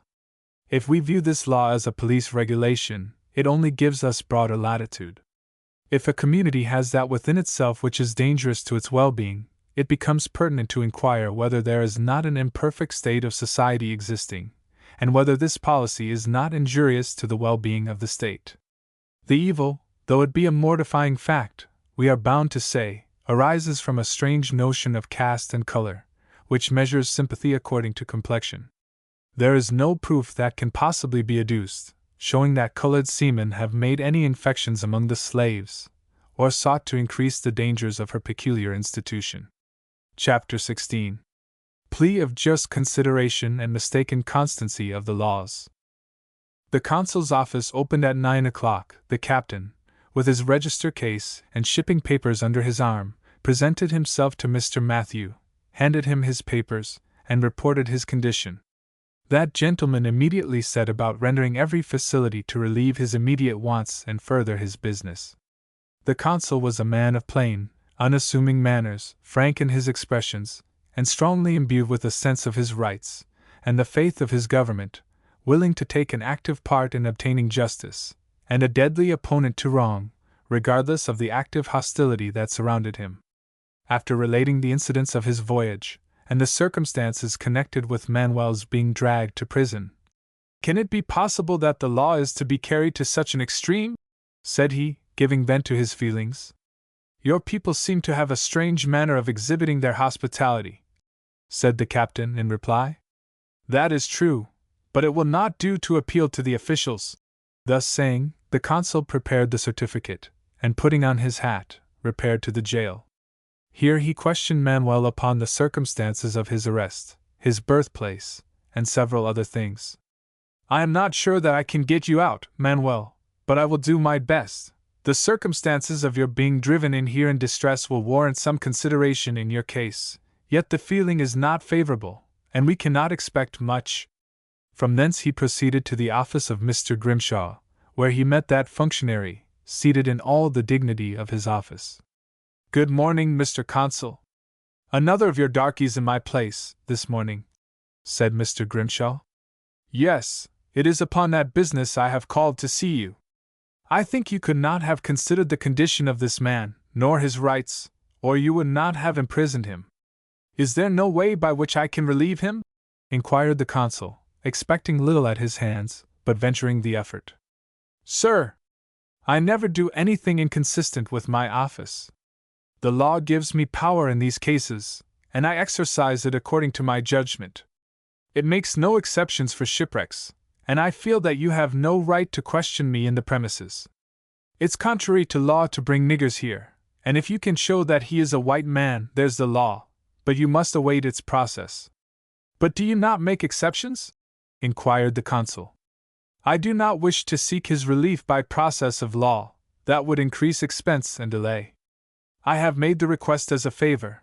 If you cannot consider it in that light, I can only say my expectations are disappointed." "But how is it that the man was abused by your officers before he was committed?" "Those are things I've nothing to do with. They are between the officers and your niggers. If they are stubborn, the officers must use force, and we have a right to iron the whole of them. Your niggers give more trouble than our own, and are a set of unruly fellows. We give them advantages which they don't deserve, in allowing them the yard at certain hours of the day. You Englishmen are never satisfied with anything we do," returned Mr. Grimshaw, with indifference, appearing to satisfy himself that the law gave him the right to do what he pleased in the premises. There seemed but one idea in his head, so far as niggers were concerned, nor could any mode of reasoning arouse him to a consideration of any extenuating circumstances. A nigger was a nigger with him, whether white or black, a creature for hog, hominy, and servitude. "I expected little and got nothing. I might have anticipated it, knowing the fees you make by imprisonment. I shall seek relief for the man through a higher tribunal, and I shall seek redress for the repeated abuses inflicted upon these men by your officers," said the consul, turning to the door. "You can do that, sir," said Mr. Grimshaw. "But you must remember that it will require white evidence to substantiate the charge. We don't take the testimony of your niggers." Just as the consul left the office, he met Colonel S. entering. The colonel always manifested a readiness to relieve the many cases of oppression and persecution arising from bad laws and abused official duty. He had called upon Mr. Grimshaw on the morning of the arrest, and received from him an assurance that the case would be considered, the most favorable construction given to it, and everything done for the man that was in his power. Notwithstanding this, to show how far confidence could be put in such assurances, we have only to inform the reader that he had dispatched the officers an hour previously.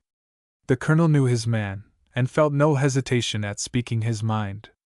Stepping up to him, "Mr. Grimshaw," said he, "how do you reconcile your statement and assurances to me this morning with your subsequent conduct?" "That's my business. I act for the state, and not for you.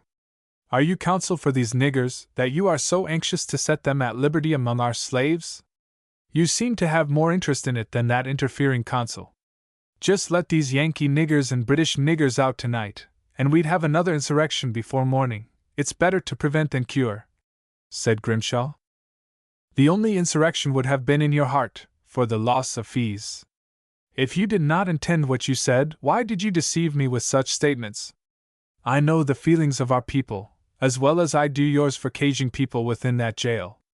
Upon that, I intimated to the captain what I thought would be the probable result, and this morning I proceeded to his vessel to reassure him, upon your statement.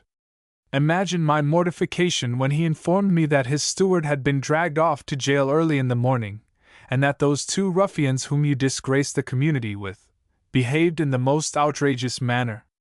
It is in your power to relieve this man, and I ask it as a favor, and on behalf of what I know to be the feelings of the citizens of Charleston. Your request, Colonel, said Mr. Grimshaw, with a little more complacency, is too much in the shape of a demand. There's no discretion left me by the state, and if you have a power superior to that, you better pay the expenses of the nigger, and take the management into your own hands. I never allowed this trifling philanthropy about niggers to disturb me.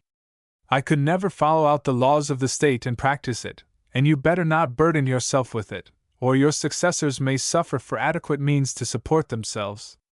Now, sir, take my advice. It's contrary to law for them niggers to come here. You know our laws cannot be violated. South Carolina has a great interest at stake in maintaining the reputation of her laws. Don't excite the nigger's anxiety, and he'll be better off in jail than he would running about among the wenches. He won't have luxuries, but we'll make him comfortable, and he must suit his habits to our way of living. We must not set a bad example before our own niggers. The whiter they are, the worse they are. They struggle for their existence now, and think they're above observing our nigger laws. We want to get rid of them, and you know it, returned Grimshaw. Yes, I know it too well, for I have had too many cases to protect them from being run off and sold in the New Orleans market. But when you speak of white niggers, I suppose you mean our brightest. I dispute your assertion, and point you to my proof in the many men of wealth among them now pursuing their occupations in our city. Can you set an example more praiseworthy? And notwithstanding they are imposed upon by taxes, and many of our whites take the advantage of law to withhold the payment of debts contracted with them, they make no complaint. They are subject to the same law that restricts the blackest slave. Where is the white man that would not have yielded under such an equality? No, Mr. Grimshaw, I am as true a Southerner born and bred as you are, but I have the interests of these men at heart, because I know they are with us, and their interests and feelings are identical with our own. They are Native Americans by birth and blood, and we have no right to dispossess them by law of what we have given them by blood. We destroy their feelings by despoiling them of their rights, and by it we weaken our own cause. Give them the same rights and privileges that we extend to that miserable class of foreigners who are spreading pestilence and death over our social institutions, and we would have nothing to fear from them, but rather find them our strongest protectors. I want to see a law taking from that class of men the power to lord it over and abuse them.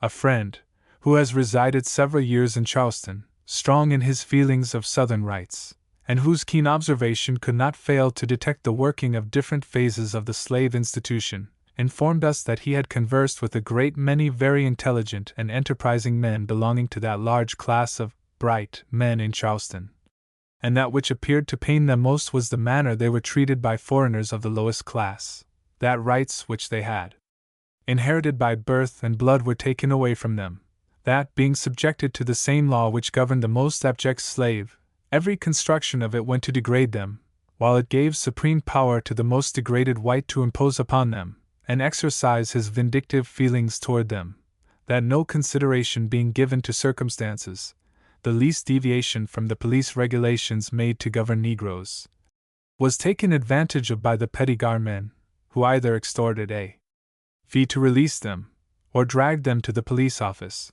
where their oath was nothing, even if supported by testimony of their own color, but the guardman's word was taken as positive proof. Thus the laws of South Carolina forced them to be what their feelings revolted at. And I want to see another making it a penal offense for those men holding slaves for breeding purposes. Another, which humanity calls for louder than any other, is one to regulate their food, punish these grievous cases of starvation, and make the offender suffer for withholding proper rations. Well, pretty well, said Grimshaw, snapping his fingers very significantly. You seem to enjoy the independence of your own opinion, Colonel.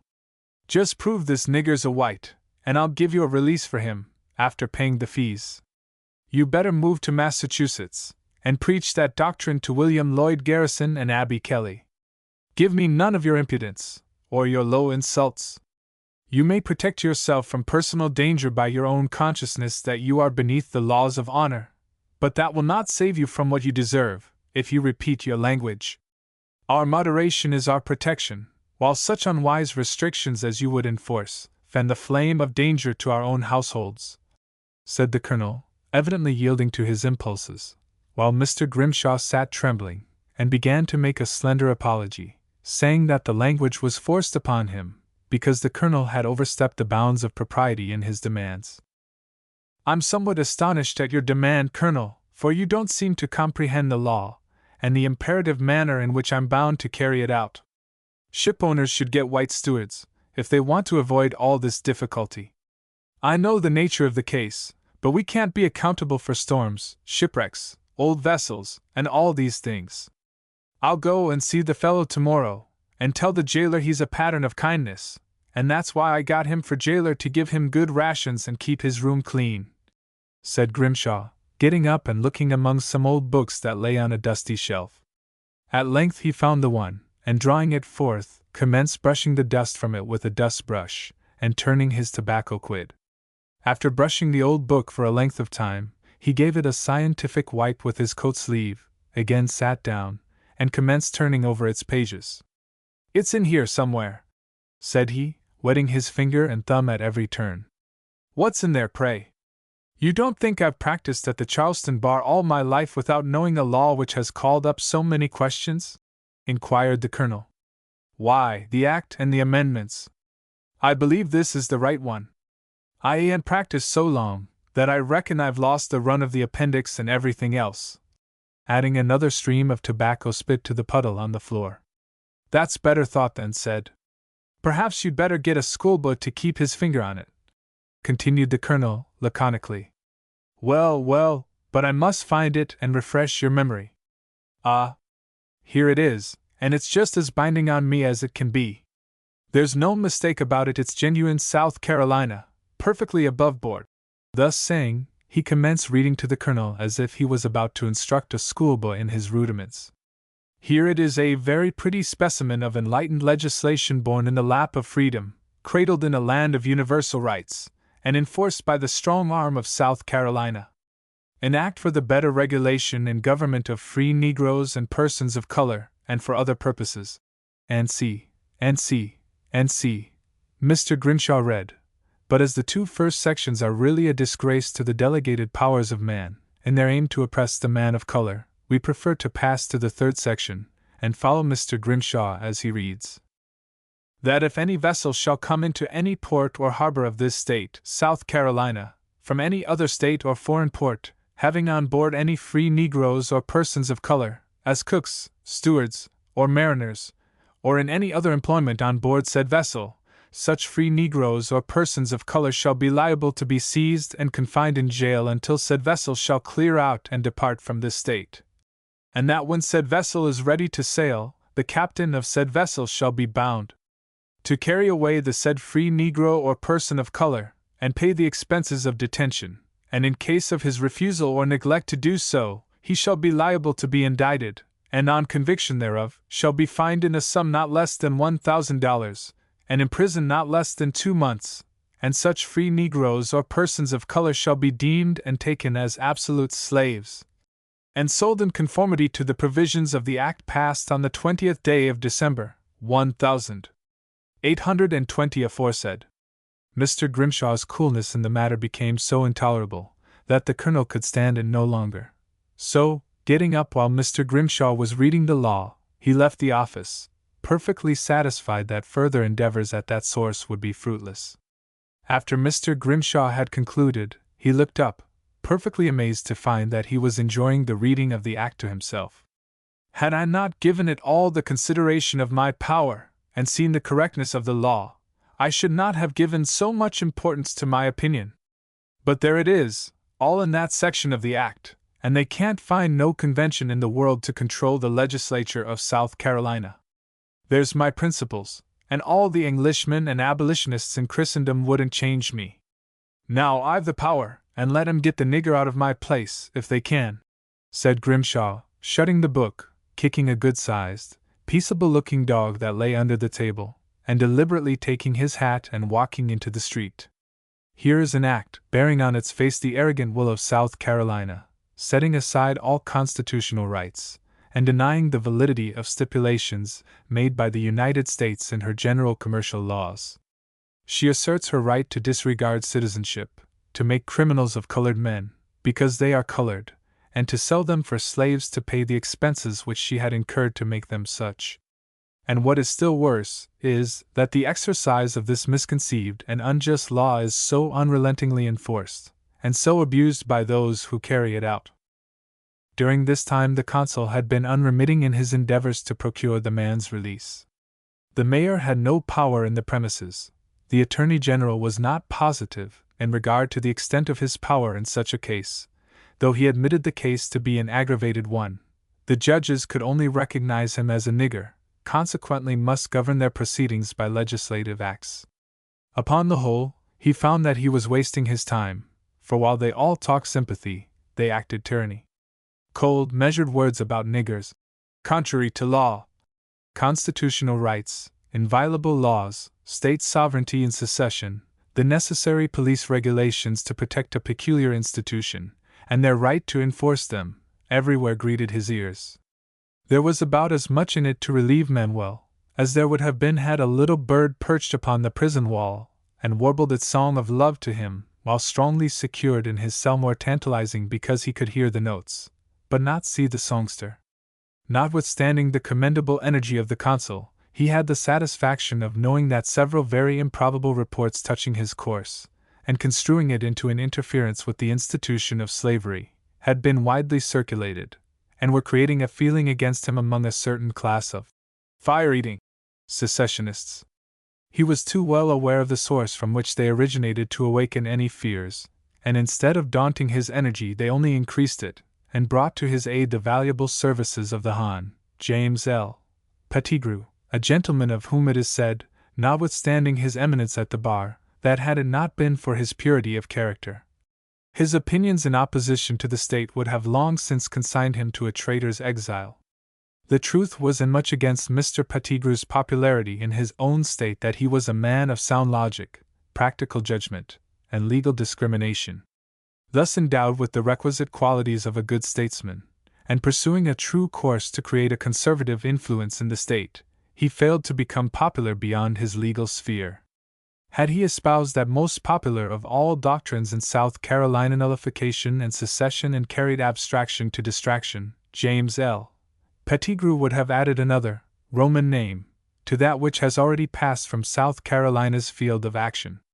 The consul did his duty, but effected nothing, and such was the opposition manifested by the officials who were interested in the spoils of law, and politicians who could not see anything important beyond secession, that there was no prospect of it. And, as the last resort, he appealed to the judiciary through the habeas corpus, the result of which we shall show in a subsequent chapter. Chapter 17.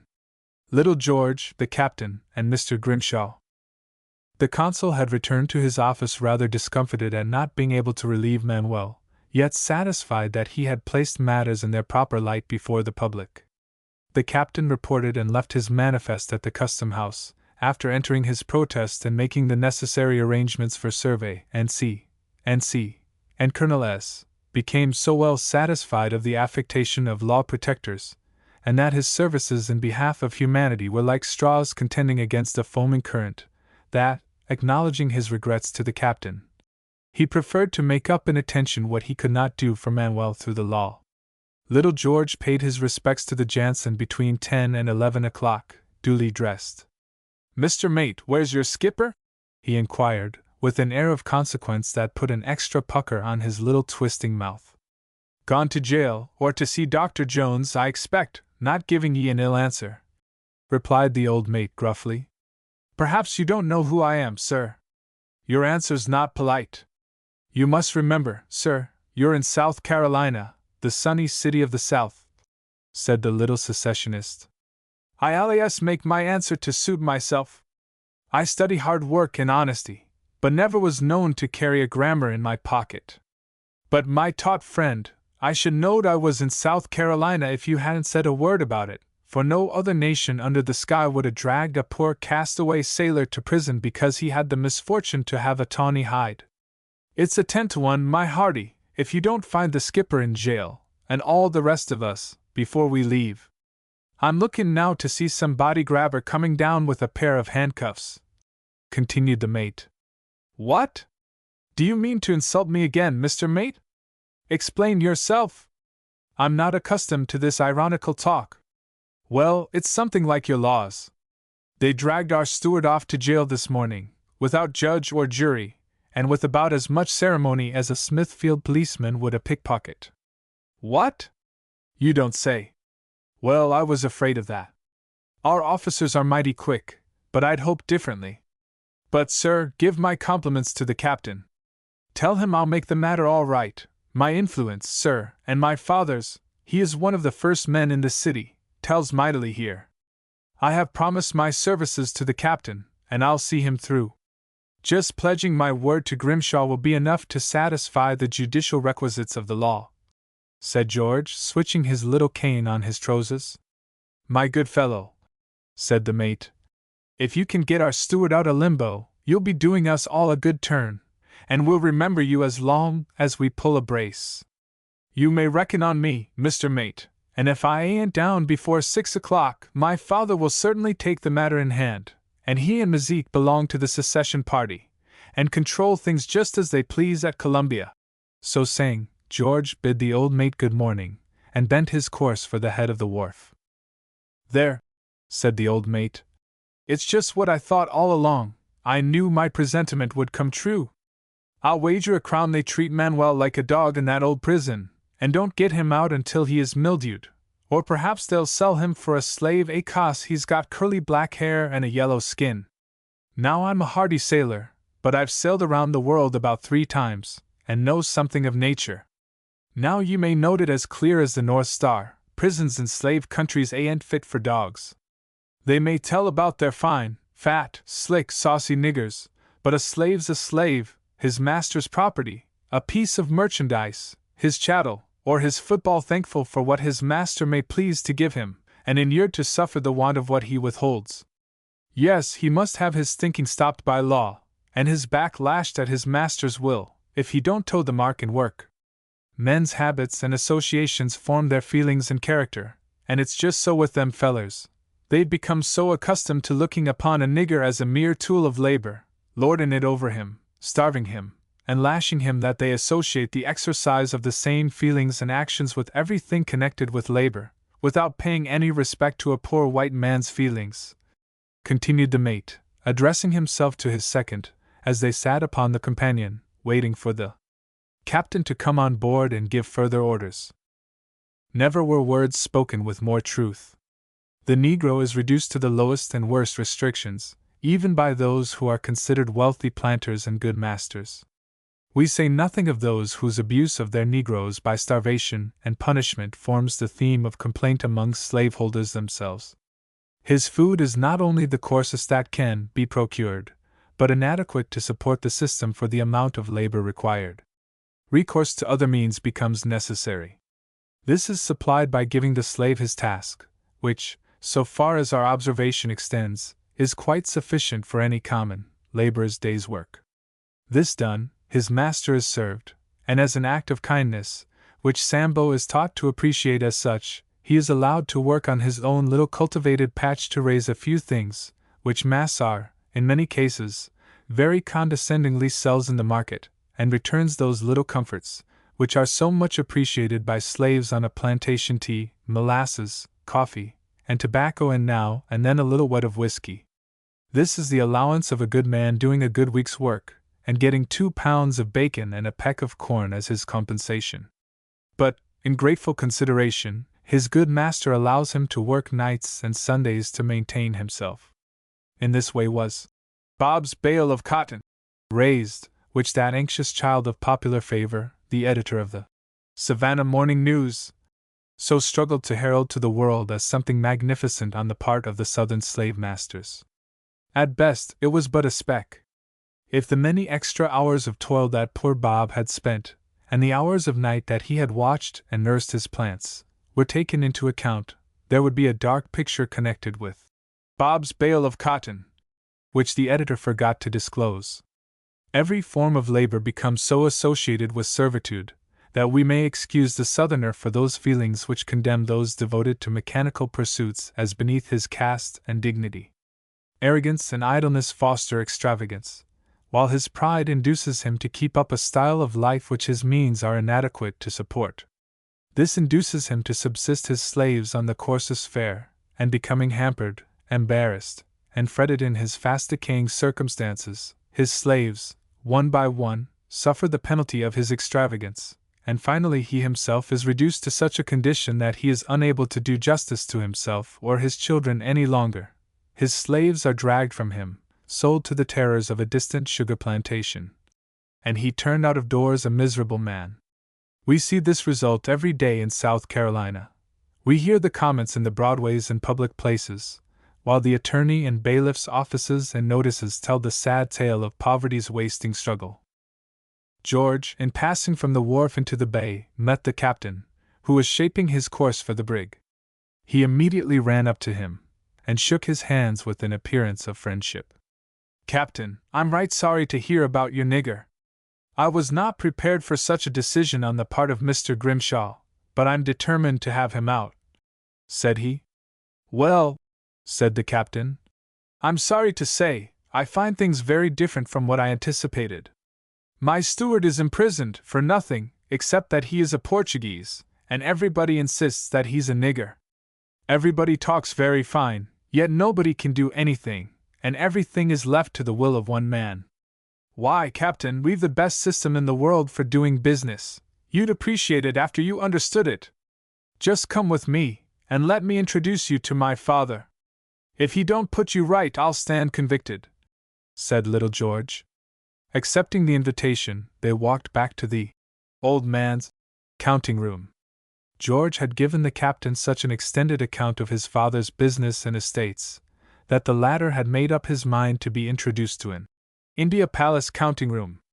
Judge of his surprise, then, when George led the way into an old, dirty-looking counting room, very small and dingy, containing two dilapidated high desks standing against the wall.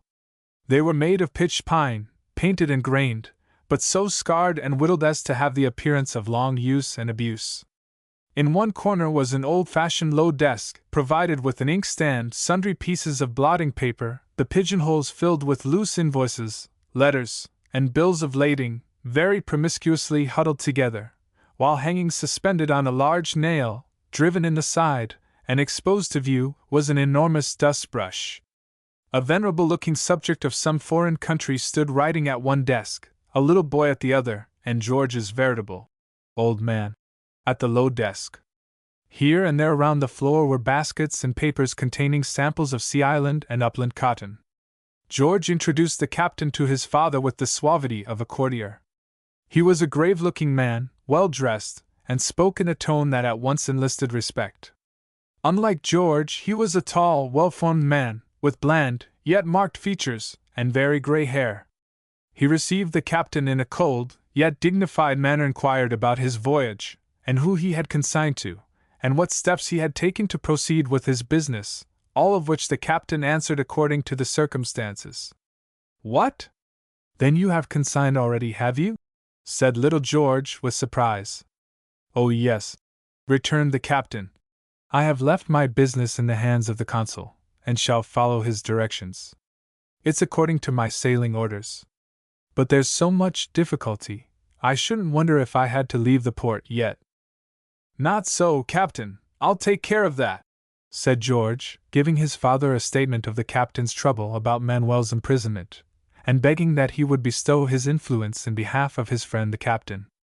Although George coupled his request with a seeming sincerity, it was evident that he felt somewhat disappointed at the consignment.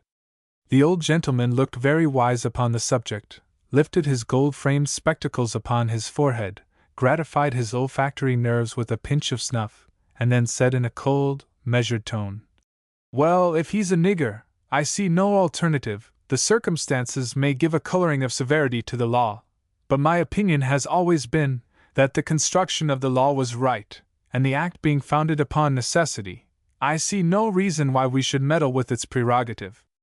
I think the interference of the consul unwarrantable, and pressed upon mere technical grounds. These stories about the bad state of our jail, and the sufferings of criminals confined in it, arise, I must think, from the reports of bad prisoners. I have never been in it. Our people are opposed to vice, and seldom visit such a place, but the sheriff tells me it is comfortable enough for anybody. If this be so, and I have no reason to doubt his word, we can exercise our sympathy and kindness for his shipwrecked circumstances, and make him as comfortable there as we could anywhere else. There are many different opinions, I admit, touching the effect of this law, but I'm among those who support stringent measures for better protection. His color can form no excuse, Captain, so long as there is symptoms of the Negro about him. We might open a wide field for metaphysical investigation, if we admitted exceptions upon grades of complexion, for many of our own slaves are as white as are the brightest women.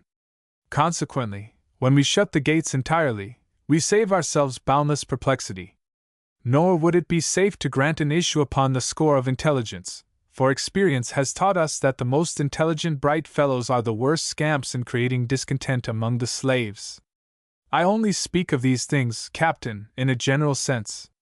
Your man may be very good, noble, generous, and intelligent, and more than all, not inclined to meddle with our peculiar institution, but it would be a false principle to make him an exception, setting an example that would be entirely incompatible with our greatest interests.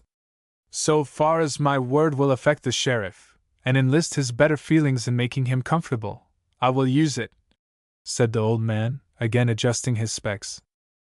Little George seemed dumbfounded with mortification, and the captain felt as though he would give a guinea to be on board his brig. It was no use for him to enter into the extenuating circumstance of his voyage, or the character of the man, Manuel. The same cold opinions about the law, and the faith and importance of South Carolina and her peculiar institutions, met his ears wherever he went. The captain arose, took his hat, and bidding the old gentleman good morning, again left for his brig. "Don't be worried about it, I'll do what I can for you," said the old man, as the captain was leaving.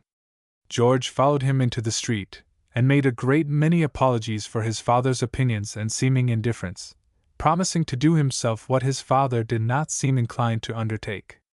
The captain saw no more of him during his stay in Charleston, and if his influence was exerted in Manuel's behalf, he did not feel its benefits. Business had so occupied the captain's attention during the day that he had no time to visit Manuel at the jail, and when he returned to the vessel, a message awaited him from the British consul. One of the seamen had been detailed to fill Manuel's place, who, with his dinner all prepared, reminded the captain that it was awaiting him. He sat down, took dinner, and left to answer the consul's call. Arriving at the office, he found the consul had left for his hotel, and would not return until 4 o'clock. As he passed the post office, a knot of men stood in front of it, apparently in anxious discussion. Feeling that their conversation might be interesting to him, or have some connection with his case, he walked slowly back, and as he approached them, observed that the conversation had become more excited. The principals were Mr. Grimshaw, and a factor on the bay, deeply interested in shipping. "A man acting in your capacity," said the factor, "should never make use of such expressions, never give encouragement to mob law. It's not only disgraceful to any city, but ruinous to its interests. Officials never should set or encourage the example. Want of order is already in the ascendant, and if the populace is to be led on to riot by the officials, what check have we? God save us from the direful effects." "Well, perhaps I went too far," said Mr. Grimshaw, "for I think as much of the name of our fair city as you do. But we ought to teach him that he can't pursue this open, bold, and daring course, endangering our institutions, because he's consul for Great Britain. I would, at all events, treat him as we did the Yankee whore from Massachusetts, and let the invitation be given outside of official character, to save the name. Then, if he did not move off, I'd go for serving him as they did the Spanish consul, in New Orleans." These English niggers and Yankee niggers are fast destroying the peace of Charleston. You would you? Said another. Then you would incite the fury of an ungovernable mob to endanger the man's life for carrying out the instructions of his government. That don't begin to be all that he does, for he's meddling with everything, and continually making remarks about our society, said Grimshaw, evidently intending to create ill feeling against the consul, and to make the matter as bad as possible.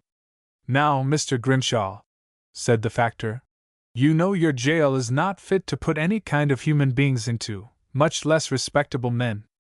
It's an old revolutionary concern, tumbling down with decay, swarming with insects and vermin. The rooms are damp and unhealthy, and without means to ventilate them. The mildew and horrible stench is enough to strike disease into the strongest constitution, and you aggravate men's appetites with food that's both insufficient and unwholesome. I know, because I visited a friend who was put in there on mean process.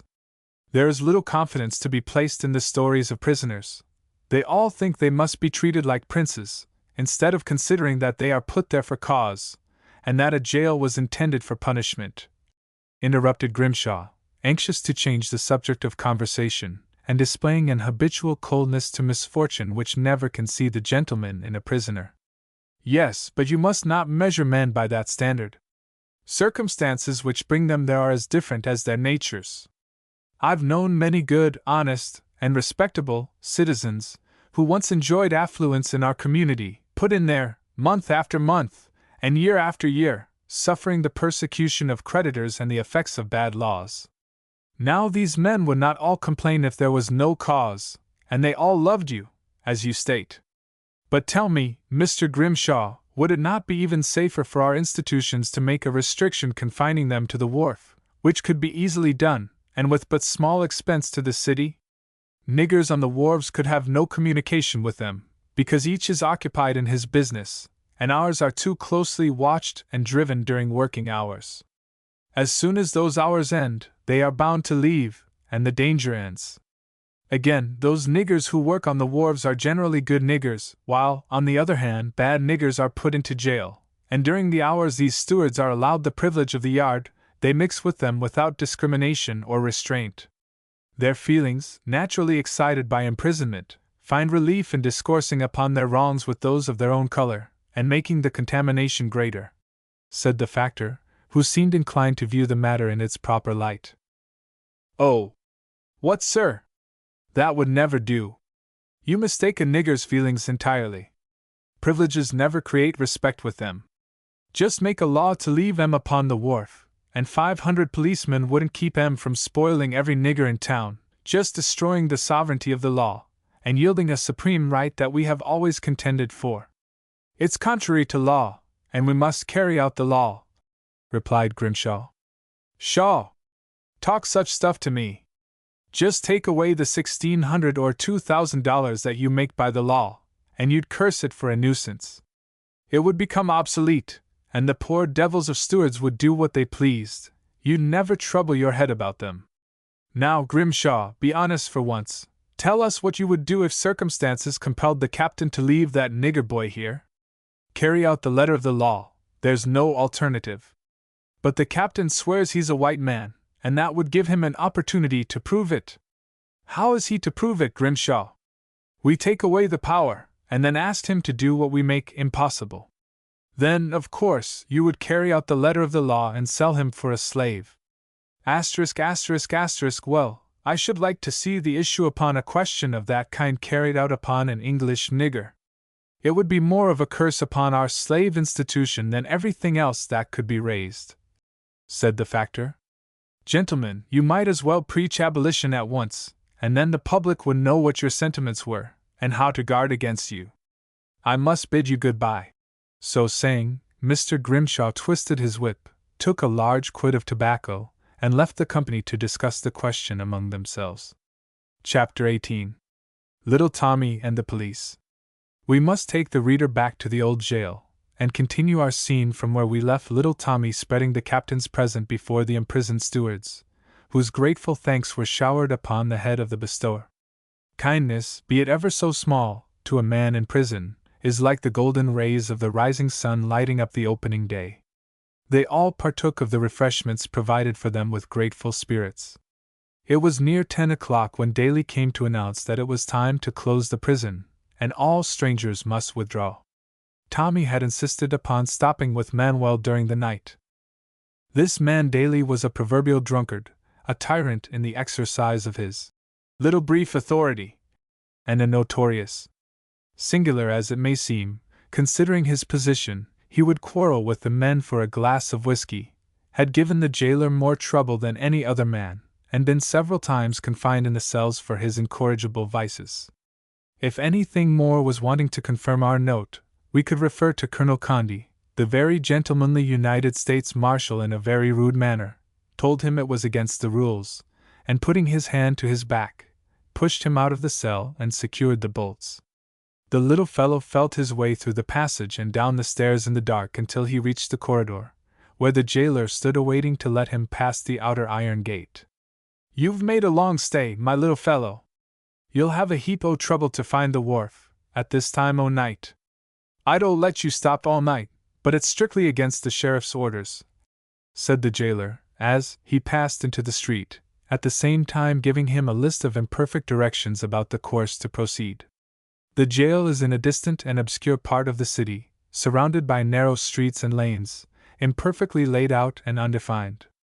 In leaving the walls of the prison, he mistook his direction, and the night being very dark, with a light, drizzling rain, which commenced while he was in the prison, the whole aspect of things seemed reversed. After traveling about for some time, he found himself upon a narrow strip of land that crossed a basin of water and led to Chisholm's mill. The different appearance of things here convinced him of his error. Bewildered, and not knowing which way to proceed, he approached a cross-road, and sitting down upon a log, wept bitterly. He soon heard a footstep, and as it approached, his cares lightened. It proved to be a Negro man from the mill. These mills are worked all night, and the poor Negroes, wishing to follow an example which Massa sets on a grand scale, save that they have an excuse in the fatigue of labor, will delegate some shrewd one of their number to proceed to a Dutch corner shop in the suburbs, run the gauntlet of the police, and get a bottle of whiskey. When interrogated, they are always going for a bottle of molasses. They keep a keen watch for the police, and their cunning modes of eluding their vigilance forms many amusing anecdotes. They are bound to have a pass from master or some white man, but if they can reach the shop in safety, the Dutchman will always furnish them with one to return. It not unfrequently happens that the guardmen are much more ignorant than the slaves. The latter, knowing this, will endeavor to find their station and approach by it, taking with them either an old pass or a forged one, which the guardman makes a wonderful piece of importance about examining and countersigning, though he can neither read nor write. Thus Sambo passes on to get his molasses, laughing in his sleeve to think how he fool ignorant buckra. A change of guard often forms a trap for Sambo. When he is lugged to the guard-house, kept all night, his master informed in the morning, and requested to step up and pay a fine, or Sambo's back catches 39, thus noting a depression of value upon the property. Sometimes his master pays the municipal fine, and administers a domestic castigation less lacerating, bound into the city on the usual errand of procuring a little of molasses.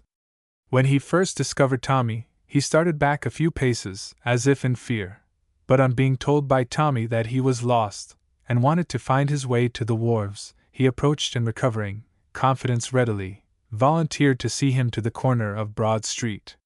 So, taking him by the hand, they proceeded together until they reached the termination of the causeway, and were about to enter Trad Street, when suddenly a guardman sprang from behind an old shed.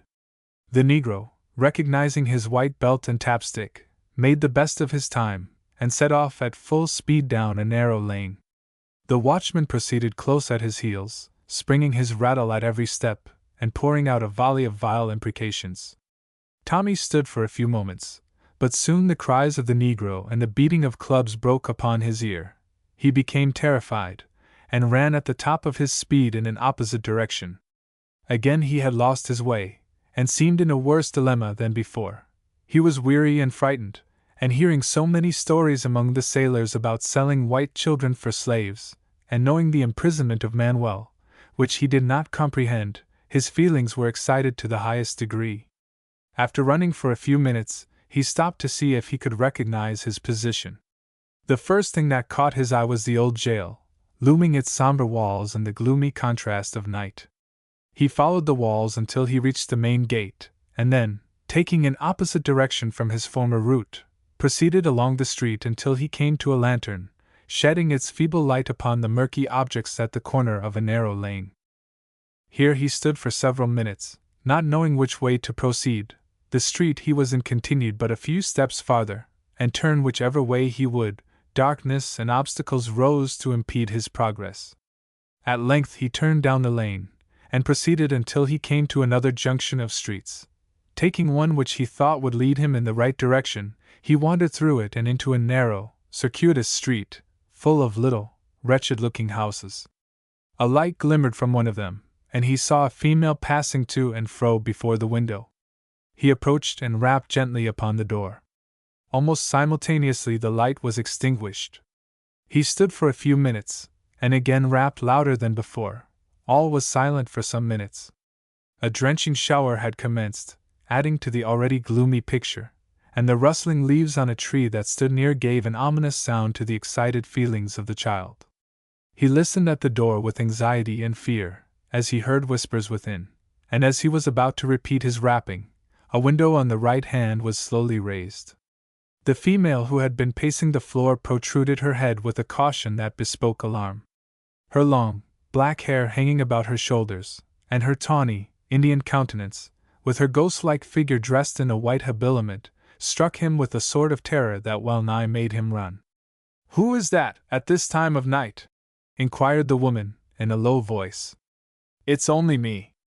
I'm lost, and can't find my way to our vessel," said Tommy, in a half-crying tone. "Mother," said the woman, shutting the window, "it's only a little sailor boy, a stranger, and he's wet through." She immediately unbarred and opened the door, and invited him to come in. Stepping beyond the threshold, she closed the door against the storm, and placing a chair at the fire, told him to sit down and warm himself. They were mulatto half-breeds, retaining all the Indian features which that remnant of the tribe now in Charleston are distinguished by a family well known in the city, yet under the strictest surveillance of the police. Everything around the little room denoted poverty and neatness. The withered remnant of an aged Indian mother lay stretched upon a bed of sickness, and the daughter, about 19 years old, had been watching over her, and administering those comforts which her condition required. "Why, Mother, it's a'most 12 o'clock. I don't believe he'll come tonight." She awaited her friend, or rather he whose mistress she had condescended to be, after passing from several lords. The history of this female remnant of beautiful Indian girls now left in Charleston is a mournful one. The recollection of their noble sires, when contrasted with their present unhappy associations, affords a sad subject for reflection. "And this little boy can stop till morning in our room upstairs," said she, looking up at an old Connecticut clock that adorned the mantelpiece. "Oh, I could not stay all night. The mate would be uneasy about me, and might send the crew to look for me. I'm just as thankful, but I couldn't stop," said Tommy. "But you never can find the bay on such a night as this, and I've no pass, or I would show you into Broad Street, and then you could find the way. I am afraid of the guard men, and if they caught me and took me to the station, my friend would abuse me awfully," said Angeline, for such was her name, and she laid her hand upon his arm to feel his wet clothes. He now arose from the chair, and putting on his hat, she followed him to the door and directed him how to proceed to find Broad Street. He proceeded according to her directions, and soon found it. Now he thought he was all right, but the wind had increased to a gale, and having a full sweep through the street, it was as much as he could do to resist it. He had scarcely reached half the distance of the street when it came in such sudden gusts that he was forced to seek a refuge against its fury in the recess of a door. He sat down upon a step, and buttoning his little jacket around him, rested his head upon his knees, and while waiting for the storm to abate, fell into a deep sleep. From this situation he was suddenly aroused by a guardman, who seized him by the collar, and giving him an unmerciful twitch, brought him headlong upon the sidewalk. "What are you at here?" "Ah, Another miserable vagrant, I suppose. We'll take care of such rascals as you. Come with me. We'll larn ye to be round stealing at this time o' night. No, sir! No, sir! I didn't do nothing. Shut up! None of your lying to a policeman, ye young rascal. I don't want to hear, nor I won't stand your infernal lies. Oh, do, mister, let me tell you all about it, and I know you won't hurt me.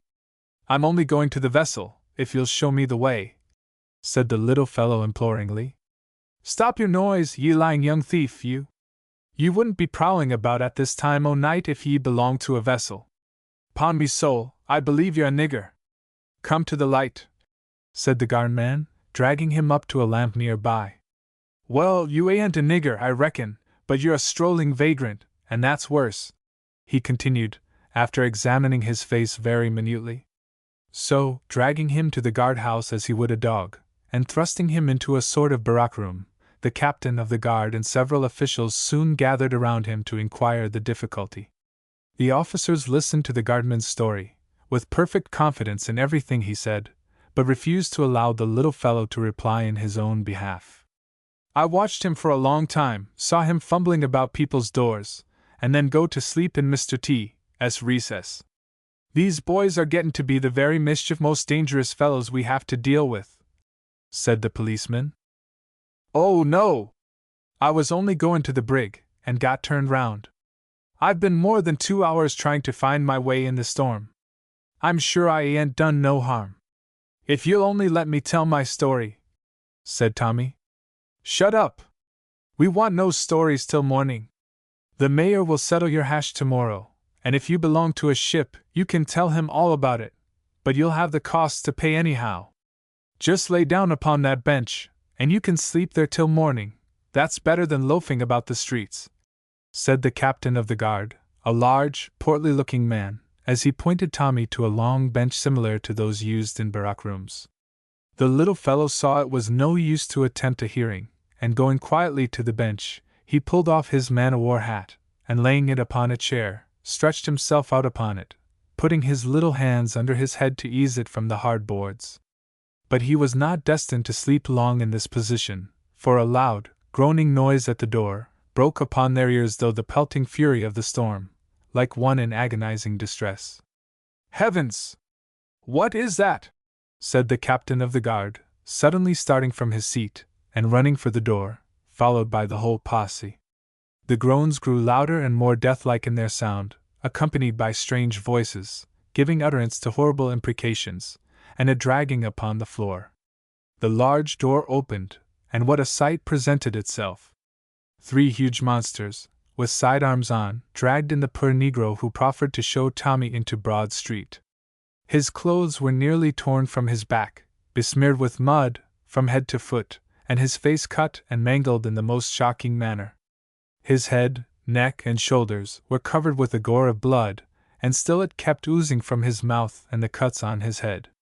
They dragged him in as if he was a dying dog that had been beaten with a club, and threw him into a corner, upon the floor, with just about as much unconcern. Oh! Massa! Massa! Kill me, massa, den em stop sufferin', said the poor fellow, in a painful murmur, raising his shackled hands to his head, and grasping the heavy chain that secured his neck, in the agony of pain. What has he done? Inquired the officer. Resisted the guard, and ran when we told him to stop, responded a trio of voices. Yes, and attempted to get into a house. Ah! You vagabond, you! That's the way we serve niggers like you. Attempt to run again, will you? I'll knock your infernal daylights out, you nigger, you, said one of the party. It does seem, Tom, that you might have taken him, and brought him up with less severity, said the officer. What else could we do, sure? Didn't we catch him prowling about with a white fellow, and he run till we couldn't get him? Indeed, it was nothing good they were after, and it's the like o' them that be's doing all the mischief beyant the city. And himself, too, struck Muldown 2 pokes, afore he laid the handcuffs be pat upon him, at all, said another of the guardmen, and then turning around caught a glimpse of poor little Tommy, who had been standing up near a desk, during the scene, nearly frightened out of his wits. By the pipers, what? And is here y'are? The same that was with himself bayant. Come here, you spalpeen you. Wasn't ye the same what runned when we be spaken to that nigger? Said the same guardman, taking hold of Tommy's arm, and drawing him nearer the light. Yes, he was coming along with me, to show me. Stop, you know you are going to lie already. Better lock 'em both up for the night, and let them be sent up in the morning, said another. Then you won't let me speak for myself. Hush, sir, interrupted the officer. You can tell your story in the morning. But take care you are not a vagrant. If it's proved that you were with that nigger at the improper hour, you'll get your back scarred. Come, you have owned it, and I must lock you up. Without attempting to wash the blood off the Negro, or dress his wounds, they unlocked the handcuffs, and loosened the chain from his neck, handling him with less feeling than they would a dumb brute. Relieved of his chains, they ordered him to get up. The poor creature looked up imploringly, as if to beg them to spare his life, for he was too weak to speak. He held up his hands, drenched with blood, while beneath his head was a pool of gore that had streamed from his mounds. None of your infernal humbugger you could run fast enough. Just get up, and be spry about it, or I'll help you with the cowhide, said the officer, calling to one of the guardmen to bring it to him. He now made an effort, and had got upon his knees, when the guardman that seemed foremost in his brutality fetched him a kick with his heavy boots in the side, that again felled him to the ground with a deep groan. Oh tut! That will not do! You mustn't kill the nigger. His master will come for him in the morning, said the officer, stooping down and taking hold of his arm with his left hand, while holding a cowhide in his right. Come, my boy, you must get up and go into the lockup, he continued. Massa! Oh, good massa, do don't! I's most dead now, waffer ye no left me where a be, said he in a whining manner, and making a second attempt, fell back upon the floor, at which two of them seized him by the shoulders, and dragging him into a long, dark, cell-like room, threw him violently upon the floor. Then returning to the room, the officer took Tommy by the arm, and marching him into the same room, shut the door to smother his cries. The little fellow was so frightened that he burst into an excitement of tears. The room was dark, and as gloomy as a cavern. He could neither lie down, sleep, nor console himself. He thought of Manuel, only to envy his lot, and would gladly have shared his imprisonment, to be relieved from such a horrible situation. Morning was to bring, perhaps, worse terrors. He thought of the happy scenes of his rustic home in Dunacade, and his poor parents, but nothing could relieve the anguish of his feelings. And then, how could he get word to his captain? If they were so cruel to him now, he could not expect them to be less so in the morning. In this manner, he sat down upon the floor with the poor Negro, and if he could do nothing more, sympathized with his feelings. The poor Negro murmured and groaned in a manner that would have enlisted the feelings of a Patagonian, and in this way he continued until about 3 o'clock in the morning, when his moaning became so loud and pitiful that the officer of the guard came to the door with an attendant, and unbolting it, entered with a lantern in his hand. He held the light toward his face, and inquired what he was making such a noise about. Oh! Good massa, do send for doctor, ma head got a pile o' cuts on him, said he, putting his hand to his head. The officer passed the lantern to his attendant, and after putting a pair of gloves on his hands, began to feel his head, turn aside his torn clothes, and wipe the dirt from the places where the blood seemed to be clotted. Good gracious! I didn't conjecture that you were cut so bad. Here, my good fellow, addressing himself to Tommy, hold the lantern. Michael, go get a pail of water and some cloths, said he, very suddenly becoming awakened to the real condition of the man, after he had exhibited a coldness that bordered on brutality. Water and cloths were soon brought. The attendant, Michael, commenced to strip his clothes off, but the poor fellow was so sore that he screeched, in the greatest agony, every time he attempted to touch him. Be easy, said the officer. He's hurt pretty badly. He must have been mighty refractory, or they'd never beaten him in this manner, he continued, opening a roll of adhesive plaster, and cutting it into strips. After washing him with water and whiskey, they dressed his wounds with the plaster, and bound his head with an old silk handkerchief which they found in his pocket, after which they left the light burning and retired. After they retired, Tommy inquired of the negro how they came to keep him so long, before they brought him to the guard-house. It proved that as soon as they came up with him, the first one knocked him down with a club, and they all at once commenced beating him with their bludgeons, and continued until they had satisfied their mad fury. And while he lay groaning in the streets, they left one of their number in charge, while the others proceeded to get handcuffs and chains, in which they bound him, and dragged him, as it were, the distance of 4 squares to the guard-house. What a sublime picture for the meditations of a people who boast of their bravery and generosity!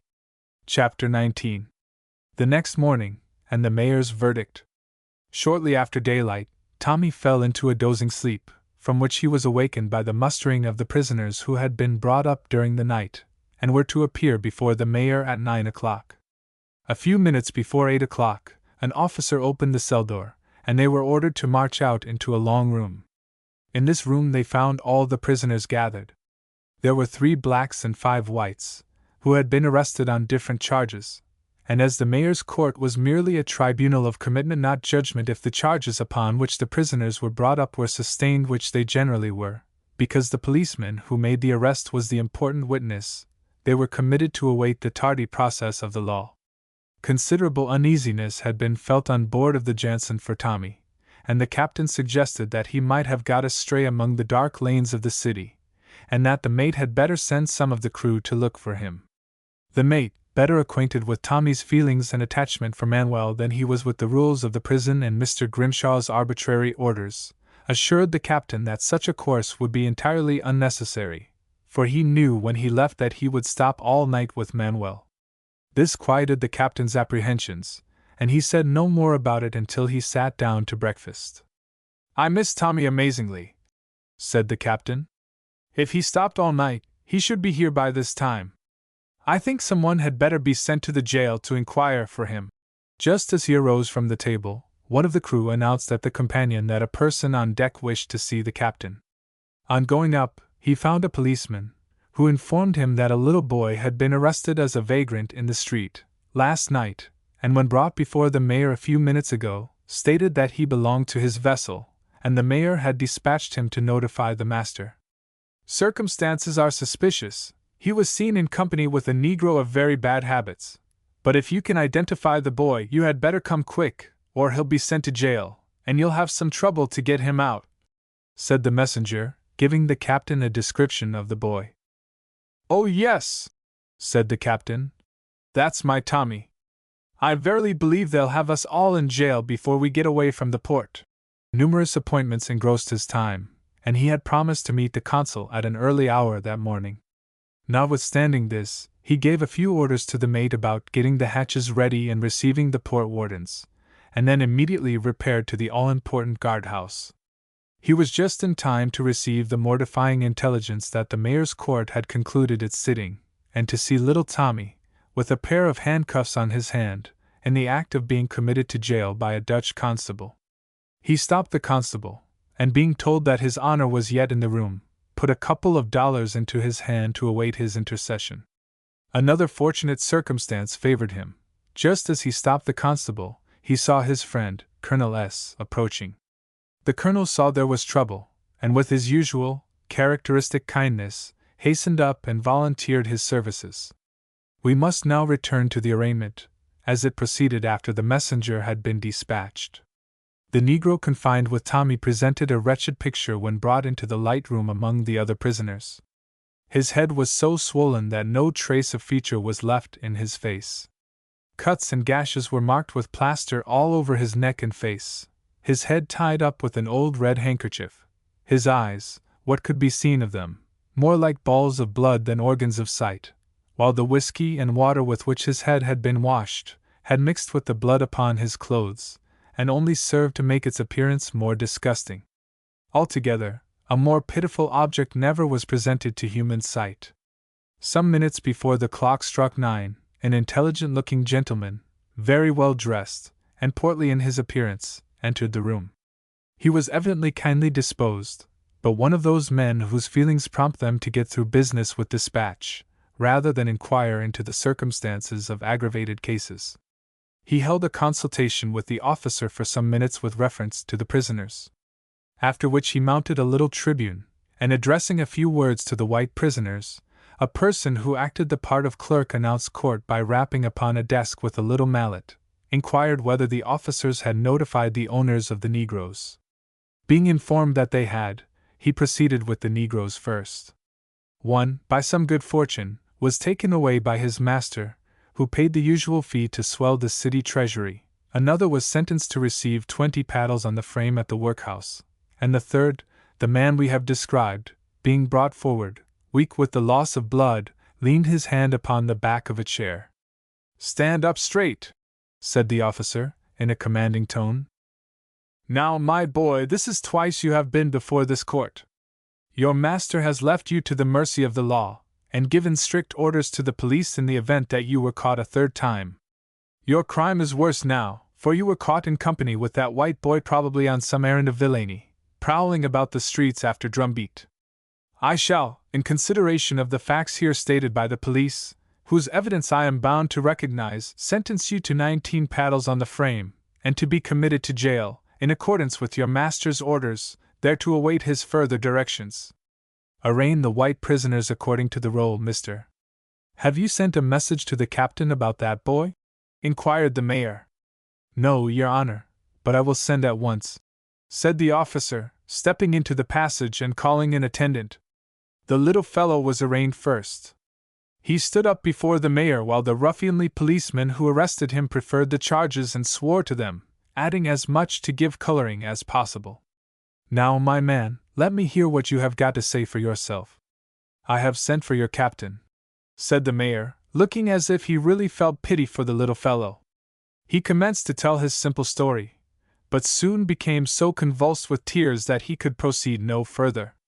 "I only went to the jail to see Manuel, the steward, and I got lost, and begged the black man to show me the way," said he, sobbing.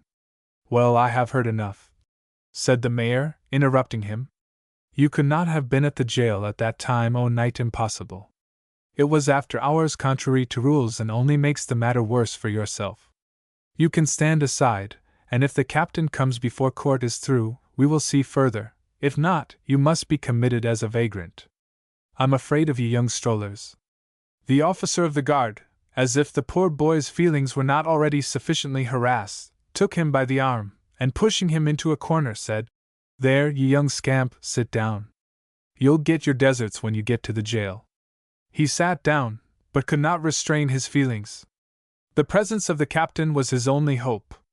He saw the prisoners arraigned one by one, and joined him as they were ordered for committal. He was handcuffed like the rest, and delivered to the constable. The reader can imagine the smile of gladness that welcomed the captain's timely appearance. The latter's exhibition of feeling, and the simple exclamation of the child's joy, formed a striking picture of that fondness which a loving child manifests when meeting its parents after a long absence. "Take the irons off that child," said the colonel to the constable.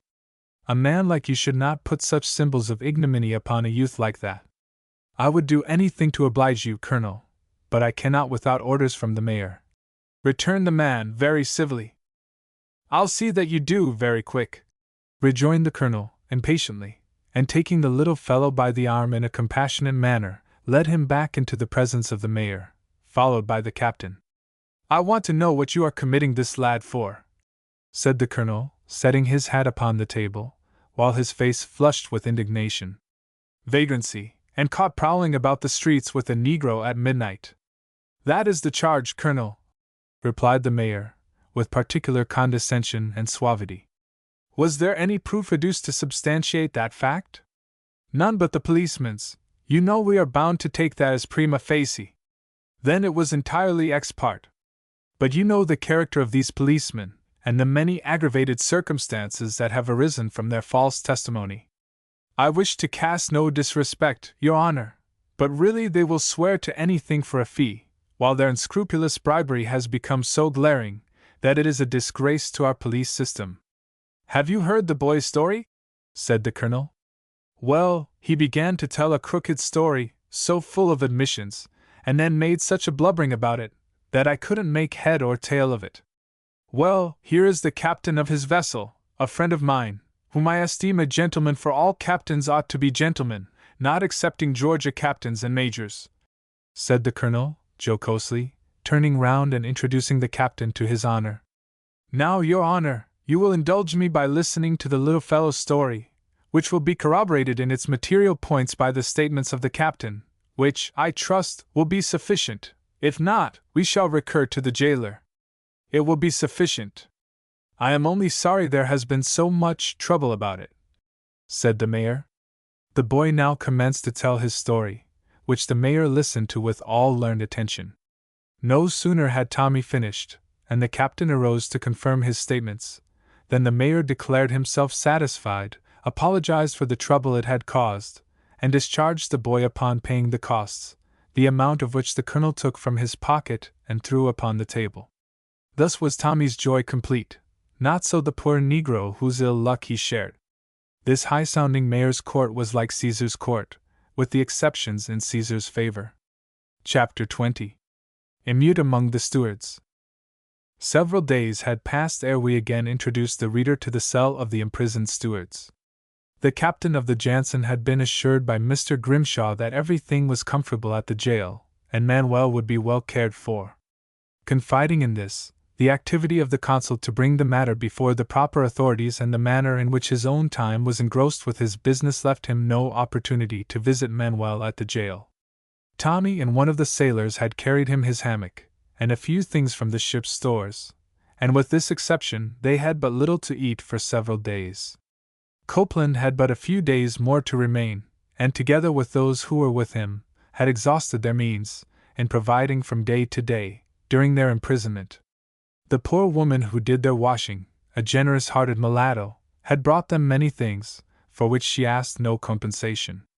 Her name was Jane B., and when the rules of the jail made every man his own washerwoman, she frequently washed for those who had nothing to pay her. But her means were small, and she worked hard for a small pittance, and had nothing to bring them for several days. They were forced to take the allowance of bread, but could not muster resolution to eat the sickly meat. Those who had suffered from it before took it as a natural consequence, looking to the time of their release, as if it was to bring a happy change in their lives. But Manuel felt that it was an unprecedented outrage upon his feelings, and was determined to remonstrate against it. He knocked loudly at the door, and some of the prisoners hearing it, reported to the jailer, who sent Daly to answer it. As soon as the door was opened, he rushed past, and succeeded in gaining the iron door that opened into the vestibule, where he could converse with the jailer, through the grating, before Daly could stop him. The jailer, seeing him at the grating, anticipated his complaint. "Well, Pereira, what's the matter upstairs?" said he.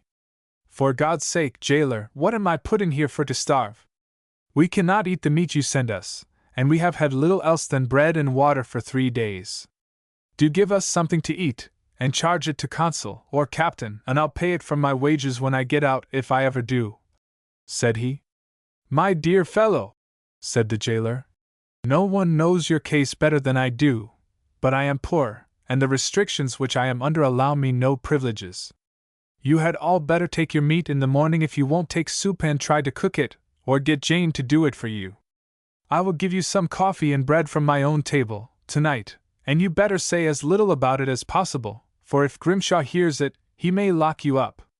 Do, I shall be very thankful, for we are really suffering from hunger, in our cell, and I pay you when I get money from Captain," said Manuel, manifesting his thankfulness at the jailer's kindness. "I will send it up in a few minutes, but you needn't trouble yourself about pay, I wouldn't accept it," said the jailer, and as good as his word, he sent them up a nice bowl of coffee for each, and some bread, butter, and cheese. They partook of the humble fare, with many thanks to the donor. Having dispatched it, they seated themselves upon the floor, around the faint glimmer of a tin lamp, while Copeland read the 20th and 21st chapters of the Acts of the Apostles. Copeland was a pious Negro, and his behavior during his imprisonment enlisted the respect of every one in jail. Singular as the taste may seem, he had his corner in the cell decorated with little framed prints. Among them we noticed one of the Crucifixion, and another of the Madonna. After reading the chapters, they retired to their hard beds. About 9 o'clock the next morning, Daly came to the door with a piece of neck meat, so tainted and bloody that its smell and looks more than satisfied the stomach. "Here it is, boys," said he. "You're £4, but ye's better take soup, 'cause ye'll niver cook that bone, anyhow. Do you think we're like dogs, to eat such filth as that?" "No! I'd rather starve," said Manuel. "Indeed, and ye'll larn to ate anything when ye be here a month. But bedad, if ye don't watch number one about here, yez won't get much nohow," replied Daly, dropping the bloody neck upon the floor, and walking out. "Better take it," said Copeland.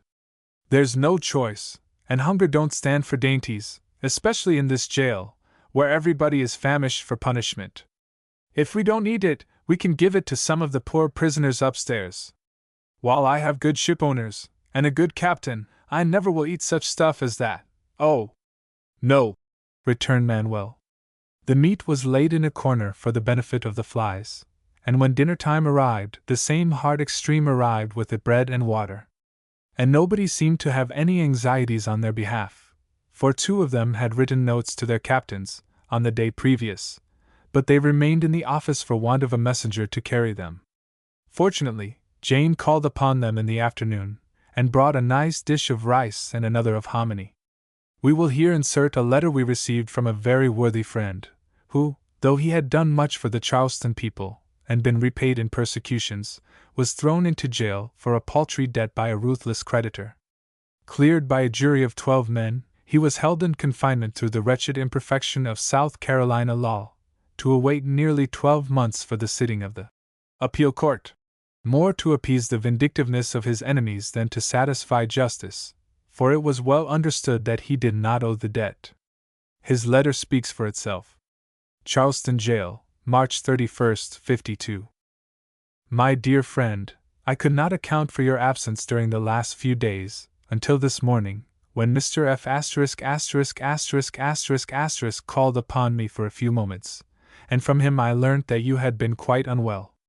If you are about tomorrow, do call upon me, for a more dreary place, or one where less regard is paid to the calls of humanity, cannot be found among the nations of the earth.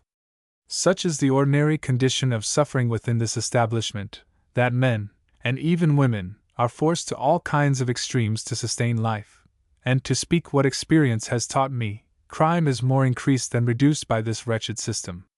There seems to be little distinction among the prisoners, and no means to observe it, except in what is called Mount Rascal on the 3rd story. Pilfering is so common, that you cannot leave your room without locking your door. The jailer is a good, kind-hearted old man, very often giving from his own table to relieve the wants of debtors, many of whom repay him with ingratitude. I have suffered many privations from shipwreck and cold, but never until I came to South Carolina was I compelled to endure imprisonment and subsist several days upon bread and water. Talk about chivalry and hospitality! How many men could join with me and ask, "Where is it?" But why should I demur, when I see those abroad who have been driven from this state to seek bread, when I hear the many voices without tell of struggling to live, for want of system in mechanical employment, and when I look upon several within these somber walls who are even worse than me? Here is a physician, with a wife and large family, committed for a debt which he was unable to pay. His father's name stands among the foremost of the state, a general of distinction, who offered his life for her in time of war, and whose name honors her triumphs, and has since graced the councils of state. General Hammond, whose name occupies such a conspicuous place in the military history of South Carolina. The father's enthusiasm for his country's cause led him to sacrifice his all, and by it he entailed misfortune upon his descendants. When I consider the case of Shannon, whose 11 years and 7 months' imprisonment for debt, as it was called, but which eventually proved to be a question turning upon technicalities of law, gave him, body and soul, to the vindictiveness of a persecutor, whose unrelenting malignity was kept up during that long space of time. It was merely a breach of limitation between merchants, the rights of which should be governed by commercial custom. Shannon had amassed about $20,000 by hard industry. His health was waning, and he resolved to retire with it to his native county. The gem proved too glaring for the lynx eye of a true Carolinian, who persuaded him to invest his money in cotton. Moved by flattering inducements, he authorized a factor to purchase for him upon certain restrictions, which, unfortunately for himself, were not drawn up with regard to legal enforcement, one of those singular instruments between a merchant and an inexperienced man which a professional quibbler can take advantage of. Cotton was at the tip-top, and very soon Shannon was presented with an account of purchase, and drafts so far beyond his limits that he demurred, and rejected the purchase entirely. But some plot should be laid to entrap him. The factor undertook the forced game, notified him that the cotton was held subject to his order, and protested the draft for the appearance of straightforwardness. Cotton shortly fell to the other extreme. The lot was shoved up for sale on Shannon's account. Shannon was sued for the balance, held to bail, and in default committed to prison. His confinement and endurance of it would form a strange chapter in the history of imprisonment for debt. Carrying his money with him, he closed the door of his cell, and neither went out nor would allow any one but the priest to enter for more than 3 years. And for 11 years and 7 months he paced the room upon a diagonal line from corner to corner, until he wore the first flooring, of 2¼ inch pine, entirely through. I might go on and tell of many others, whose poverty was well known, and yet suffered years of imprisonment for debt, but I find I have digressed. I must relate an amusing affair which took place this morning between Manuel Pereira, the steward of the English brig Jansen, which put into this port in distress, and the jailer. He is the man about whom so much talk and little feeling has been enlisted, a fine, well-made, generous-hearted Portuguese. He is olive-complexioned, as light as many of the Carolinians, intelligent and obliging, and evidently unaccustomed to such treatment as he receives here. Manuel appeared before the jailer's office this morning with 2 junks of disgusting-looking meat, the neck bones, tainted and bloody, in each hand. His Portuguese ire was up. "Mr. Palnett, what you call this? In South Carolina you feed man on him, ah? In my country yes. We feed him to dog. What you call him? Maybe something what me know him. In South Carolina, prison sailor when he shipwreck starve him on nozzin, den tell him eat this, ah. I sails round ze world, but never savage man gives me like zat to eat. No, I starve for I eat him, begar. Czar, you take him," said he, throwing the pieces of meat upon the floor in disdain. "Meat? Yes, it's what's sent here for us. You mustn't grumble at me. Enter your complaints to the sheriff, when he comes," said the jailer, with an expression of mortification on his countenance. "Meat, ah? You call dat meat in South Carolina? I call him bullneck, not fit for dog in my country. I see, when Capitan come, that he do," said Manuel, turning about and going to his room in a great excitement. "You'd better be careful how you talk, or you may get locked up when the sheriff comes." It seems that the captain had received a note from him, addressed by one of the white prisoners on the same floor, and reached the jail just as Manuel had ascended the stairs. He rang the bell and requested to see Manuel. "Manuel Pereira?" inquired the jailer. "Yes," said the captain. "He is my steward." He heard the captain's voice, and immediately returned to the lobby. The tears ran down his cheeks as soon as he saw his old protector. "Well, Manuel, I am glad to see you, but sorry that it is an imprisonment. Tell me what is the matter. Don't they use you well here?" inquired the captain. Stepping within the office door, he caught up the pieces of meat, and bringing them out in his hands, held them up. "There, Capitan, that no fit for man, is it?" said he. "Law send me prison, but law no give nothing to eat. What I do dat people treat me so? Ah, Capitan, bull neck, by gar, yes, bull born in South Carolina, wid 2 neck. Il sont redoutes à l'extrême," said he, concluding with broken French. "That cannot be, it's against the law to kill bulls in South Carolina," interrupted the jailer jocosely. "Must be. I swear he bull neck, Cass he come every day just like him. Bull born with 1 neck no come so many. What I get for breakfast, Capitan, ah, piece bad bread.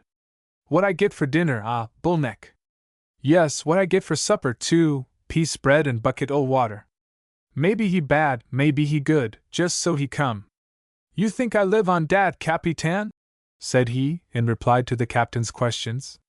The captain felt incensed at such treatment, and excused himself for not calling before, yet he could not suppress a smile that stole upon his countenance in consequence of Manuel's quaint earnestness. That is certainly strange fare for a human being, but the supper seems rather a comical one. Did you drink the bucket of water, Manuel? Inquired the captain, retaining a sober face. Capitan, you know me too well for dat I not ask him nosin what he no get, but I want my coffee for sup.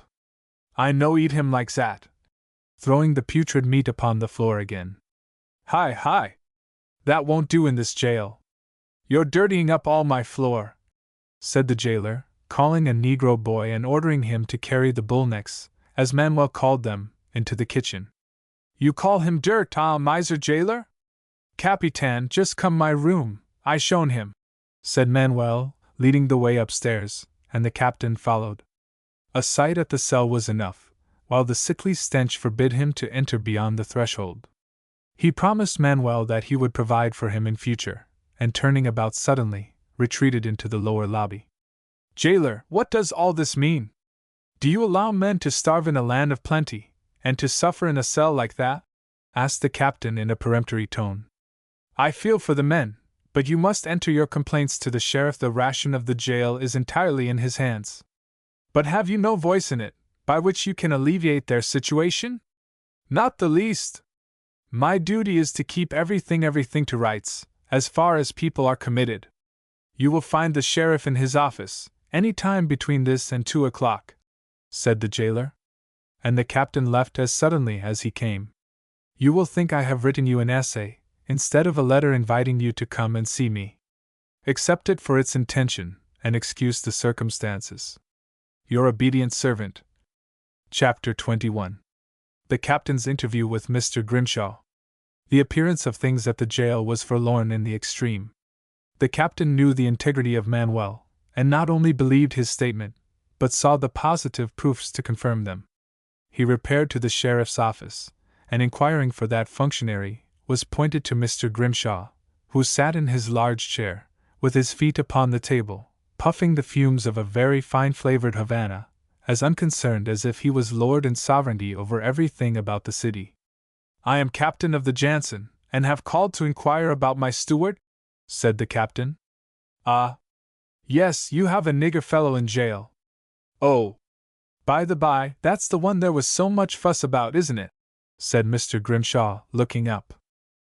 It is an imperative duty on me to seek the comfort of my officers and crew, said the captain.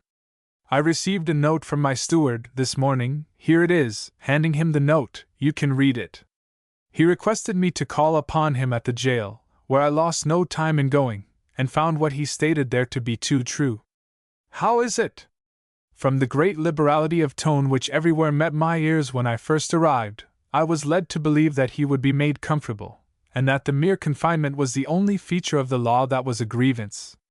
Now I find that to be the only tolerable part of it. When a man has committed no crime, and is imprisoned to satisfy a caprice of public feeling, it should be accompanied with the most favoring attendance. To couple it with the most disgraceful abuses, as are shown here, makes it exceedingly repugnant. If we pay for confining these men, and for their living while they are confined, in God's name let us get what we pay for. The reader will observe that Mr. Grimshaw was a man of coarse manners and vulgar mind, with all their traces preserved on the outer man. He looked up at the captain with a presumptuous frown, and then said, Why, Mr. Captain, how you talk! But that kind o' talk won't do here in South Carolina. That nigger o' yourn gives us a mighty sight of trouble, Captain. He doesn't seem to understand that he must be contented in jail, and live as the other prisoners do. He gets what the law requires, and if he gives us any further trouble, we shall lock him up in the 3rd story. You cannot expect him to be contented, when you furnish the means of discontent.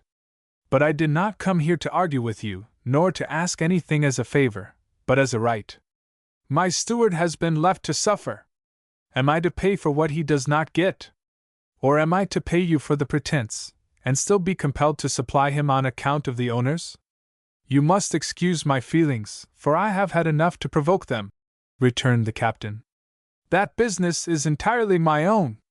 He gets what the state allows, and I provide. Your steward never wrote that note. It was dictated by some of them miserable white prisoners. I can hear no complaints upon such cases as them. If I were to listen to all these nonsensical complaints, it would waste all my time. I wish the devil had all the nigger stewards and their complaints, the jails in a fuss with them all the time. I can hear nothing further, sir, nothing further, said Grimshaw emphatically, interrupting the captain as he attempted to speak, at which the captain became so deeply incensed that he relieved his feelings in that sort of plain English which a Scotchman can best bestow in telling a man what he thinks of his character.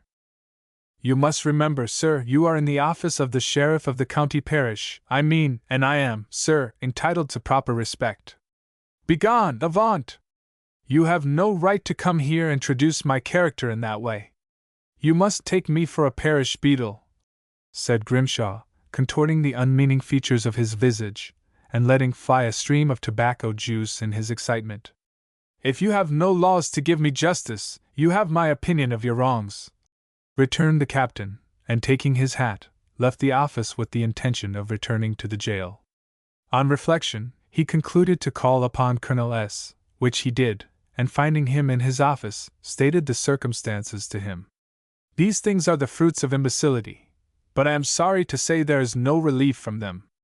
We are a curious people, and do a great many curious things according to law, and leave a great many things undone that the law and lawmakers ought to do. But I will go with you to the jail, and whatever my influence will effect is at your service, said the colonel, putting on his hat, and accompanying the captain to the jail.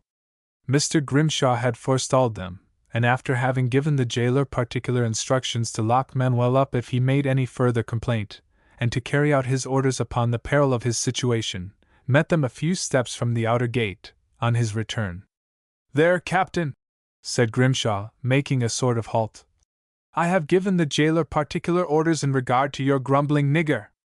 Neither the captain nor Colonel S. took any notice of his remarks, and passed on into the jail.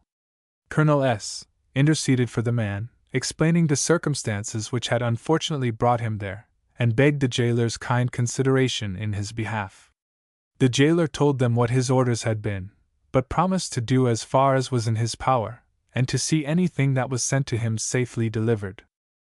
After leaving the jail, Colonel S. proposed a walk, and they proceeded along a street running at right angles with the jail, until they came to a corner where a large brick building was in process of erection. The location was not in what might strictly be called the heart of the city, nor was it in the suburbs. Carpenters and masons, both black and white, were busily employed in their avocations, and from the distance all seemed fair and moving with dispatch. As they approached nearer, cries and moans sounded upon the air, and rose high above the clatter of the artisan's work. The captain quickened his pace, but the colonel, as if from a consciousness of the effect, halted, and would fain have retraced his steps. "Come," said the captain. "Let us hasten, they are killing somebody." They approached the building, and entered by an open door in the basement. The passage, or entryway, was filled with all sorts of building materials, and on the left, another door opened into a long basement apartment, with loose boards laid upon the floor joists overhead. Here in this dark apartment was the suffering object whose moans had attracted their attention. A large billet of wood, about 6 feet long and 3 feet square, which had the appearance of being used for a chopping block, laid near. A poor Negro man, apparently advanced in years, was stripped naked and bent over the block, in the shape of a horseshoe, with his hands and feet closely pinioned to stakes, driven in the ground on each side.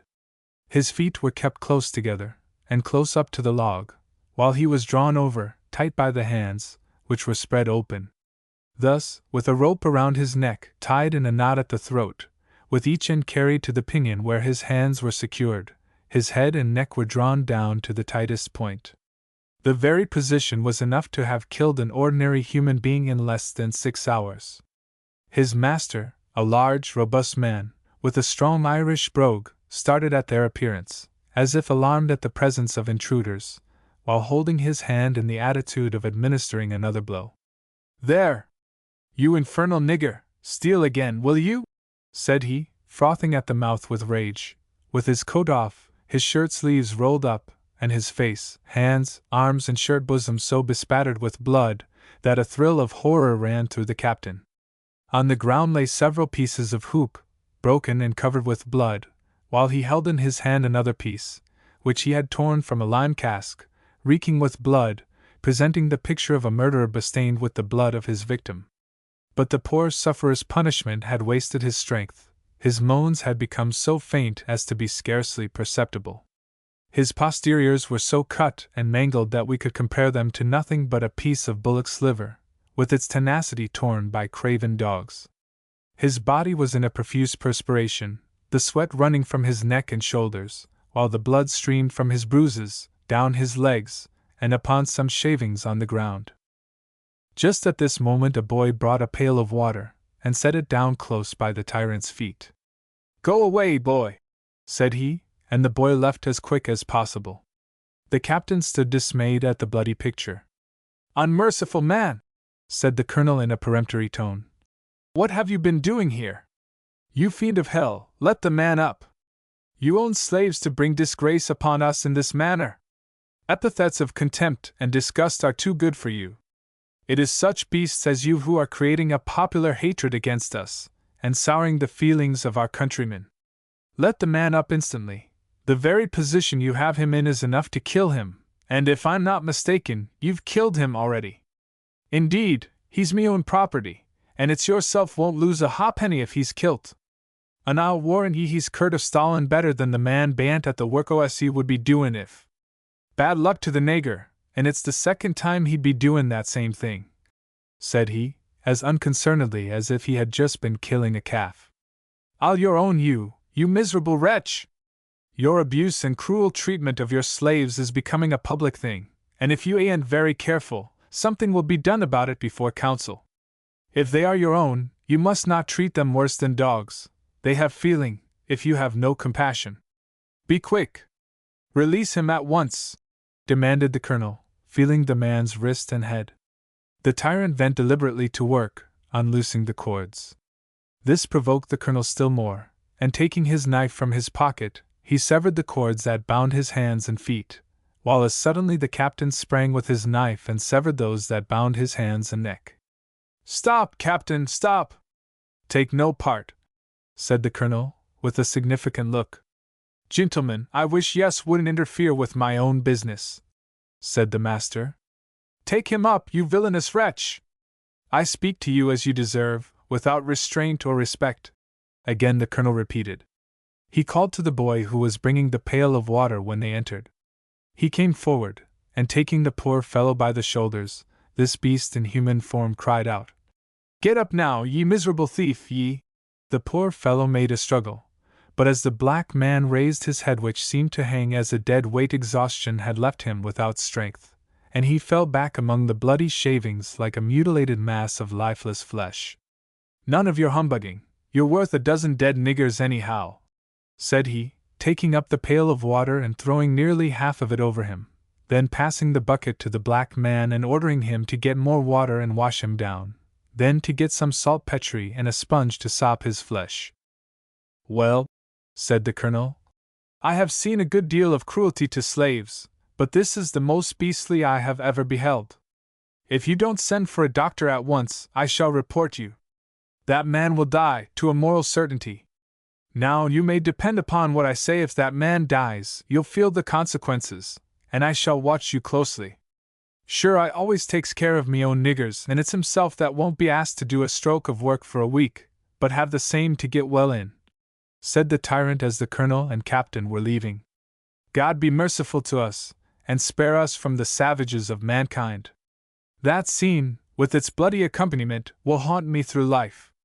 "Do your laws allow such things?" said the captain, evidently excited. "To tell the truth, Captain," said the colonel, "our laws do not reach them. These men own a few Negroes, which, being property, they exercise absolute control over. A Negro's testimony being invalid, gives them an unlimited power to abuse and inflict punishment, while, if a white man attempts to report such things, the cry of abolitionist is raised against him, and so many stand ready to second the cry. That he must have a peculiar position if he does not prejudice his own interests and safety. I am sorry it is so, but it is too true, and while it stigmatizes the system, it works against ourselves. The evil is in the defects of the system, but the remedy is a problem with diverse and intricate workings, which, I own, are beyond my comprehension to solve. The reason why I spoke to you as I did when you cut the pinions from the man's hands was to give you a word of precaution. That is a bad man. Negroes would rather be sold to a sugar plantation in Louisiana any time than be sold to him. He soon works them down. In 2 years, fine, healthy fellows become lame, infirm, and sickly under him. He never gives them a holiday, and seldom a Sunday, and half starves them at that. If his feelings had been in a peculiar mood at the instant you cut that cord, and he had not labored under the fear of my presence, he would have raised a gang of his stamp, and with the circumstance of your being a stranger, the only alternative for your safety would have been in your leaving the city. That vagabond has beaten the poor creature so that he will die. It can't be otherwise, said the captain. Well, no, I think not, if he is well taken care of for a week or so, but it's a chance if that brute gives him a week to get well. When proud flesh sets in, it is very tedious.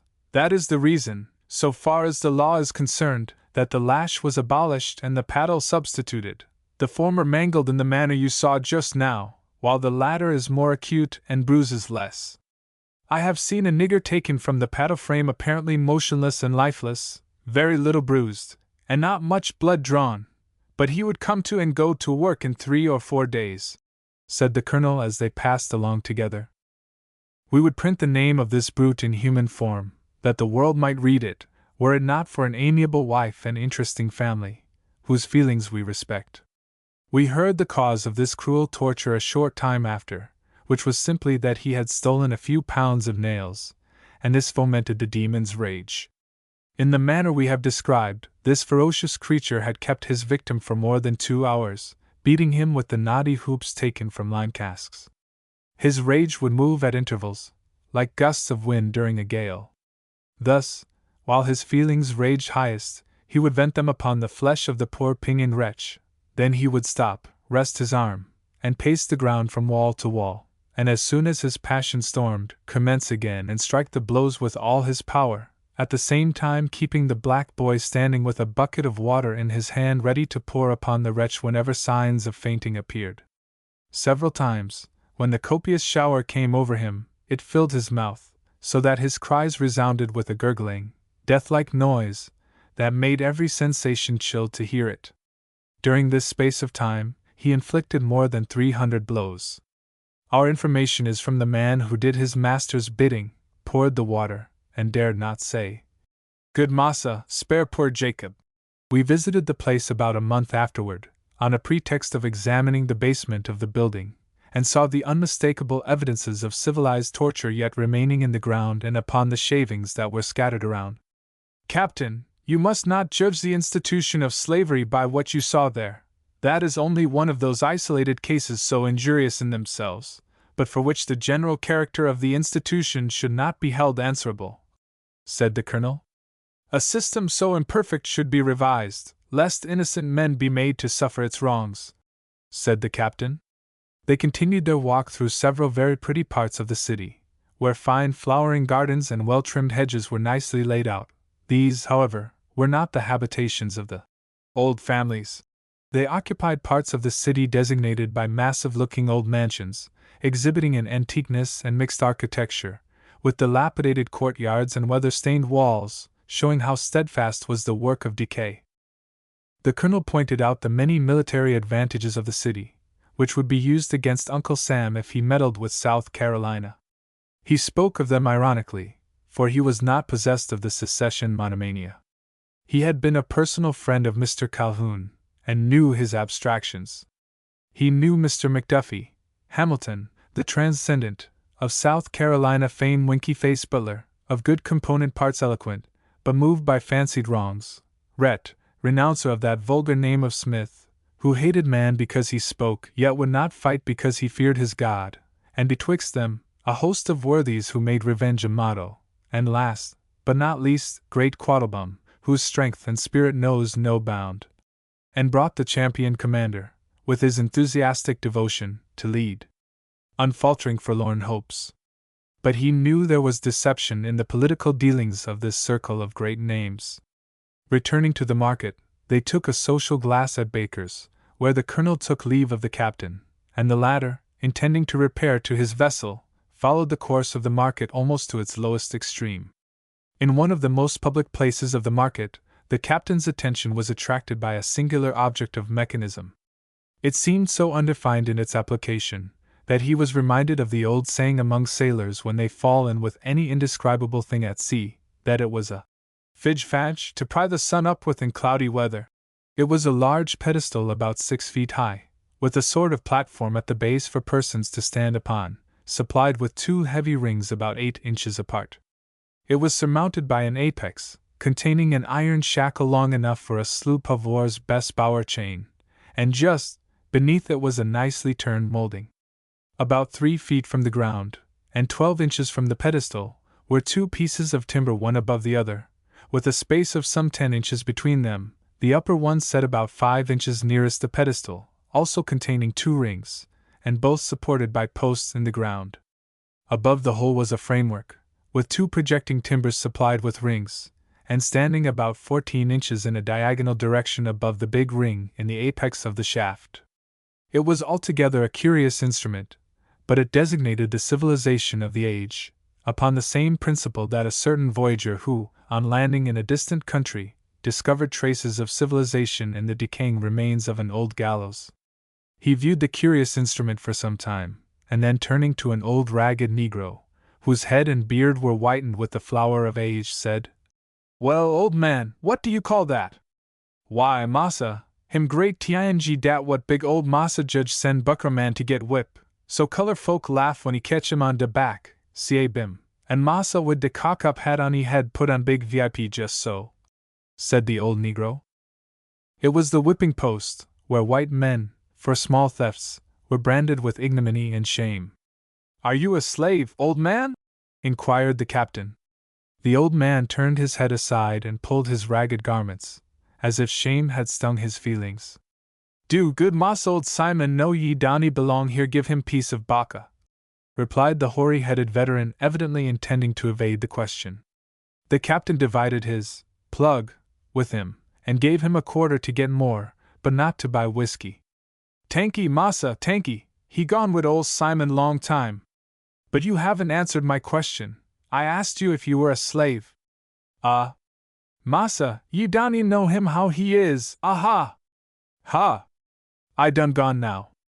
Massa Pringle own him once, but I'm so old now, nobody say I own him, an old Simon ain't no massa what say I his fo bacon. I don't waf no fin know how now, cos I ol'. When Simon young great time go den massa say Simon his, waf tos on dollars, den me do eve ting fo massa just so. I prime nigga den massa, now I waf nazen, no corn and bacon cept what him get from Sicky, she free, good massa make her free," said he. "How old are you, old man?" inquired the captain. "Ah, massa stranger, ye got old Simon de. If me know dat, den him knows somefin long time ago, what bucker man down larn. I can't try born nigger, massa, but I know yonder massa Pringle house fo he built I'm." Just at this moment several pieces of cannon and other ordnance were being drawn past on long, low-wheeled drays. "Ah, massa, ye downy know what em be," said the old negro, pointing to them.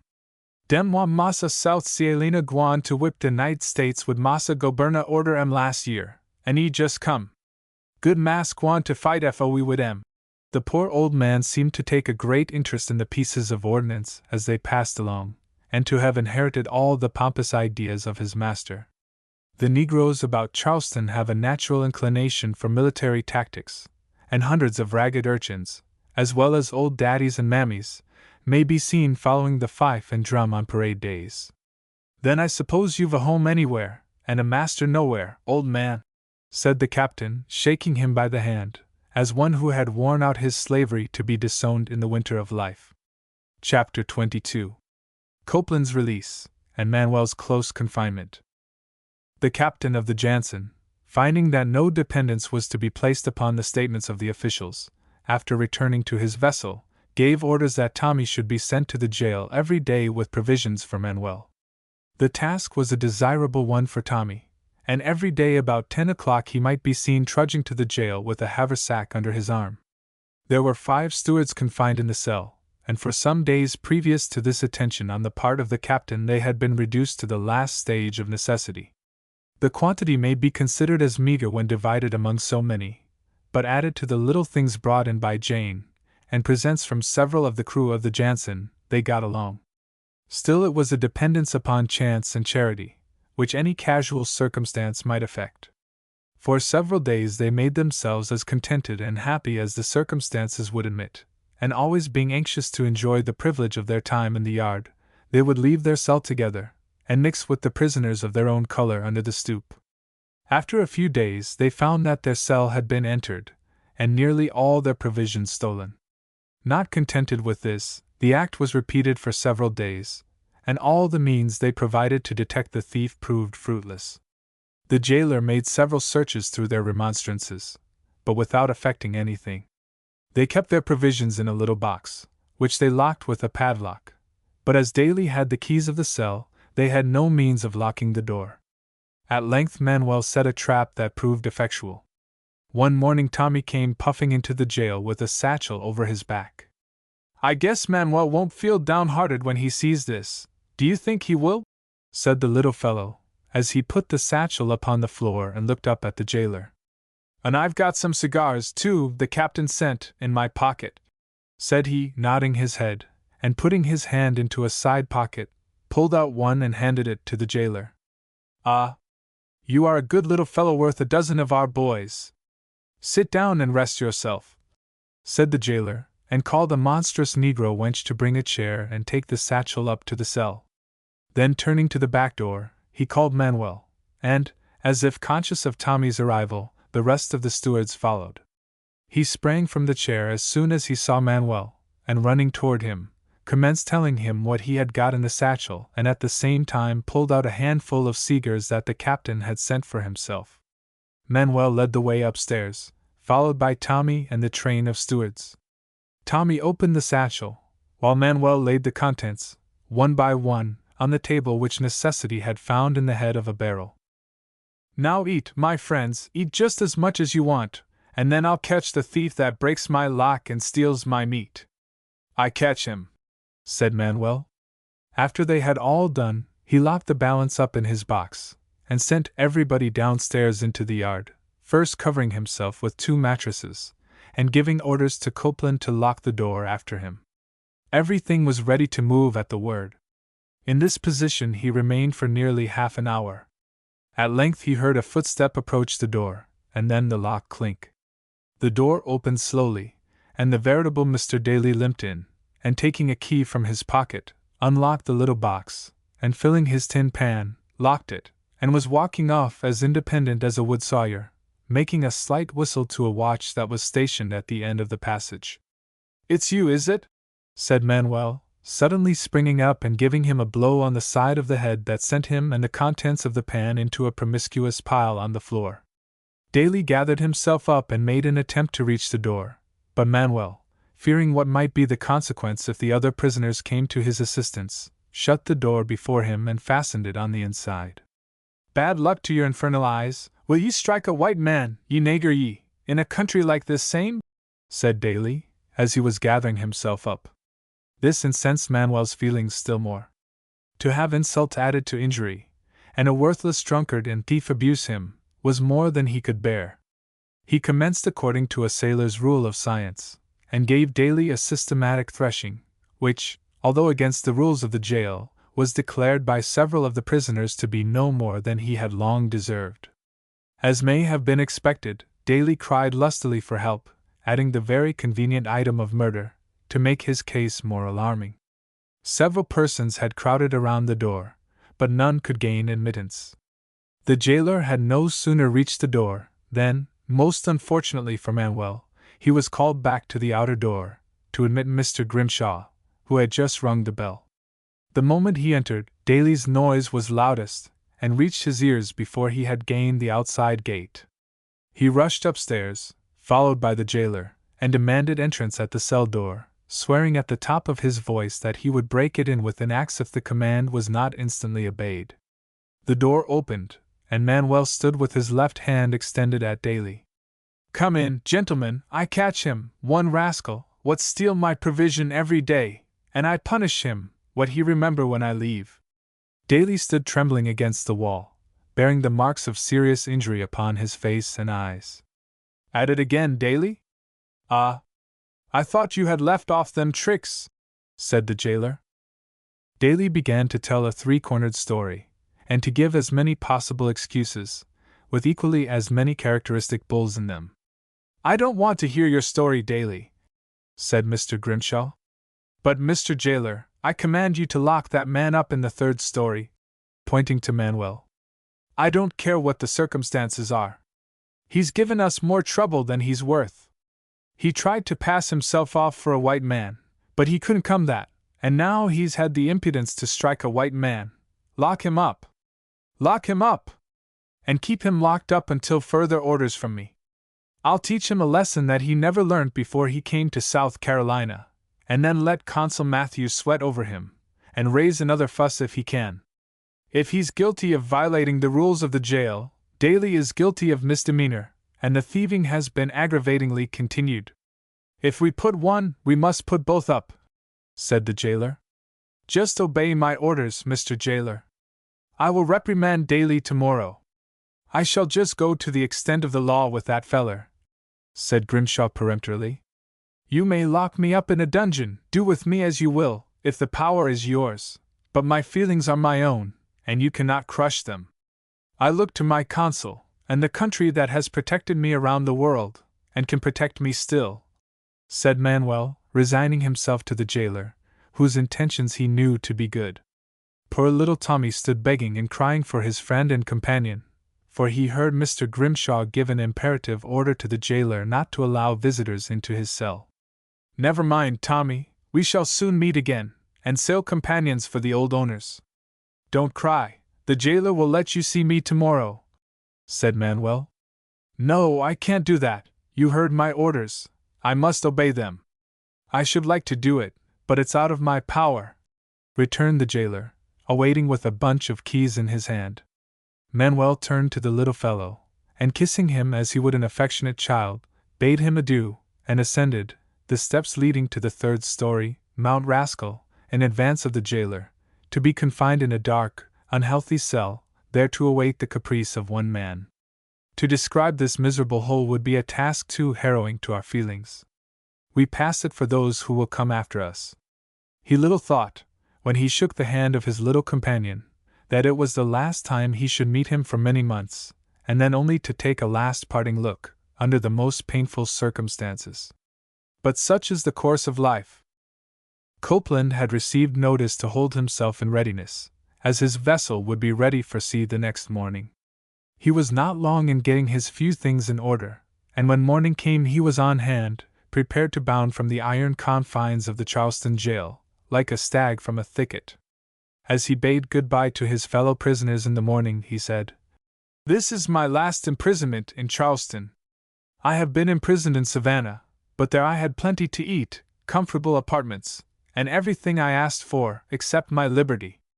Never, so long as I sail the water, shall I ship for such a port as this again." He requested to see Manuel, but being refused, upon the restraint of orders he left the jail. It was contrary to law, and thus in pursuing his vocation within the limits of South Carolina, his owners were made to pay the following sum, for which neither they nor the man who suffered the imprisonment received any compensation. Contrary to law. Schooner Oscar Jones, Captain Kelly, for William H. Copeland, colored seaman. To Sheriff of Charleston District. 1852. To arrest $2, registry $2, $4 to recog.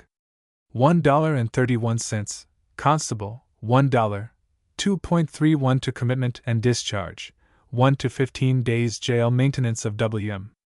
H. Copeland, at 80 CTS per day, 4.50 received payment, $11.81 J. D. per Charles E. Canopose, clerk. God save the sovereignty of South Carolina, and let her mercy and hospitality be known on earth. Chapter 23. Imprisonment of John Paul and John Baptiste Pamerly. In order to complete the 4 characters, as we designed in the outset, we must here introduce the persons whose names fill the caption. The time of their imprisonment was some 2 months later than Manuel's release, but we introduce them here for the purpose of furnishing a clear understanding of the scenes connected with Manuel's release. John Paul was a fine-looking French Negro, very dark, with well-developed features, and very intelligent, what would be called in South Carolina a very prime feller. He was steward on board of the French bark Senegal, captain. He spoke excellent French and Spanish, and read Latin very well, was a Catholic, and paid particular respect to devotional exercises, but unfortunately he could not speak or understand a word of English. In all our observation of different characters of colored men, we do not remember to have seen one whose pleasant manner, intelligence, and civility attracted more general attention. But he could not comprehend the meaning of the law imprisoning a peaceable man without crime, and why the authorities should fear him, when he could not speak their language. He wanted to see the city what sort of people were in it if they bore any analogy to their good old forefathers in France, and whether they had inherited the same capricious feelings as the descendants of the same generation on the other side of the water. There could be no harm in that, and although he knew something of French socialism, he was ignorant of Carolina's peculiar institutions, her politics, and her fears of abolition, as a Georgia cracker. A sort of semi-civilized native, wearing a peculiar homespun dress, with a native dialect strongly resembling many of the Yorkshire phrases. They are generally found located in the poorer parishes and districts, where their primitive-looking cabins are easily designated from that of the more enterprising agriculturist. But few of them can read or write, and preferring the coarsest mode of life, their habits are extremely dissolute. Now and then one may be found owning a Negro or 2, but a Negro would rather be sold to the torments of hell, or a Louisiana sugar planter, than to a Georgia cracker. You will see them approaching the city on market days, with their traveling cart, which is a curiosity in itself. It is a 2-wheeled vehicle of the most primitive description, with long, rough poles for shafts or thills. Sometimes it is covered with a blanket, and sometimes with a white rag, under which are a few things for market, and the good wife, with sometimes 1 or 2 weans, for the liege lord never fails to bring his wife to market, that she may see the things of the city. The dejected-looking frame of some scrub-breed horse or a half-starved mule is tied, for we can't call it harnessed, between the thills, with a few pieces of rope and withes, and provided with a piece of wool-tanned sheepskin, the lord of the family, with peculiar dress, a drab slouched hat over his eyes, and a big whip in his hand, mounts on the back of the poor animal, and placing his feet upon the thills to keep them down, tortures it through a heavy, sandy road. The horses are loaded so much beyond their strength, that they will stop to blow, every 10 or 15 minutes, while the man will sit upon their backs with perfect unconcern. Remonstrate with them in regard to the sufficient draught added to the insupportable weight upon their backs, and they will immediately commence demonstrating how he can draw easier when there is an immense weight upon his back. The husband generally exchanges his things for whiskey, rice, and tobacco, while the wife buys calico and knickknacks. Sometimes they get a right smart chance o' things together and have a party at home, which means a blowout among themselves.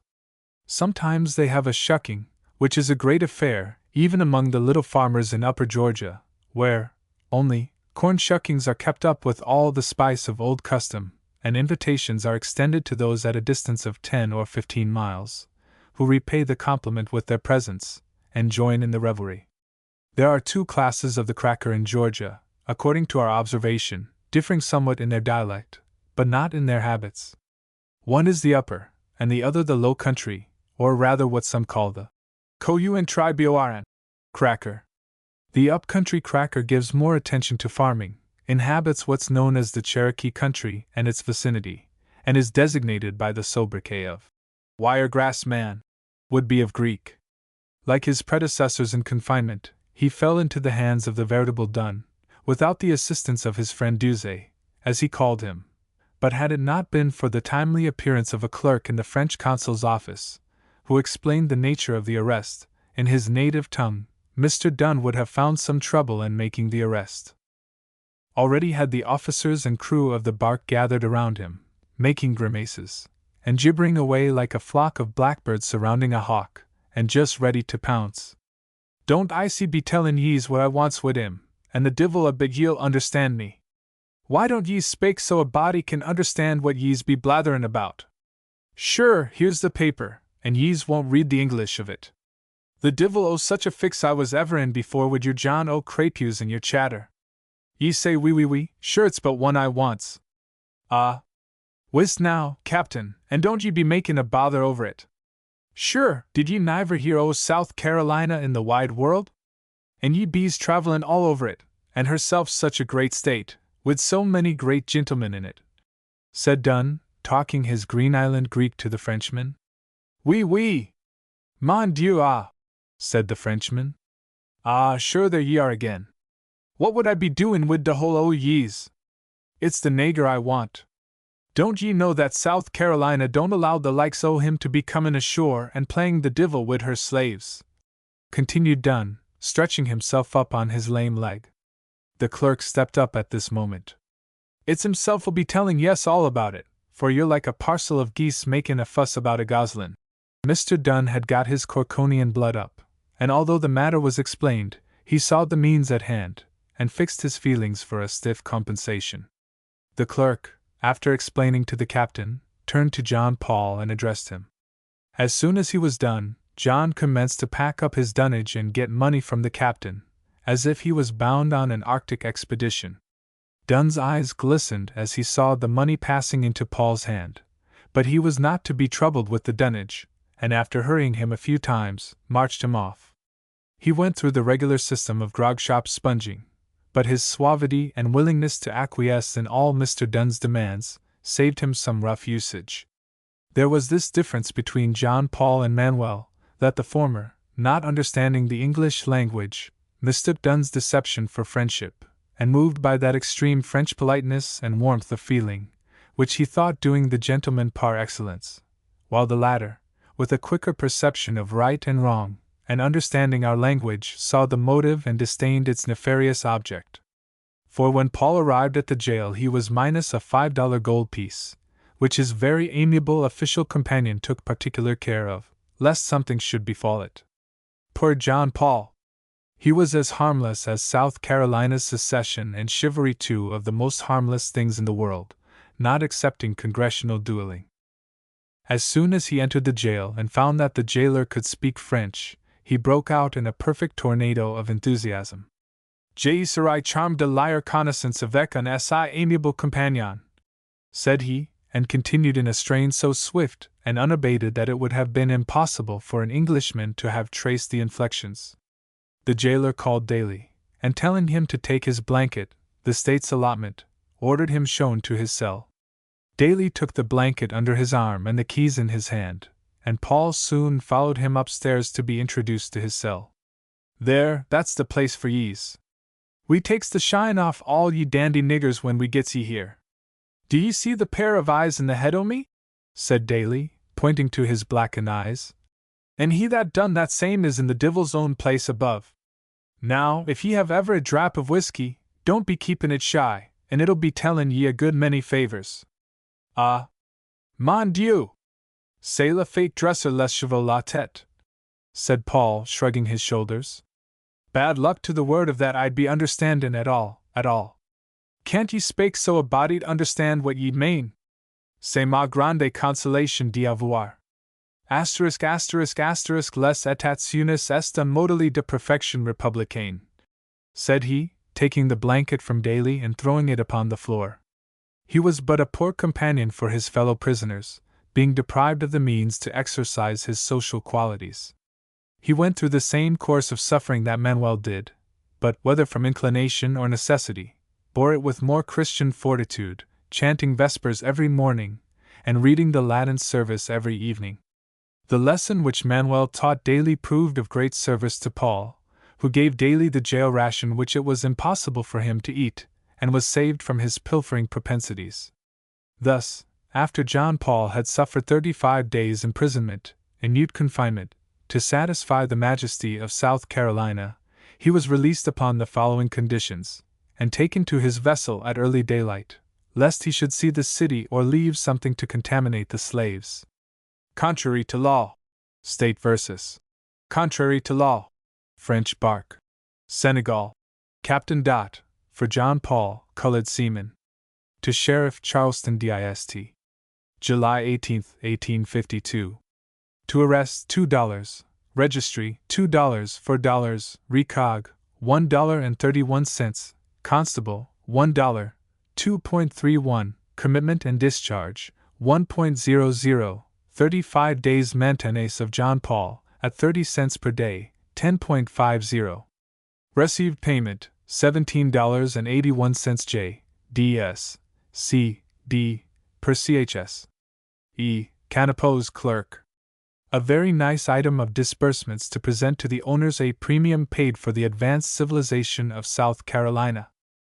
We have merely noticed the imprisonment of John Paul, our limits excluding the details. We must now turn to a little, pert, saucy French boy, 11 years old, who spoke nothing but Creole French, and that as rotten as we ever heard lisped. The French bark Nouvelle Amélie, Gilliatt, master, from Rouen, arrived in Charleston on the 29th of July. The captain was a fine specimen of a French gentleman. He stood upon the quarterdeck as she was being breasted in to the wharf, giving orders to his men, while the little child stood at the galley looking at the people upon the wharf, making grimaces and pointing one of the crew to several things that attracted his attention. Presently the vessel hauled alongside of the dock, and Dusenberry, with his companion Dunn, who had been watching all the movements of the vessel from a hiding place on the wharf, sprang out and boarded her ere she had touched the piles. The nigger, seeing Dusenberry approach him, waited until he saw his hand extended, and then, as if to save himself from impending danger, ran aft and into the cabin, screaming at the top of his voice. The crew began to run and move up into close quarters. The issue was an important one, and rested between South Carolina and the little nigger. Dusenberry attempted to descend into the cabin. "That you vant with my John, my Baptiste? No, you no do dat, ze my cabin, never allow stranger go down him," said the captain, placing himself in the companionway, while the little terrified nigger peeped above the combing, and rolled his large eyes, the white glowing in contrast, from behind the captain's legs. In this tempting position the little darky, knowing he was protected by the captain and crew, would taunt the representative of the state with his bad French. Dunn stood some distance behind Dusenberry, upon the deck, and the mission seemed to be such a mystery to both captain and crew, that their presence aroused a feeling of curiosity as well as anxiety. Several of the sailors gathered around him, and made antic grimaces, pointing their fingers at him and swearing, so that Dunn began to be alarmed by the incomprehensible earnestness of their gibberish, turned pale, and retreated several steps, to the infinite amusement of those upon the wharf. "That he do, you vant him? That you do vid him ven zoo gets him, said a fair delicate demand," said one of the number, who was honored with the title of mate, and who, with a terrific black mustache and beard, had the power of contorting his face into the most repugnant grimaces. And at the moment, he drew his sheath knife and made a pretended plunge at Dunn's breast, causing him to send forth a pitiful yell, and retreat to the wharf with quicker movements than he ever thought himself capable of. "I'll envoyer pas grand mal sailor," said the Frenchman, laughing at Dunn as he stood upon the cap-sill of the wharf. "Bad luck to ye, a pretty mess of murderous Frenchmen that ye are. Do ye's be thinking ye'd play that trick in South Carolina? Ye'll get the like o' that taken out o' ye when ye're before his honor in the mornin'," said Dunn. Dusenberry had stood parleying with the captain at the companion door, endeavoring to make the latter understand that it was not a case which required the presence of the silver oar. There is a prevailing opinion among sailors, that no suit in admiralty can be commenced, or seamen arrested while on board, without the presence of the silver oar. And thus acting upon this impression, the captain and officers of the Nouvelle Amélie contended for what they considered a right. The mate and crew drew closer and closer toward Dusenberry, until he became infected with the prevailing alarm. "Captain, I demand your protection from these men, in the name of the state of South Carolina," said he. Who he? De state South Cielina, that I know about him, ah? Bring de silver or when come take my man. I'll y de la malham tet don so prose, said Captain Gilliatt, turning to his mate. Avant! Avant! Said the big man with the large whiskers, and they all made a rush at Dusenberry, and drove him over the rail and back to the wharf, where he demanded the assistance of those anxious spectators, for and in the name of the state. It was a right good vaudeville comique, played in dialogue and pantomime. The point of the piece, which, with a little arrangement, might have made an excellent production, consisted of a misunderstanding between an Irishman and a Frenchman about South Carolina, and a law so peculiar that no stranger could comprehend its meaning at first, and as either could understand the language of the other, the more they explained the more confounded the object became, until, from piquant comique, the scene was worked into the appearance of a tragedy. One represented his ship, and to him his ship was his nation. The other represented South Carolina, and to him South Carolina was the United States. And the question was, which had the best right to the little darky? The spectators on the wharf were not inclined to move, either not wishing to meddle themselves with South Carolina's affairs, wanting larger game to show their bravery, or some more respectable officer to act in command. The little darky, seeing Dusenberry driven to the wharf, ran to the gangway, and protruding his head over the rail, worked his black phiz into a dozen pert expressions, showing his ivory, rolling the white of his eyes, and crooking his finger upon his nose in aggravating contempt. Sure, we'll turn the guard out and take ye in your ship, anyhow. Why don't ye's give the nagur up dacently, and don't be both Aaron? And isn't it the law of South Carolina, be dad, and be the mortis, ye'd be getting no small dale of a penalty for the same you're doing? Said Dunn. A gentleman, who had been a silent looker-on, thinking it no more than proper to proffer his mediation, perceiving where the difficulty lay, stepped on board and introducing himself to the captain, addressed him in French, and explained the nature of the proceeding. The captain shook his head for some time, and shrugged his shoulders. La police y est bien administrée, said he, with an air of politeness, and speaking to his mate, that officer again spoke to the men, and Dusenberry was told by the gentleman that he could come on board. Without further ceremony, he mounted the rail and made a second attempt at the young urchin, who screamed and ran into the cook's galley, amid the applause of the seamen, who made all sorts of shouts inciting him to run, crying out, "Run, Baptiste! Run, Baptiste!" In this manner the little darky kept the officer at bay for more than 15 minutes, passing out of one door as the officer entered the other, to the infinite delight of the crew. At length his patience became wearied, and as he was about to call Dunn to his assistance, the captain came up, and calling the child to him for such he was delivered him up, the little fellow roaring at the top of his voice as the big officer carried him over the rail under his arm. This ended the vaudeville comique on board of the French barque Nouvelle Amélie, Captain Gilliatt. The dignity of the state was triumphant, and the diminutive nigger was borne off under the arm of its representative. What a beautiful theme for the painter's imagination! And how mutely sublime would have been the picture if the pencil of a Hogarth could have touched it! The majesty of South Carolina carrying a child into captivity! After carrying John Baptiste about halfway up the wharf, they put him down, and made him trot it, until they reached the Dutch grog shop we have described in the scene with Manuel. Here they halted to take a stiffna, while Baptiste was ordered to sit down upon a bench, Dunn taking him by the collar, and giving him a hearty shake, which made the lad bellow right lustily. "Shut up, ye whelp of a nigger, or ye'll get a dozen for yeer tricks bayant in the ship," said Dunn, and after remaining nearly an hour, arguing politics and drinking toddies, Mr. Dunn got very amiably fuddled, and was for having a good-natured quarrel with every customer that came into the shop. He labored under a spirit-inspired opinion that they must treat or fight, and accordingly would attempt to reduce his opinions to practical demonstrations. At length the Dutchman made a courteous remonstrance, but no sooner had he done it, than Dunn drew his hickory stick across the Dutchman's head, and leveled him upon the floor. The Dutchman was a double-fisted fellow, and springing up almost instantly, returned the compliment. Dusenberry was more sober, and stepped in to make a reconciliation, but before he had time to exert himself, the Dutchman running behind the counter, Dunn aimed another blow at him, which glanced from his arm and swept a tin drench, with a number of tumblers on it, into a smash upon the floor. This was the signal for a general melee, and it began in right earnest between the Dutch and the Irish, for the Dutchman called the assistance of several kinsmen who were in the front store, and Dunn, with the assistance of Dusenberry, mustered recruits from among a number of his cronies, who were standing at a corner on the opposite side of the street.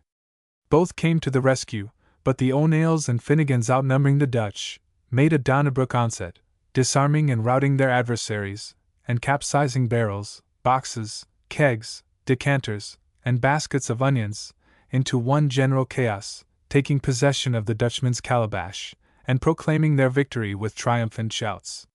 They had handcuffed the boy Baptiste as soon as they entered the store, and in the midst of the conflict he escaped without being observed, and ran for his vessel, handcuffed, and crying at the top of his voice. He reached the Nouvelle Amélie, to the consummate surprise of the officers and crew, and the alarm of pedestrians as he passed along the street. "Mon Dieu!" said the mate, and taking the little fellow to the windlass spits, succeeded in severing the handcuffs with a cold chisel, and sent him down into the forecastle to secrete himself. When Dunn's wild Irish had subsided, Dusenberry began to reason with him upon the nature of the affair, and the matter was reconciled upon the obligations that had previously existed, and a promise to report no violations of the ordinances during a specified time. Looking around, Dunn exclaimed, "Bad manners till ye, Swizer, what are ye done with the little nager? Where did ye put him? Bedad, Duze, he's gone bayant." An ineffectual search was made among barrels and boxes, and up the old chimney. "Did ye see him?" inquired Dunn, of the yellow man that had been watching the affray at the door, while Dusenberry continued to poke with his stick among the boxes and barrels. "Why, massa, I sees him when he left de do, but I no watch him till he done gone," said the man. Dunn was dispatched to the vessel in search, but everything there was serious wonderment, and carried out with such French naviette, that his suspicions were disarmed, and he returned with perfect confidence that he was not there. A search was now made in all the negro houses in the neighborhood, but kicks, cuts, and other abuses failed to elicit any information of his whereabouts. At length Dunn began to feel the deadening effects of the liquor, and was so muddled that he could not stand up. Then, taking possession of a bed in one of the houses, he stretched himself upon it in superlative contempt of everything official, and almost simultaneously fell into a profound sleep. In this manner he received the attention of the poor colored woman whose bed he occupied, and whom he had abused in searching for the boy. In this predicament, Dusenberry continued to search alone, and kept it up until sundown, when he was constrained to report the case to the sheriff, who suspended Mr. Dunn for a few days. The matter rested until the next morning, when the case of the little saucy nigger versus South Carolina was renewed with fresh vigor. Then Mr. Grimshaw, accompanied by Dusenberry, proceeded to the bark, and there saw the boy busily engaged in the galley. Mr. Grimshaw went on board, followed by Duze, and approaching the cabin door, met the captain ascending the stairs. "Captain, I want that nigger boy of yourn, and you may just as well give him up peaceably," said he. "Yes, monsieur, but you no treat him like child when you get him," said the captain. Retiring to the cabin, and bringing back the broken manacles in his hand, he held them up to Mr. Grimshaw. "You put such dem thing on child like him in South Carolina, ah? What you tink him be, young nigger, ox, horse, bull, ah? What? Now you takee him. Treat him like man, den we no struck to laws what South Carolina got," continued he. Mr. Grimshaw thanked the captain, but made no reply about the manacles, taking them in his hand, and handing the boy over into the charge of Dusenberry. In a few minutes he was ushered into the sheriff's office, and the important points of his dimensions and features noted in accordance with the law. We are not advised whether the pert characteristics of his nature were emblazoned. If they were, the record would describe a singular specimen of a frightened French darky, more amusing than judicial. But John Baptiste Pammerly passed the ordeal, muttering some rotten Creole, which none of the officials could understand, and was marched off to the jail, where the jailer acted as his interpreter. Being so small, he was allowed more latitude to wear and haul than the others, while his peculiar bon point and pert chatter afforded a fund of amusement for the prisoners, who made him a particular butt, and kept up an incessant teasing to hear him jabber. The second day of his imprisonment he received a loaf of bread in the morning, and a pint of greasy water, misnamed soup. That was the allowance when they did not take meat. He ran downstairs with the pan in hand, raising an amusing fuss, pointing at it, and spitting out his Creole to the jailer. He was disputing the question of its being soup, and his independent manner had attracted a number of the prisoners. Just at the moment, the prison dog came fondling against his legs, and to decide the question, quick as thought, he set the pan before him, and as if acting upon an instinctive knowledge of the point at issue, the dog put his nose to it, gave a significant scent, shook his head and walked off, to the infinite delight of the prisoners, who sent forth a shout of acclamation. Baptiste left his soup, and got a prisoner, who could speak Creole, to send for his captain, who came on the next morning and made arrangements to relieve his condition from the ship's stores. The following day he whipped one of the jailer's boys in a fair fight, and on the next he killed a duck, and on the fourth he cut a white prisoner. Transgressing the rules of the jail and rejecting his soup, violating the laws of South Carolina, making it a heinous offense for a Negro to strike or insult a white person, committing murder on a duck, endeavoring to get up a fandango among the yard niggers, and trying the qualities of cold steel in a prisoner's hand, thus exhibiting all the versatility of a Frenchman's genius with a youthful sang-froid. He was considered decidedly dangerous, and locked up for formal reform. Here he remained until the 17th of August, when it was announced that the good barque Nouvelle Amélie, Captain Gilliatt, was ready for sea, and he was forthwith led to the wharf between two officers, and ordered to be transferred beyond the limits of the state, the captain paying the following nice little bill of costs. Contrary to law. French barque Nouvelle Amélie, Captain Gilliatt, from Rouen, for John Baptiste Pamerly, colored seaman. 1852. To Sheriff of Charleston District. August 26, to arrest $2, registry, $2 $4. Recog. 1.31, constable, $1, 2.31 inch. Commitment and discharge, 1.00. 20 days jail maintenance of John Baptiste Pamerly, at 30 CTS per day, $6. Received payment 13.31 J. DES, CD, per Charles E. Canapose, clerk. Thus ended the scene. The little darky might have said when he was in jail, "Je meurs de faim etl on any m'apporte rien," and when he left, "Il est fa fight avec les chevaliers d'industrie." Chapter 24. The Jansen condemned. We must now return to Manuel. He was in close confinement, through Mr. Grimshaw's orders. Tommy continued to bring him food from day to day, but was not allowed to see him. The mate and several of the crew were also refused admittance to him. This was carrying power to an unnecessary limit, and inflicting a wanton punishment without proper cause, at the same time exhibiting a flagrant disrespect for personal feelings. Tommy did not report the affair to the captain, lest it should be misconstrued, and worse punishment be inflicted.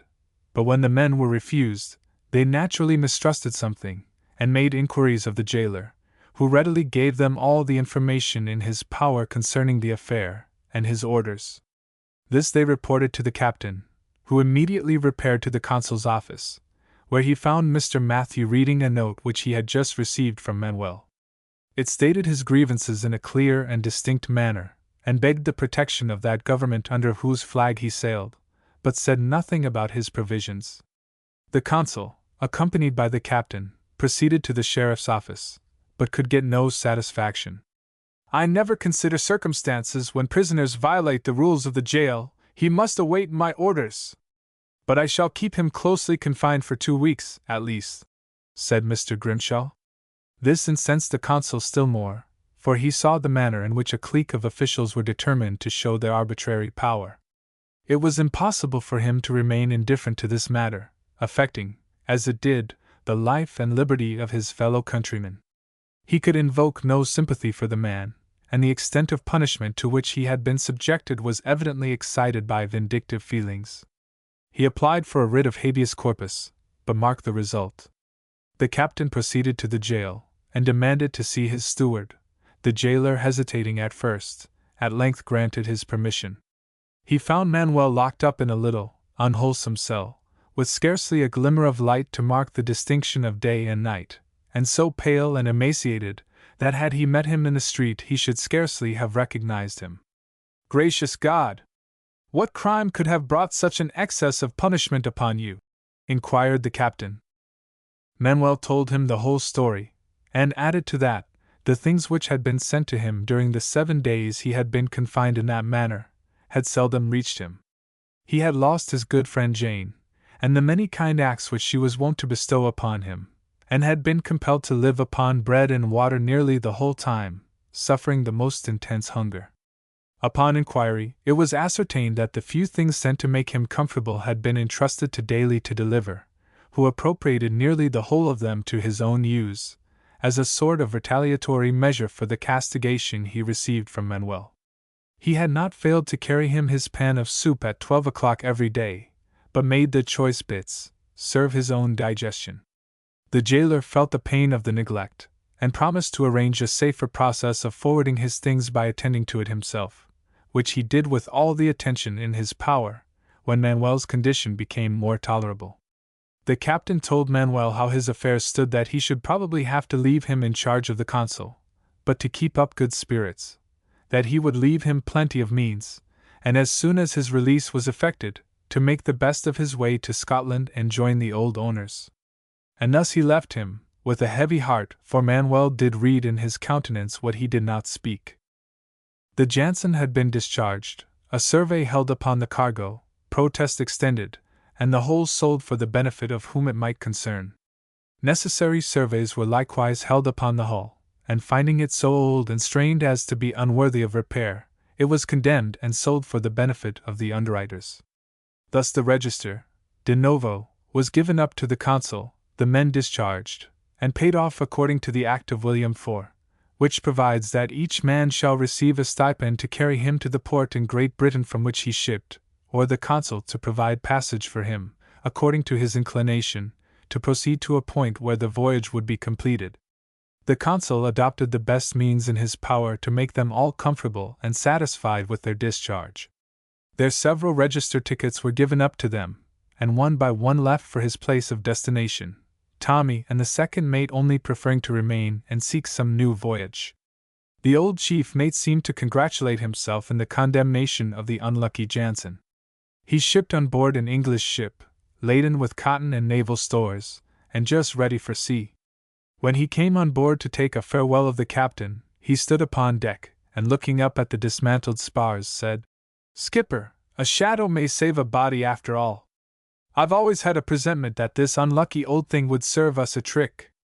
I says to myself that night in the Gulf, well, old craft, you're going to turn your old ribs into a coffin, at last, but I'll praise the bridge that carries me safe over, because I've an affection for the old thing after all, and can't part without saying God bless her, for it's an honest death to die in debt to the underwriters. I hope her old bones will rest in peace on terra firma. Goodbye, Captain, remember me to Manuel, and let us forget our troubles in Charleston by keeping away from it." Chapter 25. George the Secessionist, and his father's ships. As we have said, the second mate and little Tommy remained to seek new voyages. Such was the fact with the second mate, but Tommy had contracted a violent cold on the night he was locked up in the guardhouse, and had been a subject for the medicine chest for some time, and this, with his ardent attachment for Manuel, and hopes to join him again as a sailing companion, was the chief inducement for his remaining. The captain gave them accommodations in the cabin so long as he had possession of the ship, which afforded the means of saving their money, of which Tommy had much need, for notwithstanding he received a nice present from the consul, and another from the captain, which, added to the few dollars that were coming to him for wages, made him feel purse-proud, though it was far from being adequate to sustain him any length of time, or to protect him against any sudden adversity. The captain had not seen little George, the secessionist, since his assurance that he would make everything right with Mr. Grimshaw, and have Manuel out in less than 24 hours. It was now the 14th of April, and the signs of his getting out were not so good as they were on the first day he was committed, for the vessel being condemned, If the law was carried to the strictest literal construction, Manuel would be tied up among the human things that are articles of merchandise in South Carolina. He was passing from the wharf to the consul's office about 10 o'clock in the morning, when he was suddenly surprised in the street by little George, who shook his hand as if he had been an old friend just returned after a long absence. He made all the apologies in the world for being called away suddenly, and consequently, unable to render that attention to his business which his feelings had prompted. Like all secessionists, George was very fiery and transitory in his feelings. He expressed unmeasurable surprise when the captain told him the condition of his man in the old jail. "You don't say that men are restricted like that in Charleston?" "Well, now, I never was in that jail, but it's unsuited to the hospitality of our society," said he. "Your prison groans with abuses, and yet your people never hear them," replied the captain. George seemed anxious to change the subject, and commenced giving the captain a description of his journey to the plantation, his hunting and fishing, his enjoyments, and the fat, saucy, slick niggers, the fine corn and bacon they had, and what they said about massa, ending with an endless encomium of the old man's old whiskey, and how he ripened it to give it smoothness and flavor. His description of the plantation and the niggers was truly wonderful, tantalizing the captain's imagination with the beauties of a growing principality in itself. "We have just got a new vessel added to our ships, and she sails for the Petty this afternoon. We got the right stripe of a captain, but we have made him adopt conditions to be true to the secession party. As soon as I get another man, we'll dispatch her in grand style, and no mistake." The captain thought of his second mate, and suggested him at once. "Just the chap my old man would like him, I know," said George, and they returned directly to the Jansen, where they found the second mate lashing his dunnage. The proposition was made and readily accepted. Again the captain parted with little George, leaving him to take the mate to his father's office, while he pursued his business at the consul's. George led the mate into the office. "Here, father, here's a man to go in our vessel," said he. The old man looked upon him with a serene importance, as if he was fettered with his own greatness. "My shipping interests are becoming very extensive, my man. I own the whole of 4 schooners, and a share in the greatest steamship afloat, I mean cruise ship, the South Carolina. You've heard of her, I suppose?" said the old man. Jack stood up with his hat in his hand, thinking over what he meant by big interests, and reckoning he hadn't seen the establishment of them ship owners about Prince's Dock, what owned more ships apiece than there were days in the month. "Now, my man," continued the old man, "I'm mighty strict about my discipline, for I want every man to do his duty for the interests of the owners. But how many dollars do you want a month, my man?" "Nothing less than £4 sterling. That's $20 your currency, if I reckon right," said Jack, giving his hat a twirl upon the floor. "WHEW. You belong to the independent sailors. You'll come down from that afore you get a ship in this port. Why, I can get a good, prime nigger feller sailor for $8 a month and his feed." Jack concluded not to sail in any of the old man's big ships, and said, "Yes, I joined them a long time ago, and I hain't regretted it either, wouldn't pull a bowline a penny less. I don't like drogging, nohow." "Good morning, sir," said he, putting on his hat and backing out of the door. "I wish you'd a taken a chance with my father, old fellow. He'd a made you captain afore a year," said George, as he was leaving the door. "The like o' that don't signify. I've been skipper in the West Ingy trade years ago. There isn't much difference between a nigger and a schooner's captain," said Jack, as he walked off to the Jansen, preparatory to taking lodgings ashore. That afternoon, about 5 o'clock, a loud noise was heard on board a little schooner, of about 60 tons register, that lay in a bend of the wharf a few lengths ahead of the Jansen.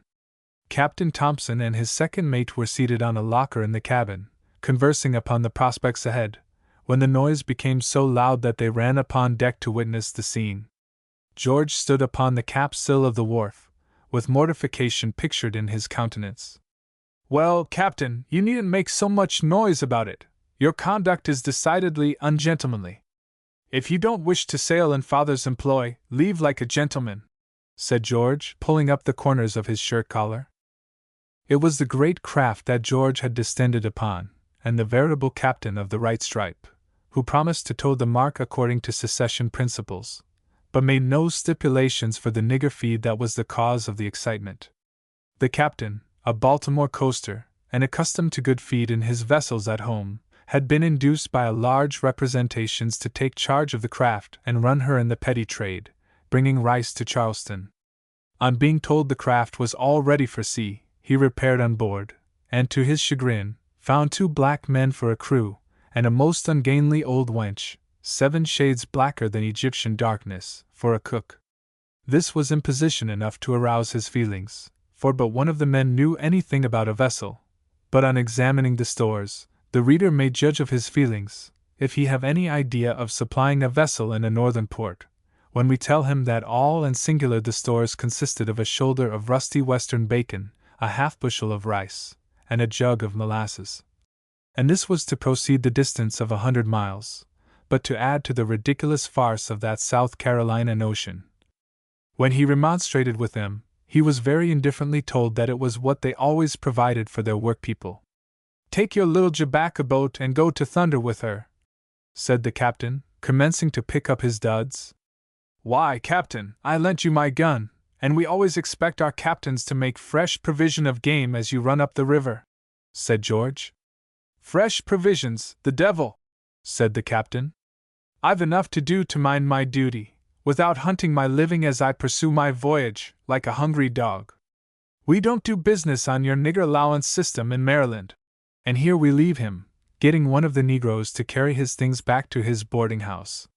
A few days after the occurrence we have narrated above, little Tommy, somewhat recovered from his cold, shipped on board a little centerboard schooner, called the Three Sisters, bound to the Edisto River for a cargo of rice. The captain, a little, stubby man, rather good-looking, and well-dressed, was making his maiden voyage as captain of a South Carolina craft. He was South Carolina born, but like many others of his kind, had been forced to seek his advancement in a distant state, through the influence of those formidable opinions which exiles the genius of the poor in South Carolina. For 10 years he had sailed out of the port of Boston, had held the position of mate on 2 Indian voyages under the well-known Captain Knott, and had sailed with Captain Albert Brown, and received his recommendation, yet this was not enough to qualify him for the nautical ideas of a pompous South Carolinian. Tommy got his baggage on board, and before leaving, made another attempt at the jail to see his friend Manuel. He presented himself to the jailer, and told him how much he wanted to see his old friend before he left. The jailer's orders were imperative. He was told if he came next week he would see him, that he would then be released, and allowed to occupy the cell on the 2nd floor with the other stewards. Recognizing one of the stewards that had joined with them when they enjoyed their social feelings around the festive barrel, he walked into the piazza to meet him, and bid him good-bye. While he stood shaking hands with him, the poor Negro. The name of this poor fellow was George Fairchild. After being sent to the workhouse to receive 20 blows with the paddle when he was scarcely able to stand, he was taken down from the frame and supported to the jail, where he remained several weeks, fed at a cost of 18 cents a day. His crime was going for whiskey at night, and the third offense, but there were a variety of pleadings in his favor. His master worked his negroes to the very last tension of their strength, and exposed their appetites to all sorts of temptation, especially those who worked in the night gang. His master flogged him once, while he was in the jail, himself, giving him about 40 stripes with a raw hide on the bare back. Not satisfying his feelings with this, he concluded to send him to New Orleans. He had an affectionate wife and child, who were forbidden to see him. His master ordered that he should be sent to the workhouse and receive 39 paddles before leaving, and on the morning he was to be shipped, his distressed wife, hearing the sad news, came to the jail. But notwithstanding the entreaties of several debtors, the jailer could not allow her to come in, but granted, as a favor, that she should speak with him through the grated door. The cries and lamentations of that poor woman, as she stood upon the outside, holding her bound offspring in her arms, taking a last sorrowing farewell of him who was so dearly cherished and beloved, would have melted a heart of stone. She could not embrace him, but waited until he was led out to torture, when she threw her arms around him, and was dragged away by a ruffian's hand. Poor George Fairchild! We heard him moaning under the acute pain of the paddle, and saw him thrust into a cart like a dog, to be shipped as a bale of merchandise for a distant port. Who had suffered with him in the guard-house came up and saluted him with a friendly recognition. Some 2 weeks had passed since the occurrence, and yet his head presented the effects of bruising, and was bandaged with a cloth. "Good young massa, do give me a FO pence, for is he most starve," he said in a suppliant tone. Tommy put his hand into his pocket, and drawing out a quarter, passed it to the poor fellow, and received his thanks.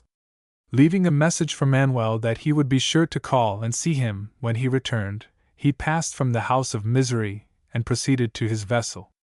The captain of the schooner had been engaged by parties in Charleston, who simply acted as agents for the owners. He had been moved to return to Charleston by those feelings which are so inherent in our nature, inspiring a feeling for the place of its nativity, and recalling the early associations of childhood. Each longing fancy pointed back again, and back he came, to further fortune on his native soil. His crew, with the exception of Tommy, consisted of 3 good, active Negroes, one of whom acted as pilot on the Edisto River. Accustomed to the provisioning of Boston ships, he had paid no attention to his supplies, for, in fact, he only took charge of the little craft as an accommodation to the agents, and with the promise of a large vessel as soon as he returned, and sailing with a fine stiff breeze, he was far outside the light when the doctor announced dinner. "What have you got that's good, old chap?" said he to the cook. "Fust stripe, massa Cap'n.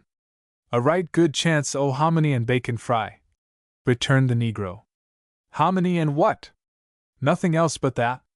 "Why, massa!"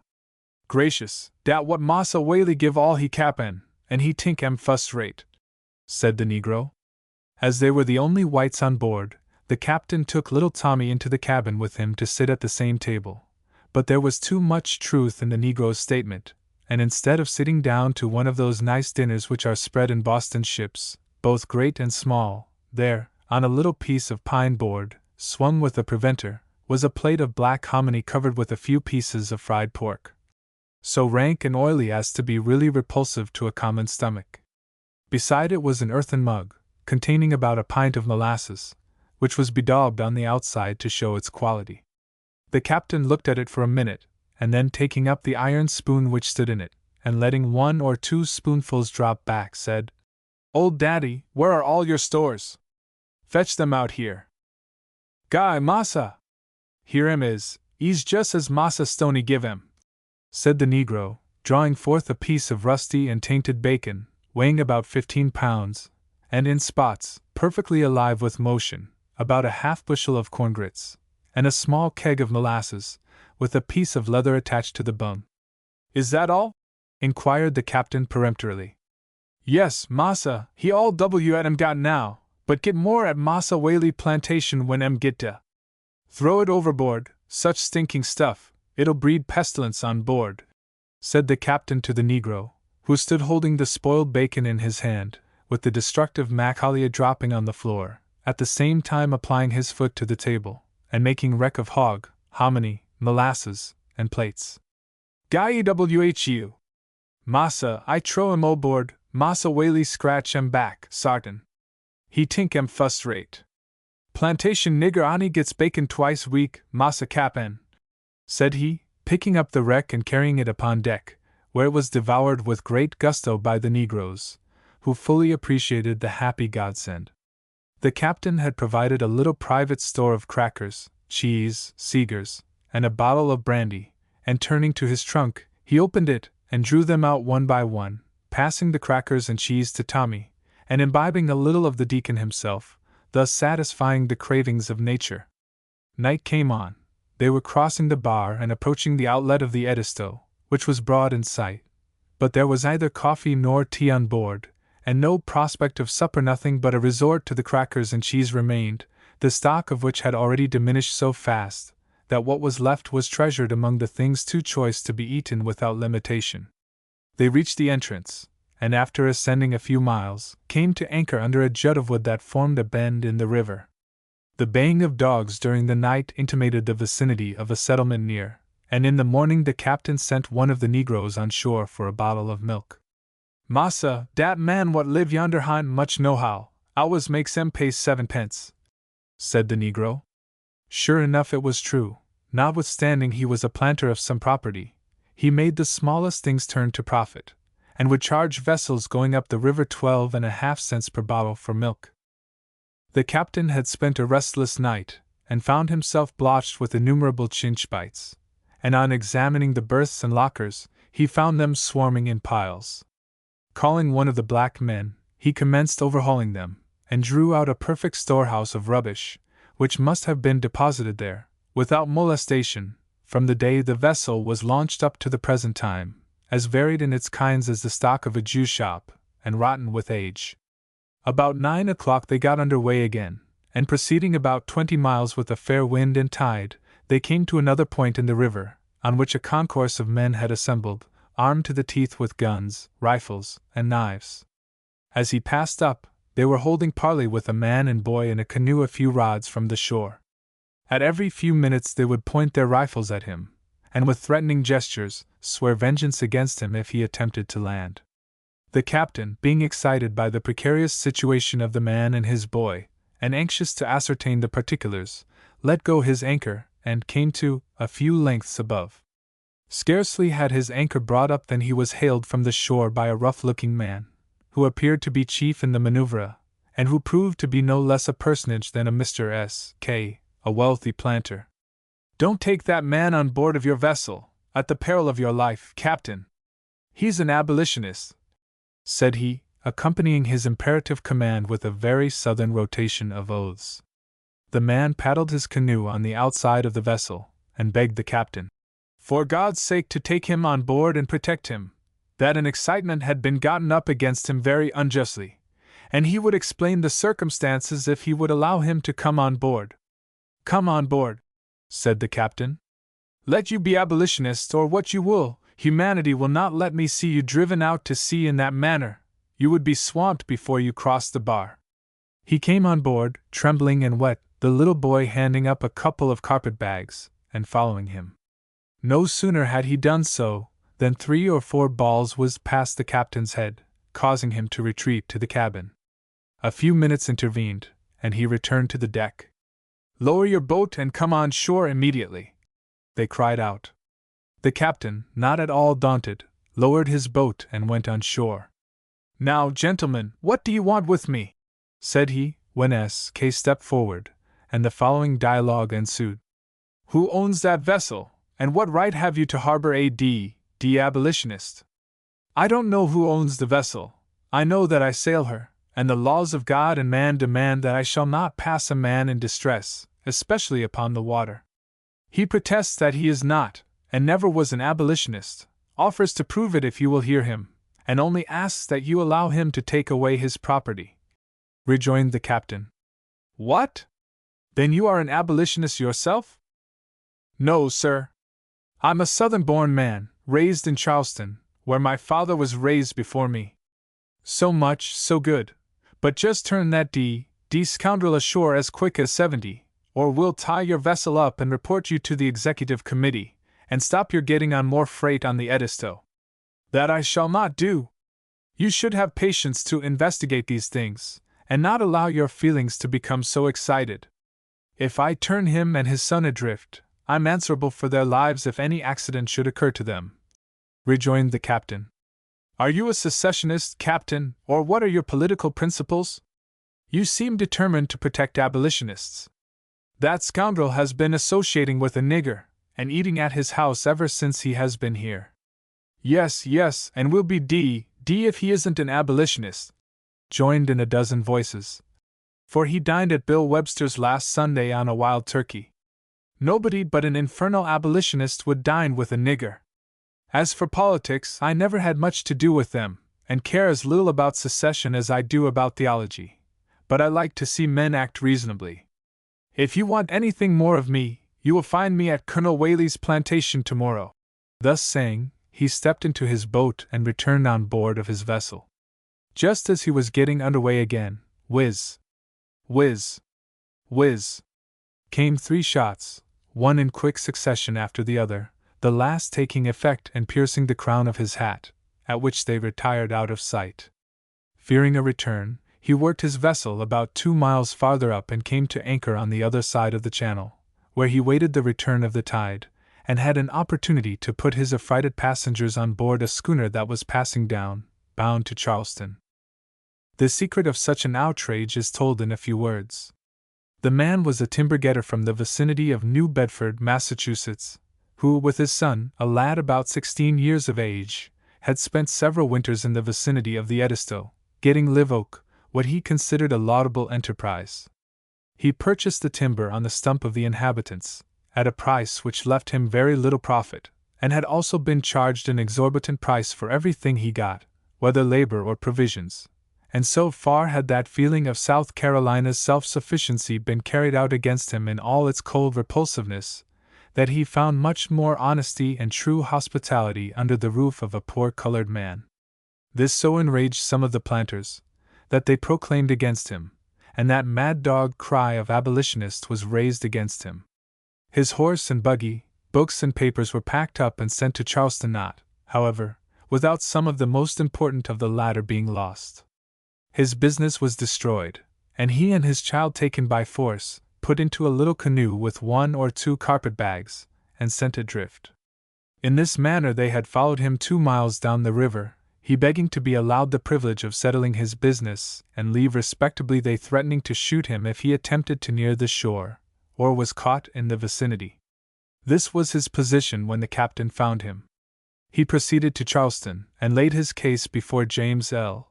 Pettigrew, Esq., United States District Attorney, and, upon his advice, returned to the scene of war on the banks of the Edisto, to arrange his business.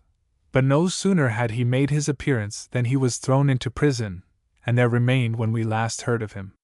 This is one of the many cases which afford matter for exciting comment for the editors of the Charleston Mercury and the Courier, and which reflect no honor on a people who thus set law and order at defiance. Chapter 26. A Singular Reception. It was about 10 o'clock on the night of the 15th of April when the schooner, Three Sisters, lay anchored close alongside of a dark jungle of clustering brakes that hung their luxuriant foliage upon the bosom of the stream.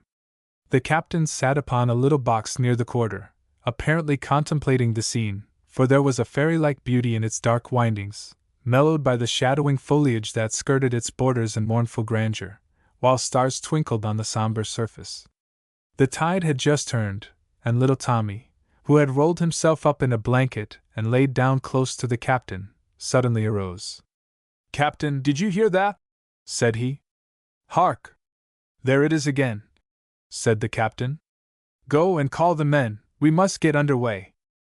It was a rustling noise among the brakes, and when little Tommy went forward to call the men, 2 balls came whistling over the quarter, and then a loud rustling noise indicated that persons were retreating. The captain retired to the cabin and took Tommy with him, giving orders to the negro pilot to stand to the deck, get her anchor up, and let her drift upstream with the tide, determined that if they shot any person, it should be the negroes, for whose value they would be held answerable. Thus she drifted up the stream, and the next morning was at the creek at Colonel Whaley's plantation. A number of ragged negroes came down to the bank in high glee at the arrival, and making sundry inquiries about corn and bacon. One old patriarchal subject cried out to the pilot, "Ah, Caesar, I knowed ye war cumin. Massa, and young Massa Alec, been promised bacon more dan week, jes he come now. Got some corn, but ven ye gets bacon out o' dis crafty Koch Vasel, dat ain't got no hair on him," said Caesar. The scene around was anything but promising, disappointing to the captain's exalted ideas of Colonel Whaley's magnificent plantation. The old farmhouse was a barrack-like building, dilapidated, and showing no signs of having lately furnished a job for the painter, and standing in an arena surrounded by an enclosure of rough slats. Close examination disclosed fragments of gardening in the arena, but they showed the unmistakable evidences of carelessness. At a short distance from this was a cluster of dirty-looking negro huts, raised a few feet from the ground on palmetto piles, and strung along from them to the brink of the river were numerous half-starved cattle and hogs, the latter rooting up the sod. It was now nearly slack water, on a high flood, and the schooner lay just above the bend of the creek. Presently a large, portly-looking man, dressed like a Yorkshire farmer, came to the bank, and in a stentorious voice ordered the captain to haul into the creek at once. The manner in which the order was given rather taxed the captain's feelings, yet he immediately set his men to work heaving up the anchor and carrying out a line to warp her in. But that slow motion with which negroes execute all orders caused some delay, and no sooner had he begun to heave on the line than the tide set strong ebb and carried him upon the lower point, where a strong eddy, made by the receding water from the creek, and the strong undertow in the river, baffled all his exertions. There she stuck, and all the warps and tow lines of a 74, hove by the combined strength of the plantation, would not have started her. When the tide left, she careened over toward the river, for there was no means at hand to shore her up. One of the drivers went up and reported, "Massa Captain got I'm ship ashore." And down came Colonel Whaley, with all the pomp of 7 Lord Mayors in his countenance. "What sort of a feller are you to command a ship? I'd whip the worst nigger on the plantation, if he couldn't do better than that. Rig a raft out and let me come aboard that vessel," said he, accompanying his demands with a volley of vile imprecations that would have disgraced St. Giles. "Do you know who you're talking to? You mustn't take me for a nigger, sir." "I know my duty if you don't good manners," rejoined the captain. "Do you know who owns that ship? You impudent feller, you! Take the sails off her, immediately at once. Or I'll shoot you, by heavens!" he bawled out again. "Why didn't you say mudscow? Call such a thing as this a ship? I don't care who owns her, I only know it's a disgrace to sail her, but I've got the papers, and you may help yourself. When you pay me for my time, and give me something for myself and these men to eat, you may take your old Jebec car-boat, but you don't put a foot aboard her till you do." This made the colonel rage worse. "I'll teach you a lesson how you disobey my orders. Go get my rifle, Zeke," said the colonel, turning to an old negro who stood close by. And then calling to the men on board, he ordered them to take charge of the vessel and take the sails off her at once. "Don't you move a hand to unbend a sail, Caesar. I don't know that man ashore there. This vessel is mine until further orders from the persons who shipped me," rejoined the captain with an imperative demand to his men. "Why la! Massa, he own dis air vessel, and he shoot sartin if we done do him. Ye done know dat, massa, as I does," said Caesar. "Don't touch a hand to those sails, I command one and all of you. There's 2 can play at shooting, and I'll shoot you if you disobey my orders." Then turning to those on shore, he warned them that he would shoot the first nigger that attempted to make a raft to come on board. The reader will observe that the poor negroes were in a worse dilemma than the captain, goaded on the one side by a ruthless master, who claims ownership and demands the execution of his orders, while on the other extreme the hired master proclaims his right, and warns them against the peril of varying one iota from his commands. Here the clashing feelings of arbitrary men come together, which have placed many a good negro in that complex position, that he would be punished by one master for doing that which he would have been punished by the other if he had left undone. It may be said to the colonel's credit, he did not return, rifle in hand, nor did the captain see him afterward, but a young gentleman, a son, who represented the father, came to the bank about an hour after the occurrence, and making a lame apology for his father's temper, requested the captain to come on shore. The latter had concluded to await the return of the tide, run the vessel back to Charleston, report his reception, and deliver the vessel up to the agents. But on further consideration, there was nothing to eat on board, and what could he do? He went on shore, and held a parley with the young man, whom he found much more inclined to respect his color. "Your father took me for a nigger, and as such he presumed upon the dignity of his plantation.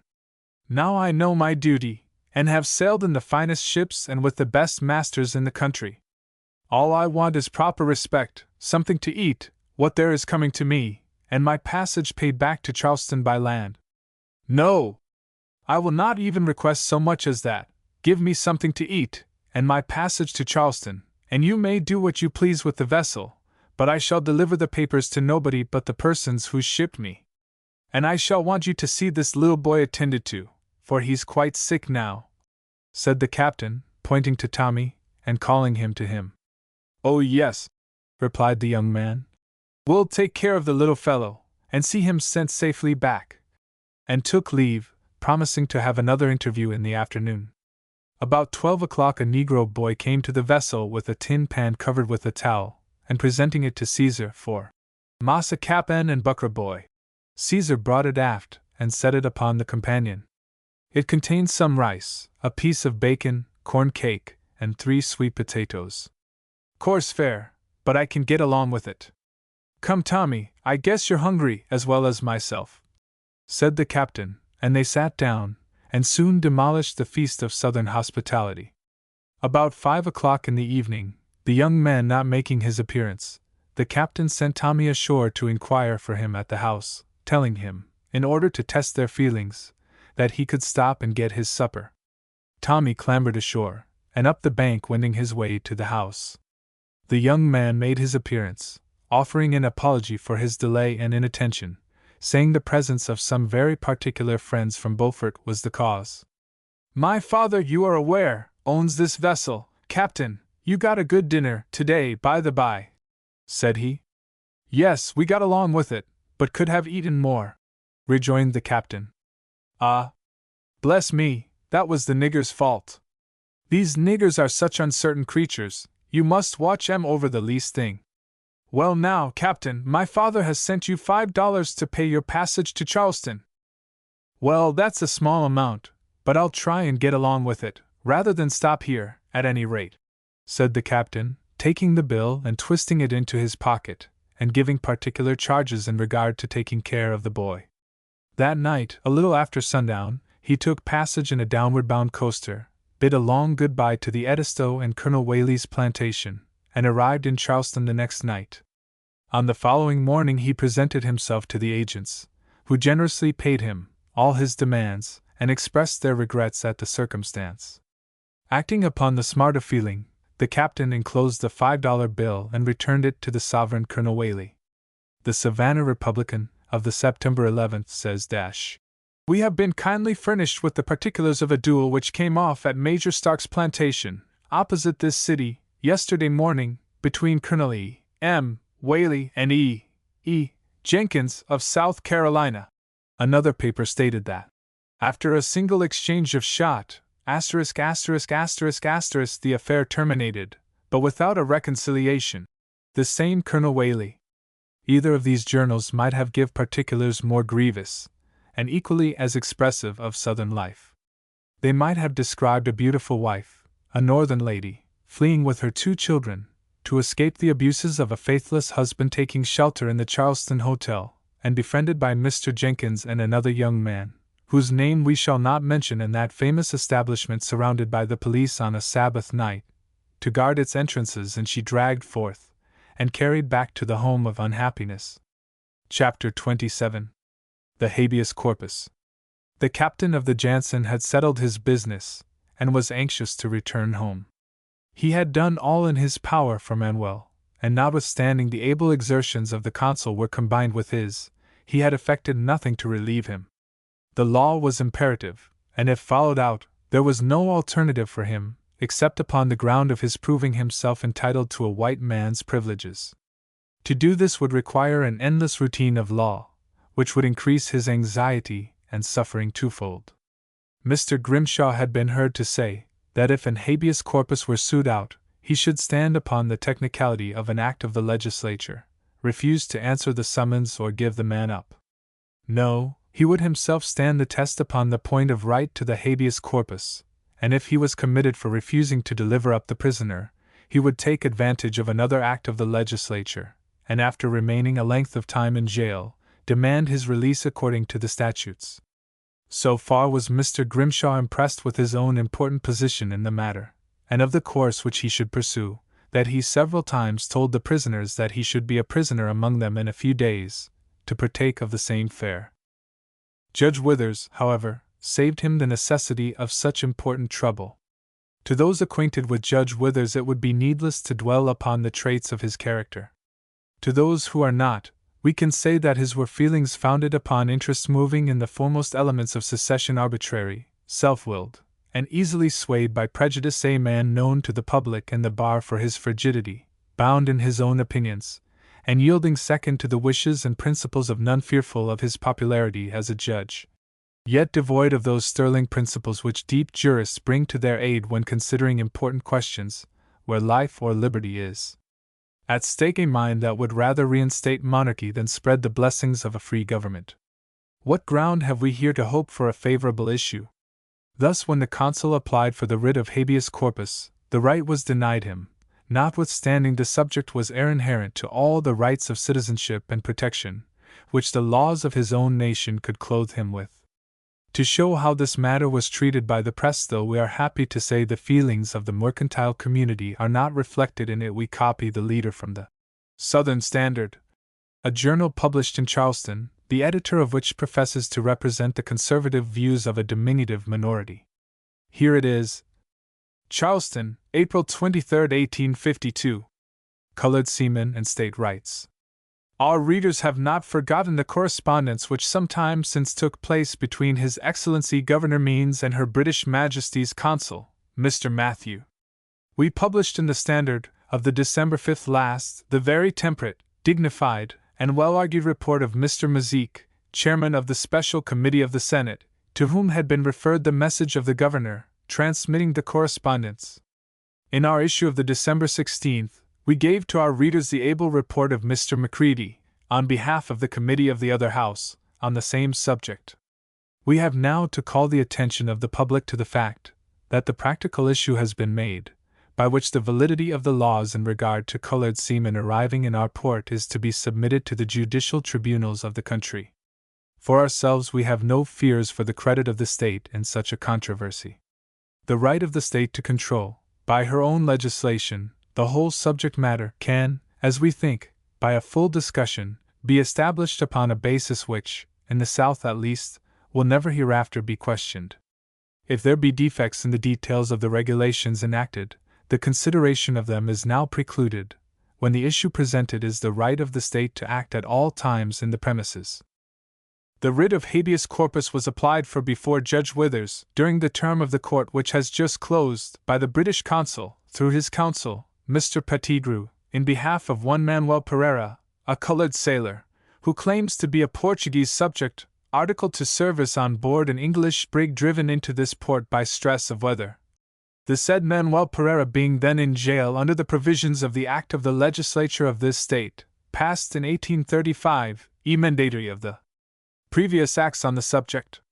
Judge Withers, in compliance with the requirements of the Act of 1844, refused the writ of habeas corpus, and notice of appeal has been given. Thus is the issue upon us.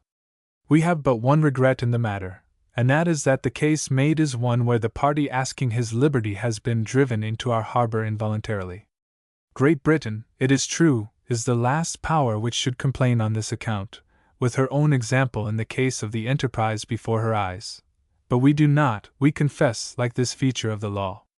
We have no doubt, however, that this fact being brought to the notice of the executive, he will interfere promptly to release the individual in the present case, provided the party petitions for the purpose, and engages at once to leave the state. But we shall see nothing of this. Mr. Manuel Pereira, like another John Wilkes, is to have settled in his person great questions of constitutional liberty. The posterity which in after times shall read of his voluntary martyrdom and heroic self-sacrifice in the cause of suffering humanity, must be somewhat better informed than Mr. Pereira himself, for we observe that his clerkly skill did not reach the point of enabling him to subscribe his name to the petition for habeas corpus, which is to figure so conspicuously in future history, it being more primitively witnessed by his mark. An appeal was taken from this refusal, and carried before the appeal court, sitting at Columbia, the capital of the state. How was this treated? Without enlisting common respect, it sustained the opinion of Judge Withers, who was one of its constituted members. Under such a state of things, where all the avenues to right and justice were clogged by a popular will that set itself above law or justice, where is the unprejudiced mind that will charge improper motives in asking justice of the highest judicial tribunal in the country? In the year 1445, a petition was presented, or entered on the rolls of the British Parliament, from the Commons of two neighbouring counties, praying the abatement of a nuisance which promised fearful interruptions to the peace and quiet of their hamlets, in consequence of the number of attorneys having increased from 8 to 24, setting forth that attorneys were dangerous to the peace and happiness of a community, and praying that there should be no more than 6 attorneys for each county. The king granted the petition, adding a clause which left it subject to the approval of the judges. Time works mighty contrasts. If those peaceable old commoners could have seen a picture of the 19th century, with its judiciary dotted upon the surface, they would certainly have put the world down as a very unhappy place. The people of Charleston might now inquire why they have so much law and so little justice. Chapter 28. The Captain's Departure and Manuel's Release. After remaining nearly 3 weeks in close confinement in a cell on the 3rd story, Manuel was allowed to come down and resume his position among the stewards. In the steward's cell, there was a sad change of faces. But one of those he left was there, and he, poor fellow, was so changed as to be but a wreck of what he was when Manuel was confined in the cell. After little Tommy left, the captain deposited a sum of money with the jailer to supply Manuel's wants. The jailer performed his duty faithfully, but the fund was soon exhausted, and Manuel was forced to appeal to his consul. With the care for its citizens that marks the course of that government, and the characteristic kindness of its representative in Charleston, the appeal was promptly responded to. The consul attended him in person, and even provided from his own purse things necessary to make him comfortable. We could not but admire the nobleness of many acts bestowed upon this humble citizen through the consul, showing the attachment and faith of a government to its humblest subject. The question now was, would the executive release him? Mr. Grimshaw had interposed strong objections, and made unwarrantable statements in regard to his having been abandoned by his captain, the heavy expenses incurred to maintain the man, and questioning the validity of the British consul's right to protect him. Under the effect of these representations, the prospect began to darken, and Manuel became more discontented, and anxiously awaited the result. In this position, a petition was dispatched to the executive, asking that the man might be released, on the faith of the British government that all expenses be paid, and he immediately sent beyond the limits of the state. But we must return and take leave of Captain Thompson, before we receive the answer to the petition. The day fixed for his departure had arrived. He had all his papers collected, and arose early to take his accustomed walk through the market.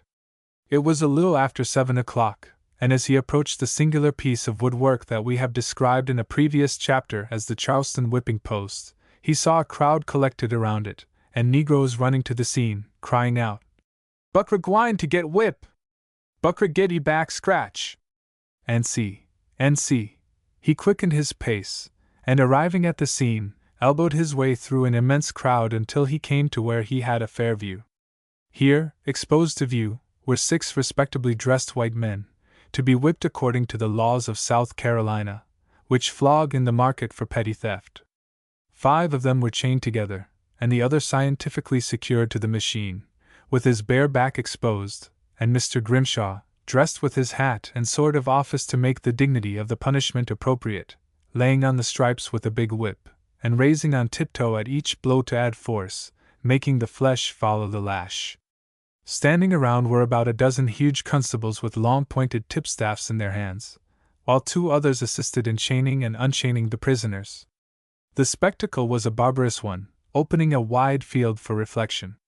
It was said that this barbarous mode of punishment was kept up as an example for the negroes. It certainly is a very singular mode of inspiring respect for the laws. He had heard much of T. Norman Gadsden, whose fame sounded for being the greatest Negro seller in the country, yet he had not seen him, though he had witnessed several Negro sales at other places. On looking over the papers after breakfast, his eye caught a flaming advertisement with T. Norman Gadsden's Sale of Negroes at the head. There were plantation Negroes, coachmen, house servants, mechanics, children of all ages, with descriptions as various as the kinds. Below the rest, and set out with a glowing delineation, was a description of a remarkably fine young sempstress, very bright and very intelligent, sold for no fault. The notice should have added an exception, that the owner was going to get married. He repaired to the place at the time designated, and found them selling an old plantation Negro, dressed in ragged, gray clothes, who, after a few bids, was knocked down for $350. "We will give tip-top titles to everything we sell here today, and, gentlemen, we shall now offer you the prettiest wench in town. She is too well known for me to say more," said the notorious auctioneer. A number of the first citizens were present, and among them the captain recognized Colonel S., who approached and began to descant upon the sale of the woman. "It's a d shame to sell that girl, and that fellow ought to be hung up," said he, meaning the owner, and upon this he commenced giving a history of the poor girl. "Where is she? Bring her along! Lord! Gentlemen, her very curls are enough to start a bid of 1,500, said the auctioneer. "Go it, Gadsden, you're a trump," rejoined a number of voices. The poor girl moved to the stand, pale and trembling, as if she was stepping upon the scaffold, and saw her executioners around her. She was very fair and beautiful. There was something even in her graceful motions that enlisted admiration. Here she stood almost motionless for a few moments. "Gentlemen, I ought to charge all of you 7 pence a sight for looking at her," said the auctioneer.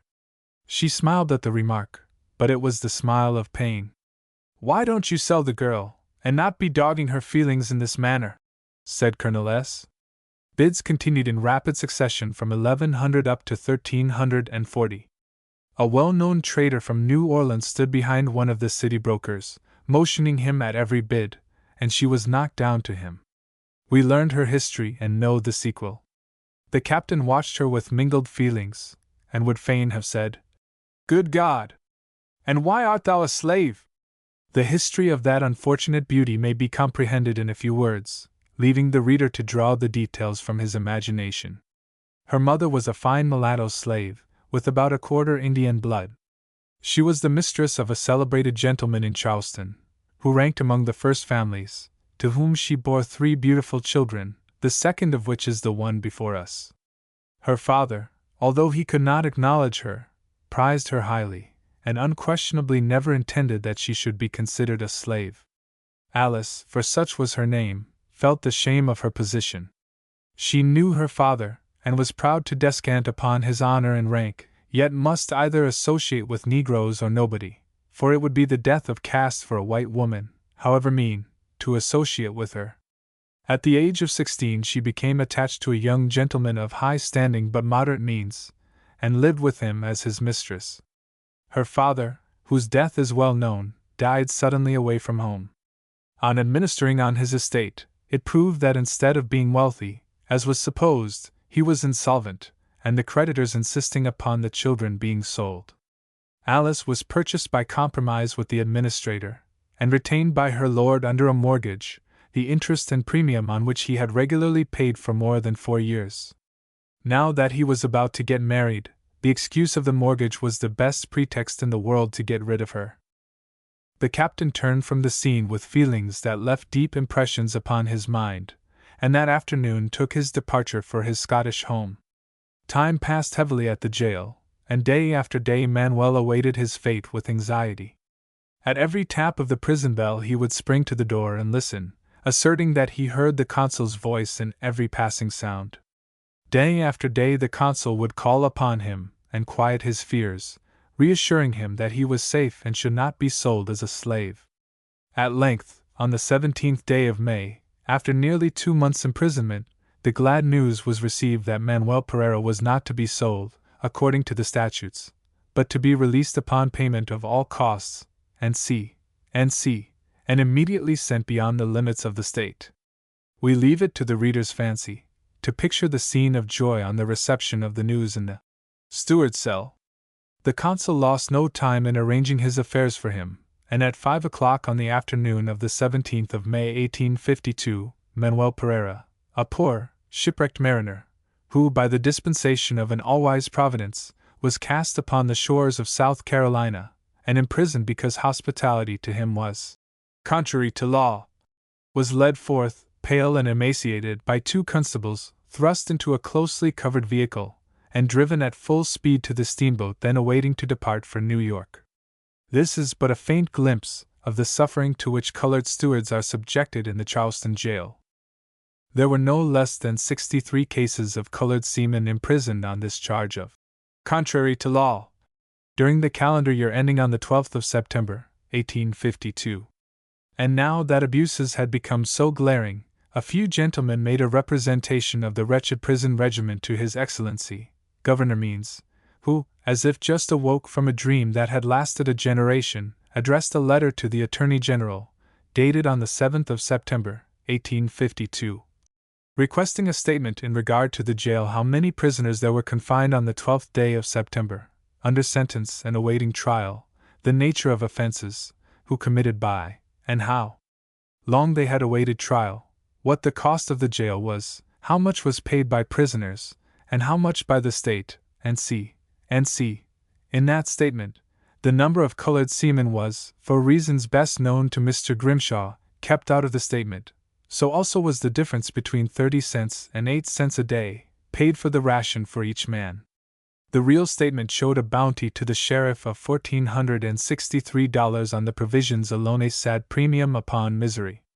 Now add to this a medium amount for each of these 63 sailors, and we have between $800 and $900 more, which, with sundry jail fees and other cribbage money, makes the Charleston jail a nice little appendage to the sheriff's office, and will fully account for the tenacity with which those functionaries cling to the old system.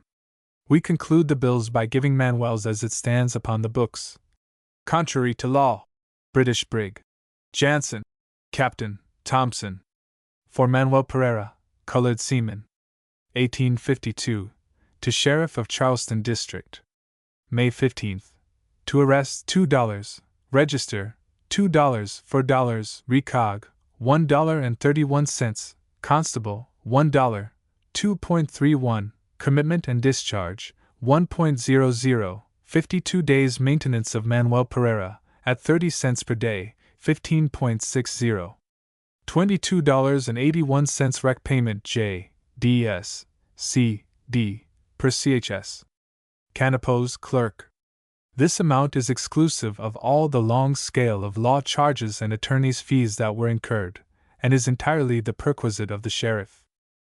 Now, notwithstanding that high-sounding clamor about the laws of South Carolina, which every South Carolinian, in the redundance of his feelings, strives to impress you with the sovereignty of its justice, its sacred rights, and its preeminent reputation, we never were in a country or community where the privileges of a certain class were so much abused. Everything is made to conserve popular favor, giving to those in influence power to do what they please with a destitute class, whether they be white or black. Official departments are turned into depots for miserable espionage, where the most unjust schemes are practiced upon those whose voices cannot be heard in their own defense. A magistrate is clothed with, or assumes a power that is almost absolute, committing them without a hearing, and leaving them to waste in jail, then releasing them before the court sits, and charging the fees to the state, or releasing the poor prisoner on receiving blackmail for the kindness, giving one man a peace warrant to oppress another whom he knows cannot get bail.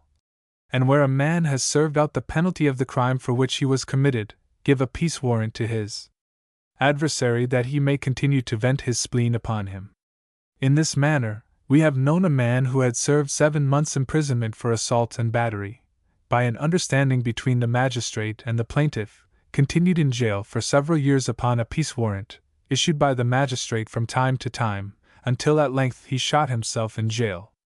The man was a peaceable man, and of a social temperament. He had been offered the alternative of leaving the state, but he scorned to accept it. To show that we are correct in what we say respecting some of the Charleston officials, we insert an article which appeared in the Charleston Courier of September 1, 1852, for the Courier. Many of the quiet and moral portion of our community can form no adequate conception of the extent to which those who sell liquor, and otherwise trade with our slaves, are now plying their illegal and demoralizing traffic. At no period within our recollection has it prevailed to such an alarming extent. At no period has its influence upon our slave population been more palpable or more dangerous. At no period has the municipal administration been so woefully blind to these corrupt practices, or so lenient and forgiving when such practices are exposed. We have heard it intimated that when General Schmierl is a candidate for the mayoralty, They are regularly assessed for means to defray the expenses of the canvass. Instances are not wanting where amounts of money are paid monthly to General Schneerl's police as a reward for shutting their eyes and closing their lips when unlawful proceedings are in progress. We have at this moment in our possession a certificate from a citizen, sworn to before Mr. Giles, the magistrate, declaring that he, the deponent, heard one of the city police officers, Sherlock, make a demand for money upon one of these shopkeepers, and promised that if he would pay him $5 at stated intervals, none of the police officers would trouble him. This affidavit can be seen, if inquired for, at this office. Thus bribery is added to guilt, and those who should enforce the laws are made auxiliaries in their violation. Said one of these slave destroyers to us, General Schneerl suits us very well. I have no trouble with General Schneerl, remarks at once repugnant and suggestive. *****, we are told by one, that Mr. Hutchinson, when in power, fined him heavily and, as he thought, unjustly, for selling liquor to a slave, hence he would not vote for him. An additional reason for this animosity toward Mr. Hutchinson arises from the fact that the names of offenders were always published during that gentleman's administration, while under that of General Schneerl they are screened from public view. On any Sunday evening, light may be seen in the shops of these dealers. If the passerby will for a few moments stay his course, he will witness the ingress and egress of negroes. If he approach the door, he will hear noises of card-playing and revelry within. And this is carried on unblushingly, is not confined to a shop here and a shop there, but may be observed throughout the city. The writer of this article, some Sundays since, witnessed from his upper window a scene of revelry and gambling in one of these drinking shops, which will scarcely be credited. A party of negroes were seen around a card table, with money beside them, engaged in betting. Glasses of liquor were on the table, from which they ever and anon regaled themselves with all the nonchalance and affected mannerism of the most fashionable blades of the beau monde. This may not be a desecration of the Sabbath by the municipal authorities themselves, but they are assuredly responsible for its profanation. Appointed to guard the public morals, they are assuredly censurable if licentiousness is suffered to run its wild career unnoticed and unchecked. We do not ask to be believed. We would prefer to have skeptical rather than credulous readers. We should prefer that all would arise from the perusal of this article in doubt, and determine to examine for themselves. We believe in the strength and sufficiency of ocular proof and court investigation. We are abundantly repaid if we succeed in arousing public attention to the alarming and dangerous condition of our city. ****, let inquiry be entered into. We boldly challenge it. It will lead to other and more astonishing developments than those we have revealed. Sign, a responsible citizen. Chapter 29. Manuel's arrival in New York. When we left Manuel, he was being hurried on board the steamship, as if he was a bale of infected goods. Through the kindness of the clerk in the consul's office, he was provided with a little box of stores to supply his wants on the passage, as it was known that he would have to go forward. He soon found himself gliding over Charleston Bar, and took a last look of what to him had been the city of injustice. On the afternoon of the second day, he was sitting upon the forward deck eating an orange that had been given to him by the steward of the ship, probably as a token of sympathy for his sickly appearance, when a number of passengers, acting upon the information of the clerk of the ship, gathered around him. One gentleman from Philadelphia, who seemed to take more interest in the man than any other of the passengers, expressed his indignation in no measured terms, that such a man should be imprisoned as a slave. "Take care," said a bystander. "There's a good many Southerners on board. I don't care if every slaveholder in the South was on board, holding a knife at my throat. I'm on the broad ocean, where God spreads the breezes of freedom that man cannot enslave," said he, sitting down beside Manuel, and getting him to recount the details of his shipwreck and imprisonment. The number increased around him, and all listened with attention until he had concluded. One of the spectators asked him if he would have something good to eat. But he declined, pulling out the little box that the consul had sent him, and opening it before them, showed it to be well stored with little delicacies. The Philadelphian motioned that they take up a subscription for him, and almost simultaneously took his hat off and began to pass it around. But Manuel, mistaking the motive, told them that he never yet sought charity, that the consul had paid him his wages, and he had money enough to get home. But if he did not accept their contributions, he had their sympathies and their good wishes, which were more prized by him, because they were contrasted with the cold hospitality he had suffered in Charleston. On the morning of the 20th he arrived in New York. Here things wore a different aspect. There were no constables fettering him with irons, aggravating his feelings, and dragging him to a miserable cell overrun with vermin. He had no scientific ordeal of the statutes to pass through, requiring the measure of his form and features, and he was a man again, with life and liberty, and the dark dread of the oppressor's power far from him. He went to his comfortable boarding house, and laid his weary limbs down to rest, thanking God that he could now sleep in peace, and awake to liberty. His system was so reduced that he was unable to do duty, although he was anxious to proceed on his way to join the old owners, but wanted to work his way in the capacity of steward. Thus he remained in New York more than 4 weeks, gaining vigor and strength, and with a lingering hope that he should meet his little companion. On the 21st of June, being well recruited, he sailed for Liverpool, and after a remarkably calm passage of 34 days, arrived in the Mersey, and in 48 hours more the ship was safely within the Princess Dock, and all hands ready to go on shore.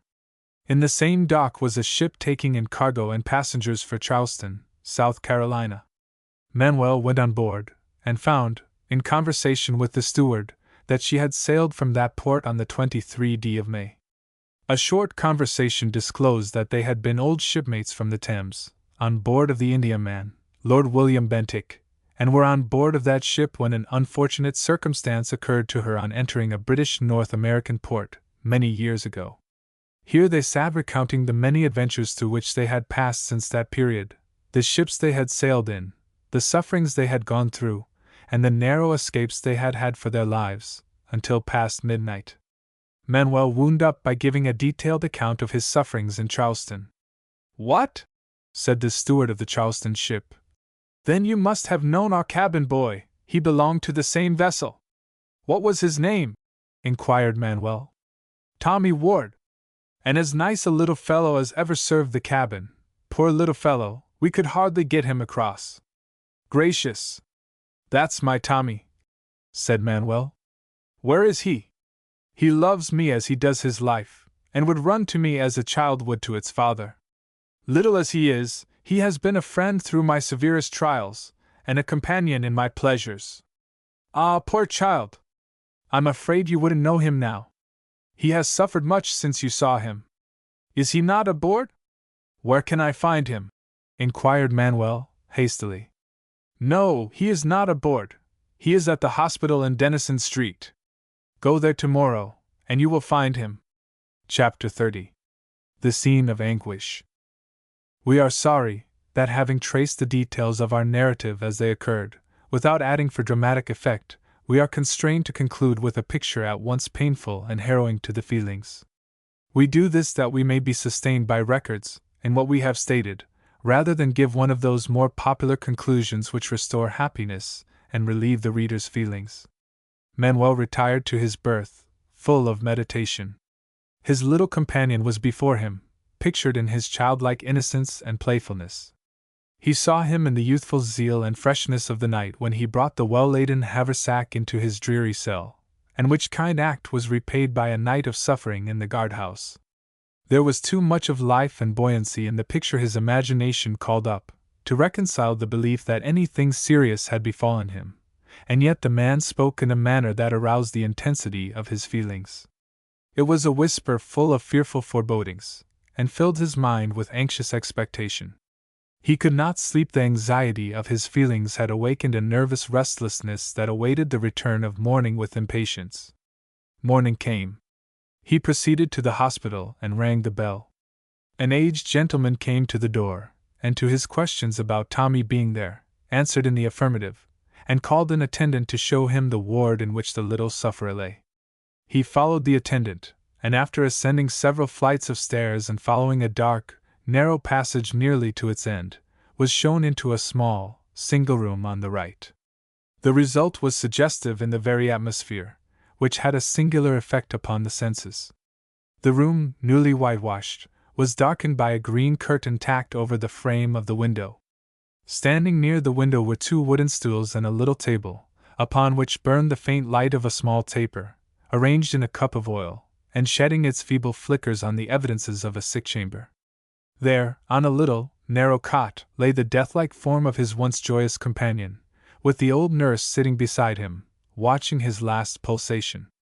Her arm encircled his head, while his raven locks curled over his forehead, and shadowed the beauty of innocence even in death. "Is he there? Is he there?" inquired Manuel in a low tone.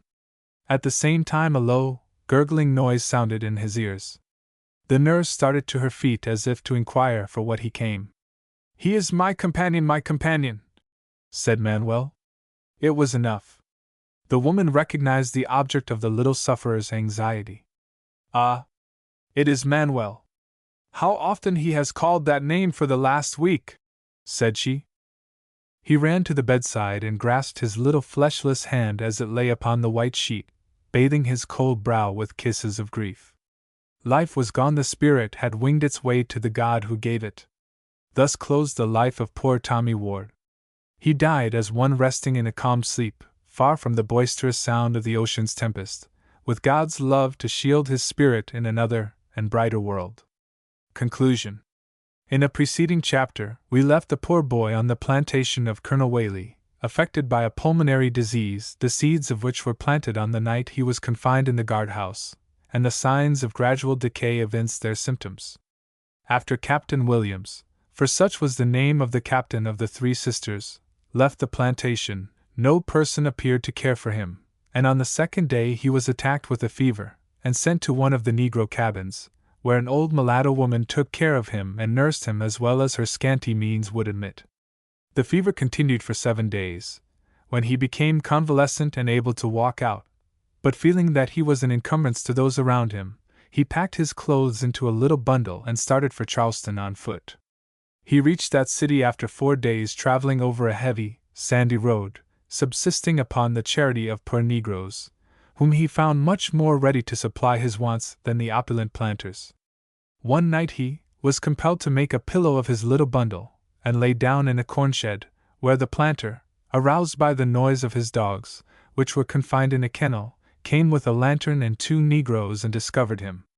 At first he ordered him off, and threatened to set the dogs upon him if he did not instantly comply with the order, but his miserable appearance affected the planter, and before he had gone 20 rods one of the negroes overtook him, and said his master had sent him to bring him back. He returned, and the negro made him a coarse bed in his cabin, and gave him some hominy and milk. His hopes to see Manuel had buoyed him up through every fatigue, but when he arrived, and was informed at the jail that Manuel had left 3 days before, his disappointment was extreme. A few days after he shipped as cabin boy on board a ship ready for sea and bound to Liverpool. Scarcely halfway across, he was compelled to resign himself to the sick list. The disease had struck deep into his system, and was rapidly wasting him away. The sailors, one by one in turns, watched over him with tenderness and care. As soon as the ship arrived, he was sent to the hospital, and there he breathed his last as Manuel entered the sick chamber. We leave Manuel and a few of his shipmates following his remains to the last resting place of man,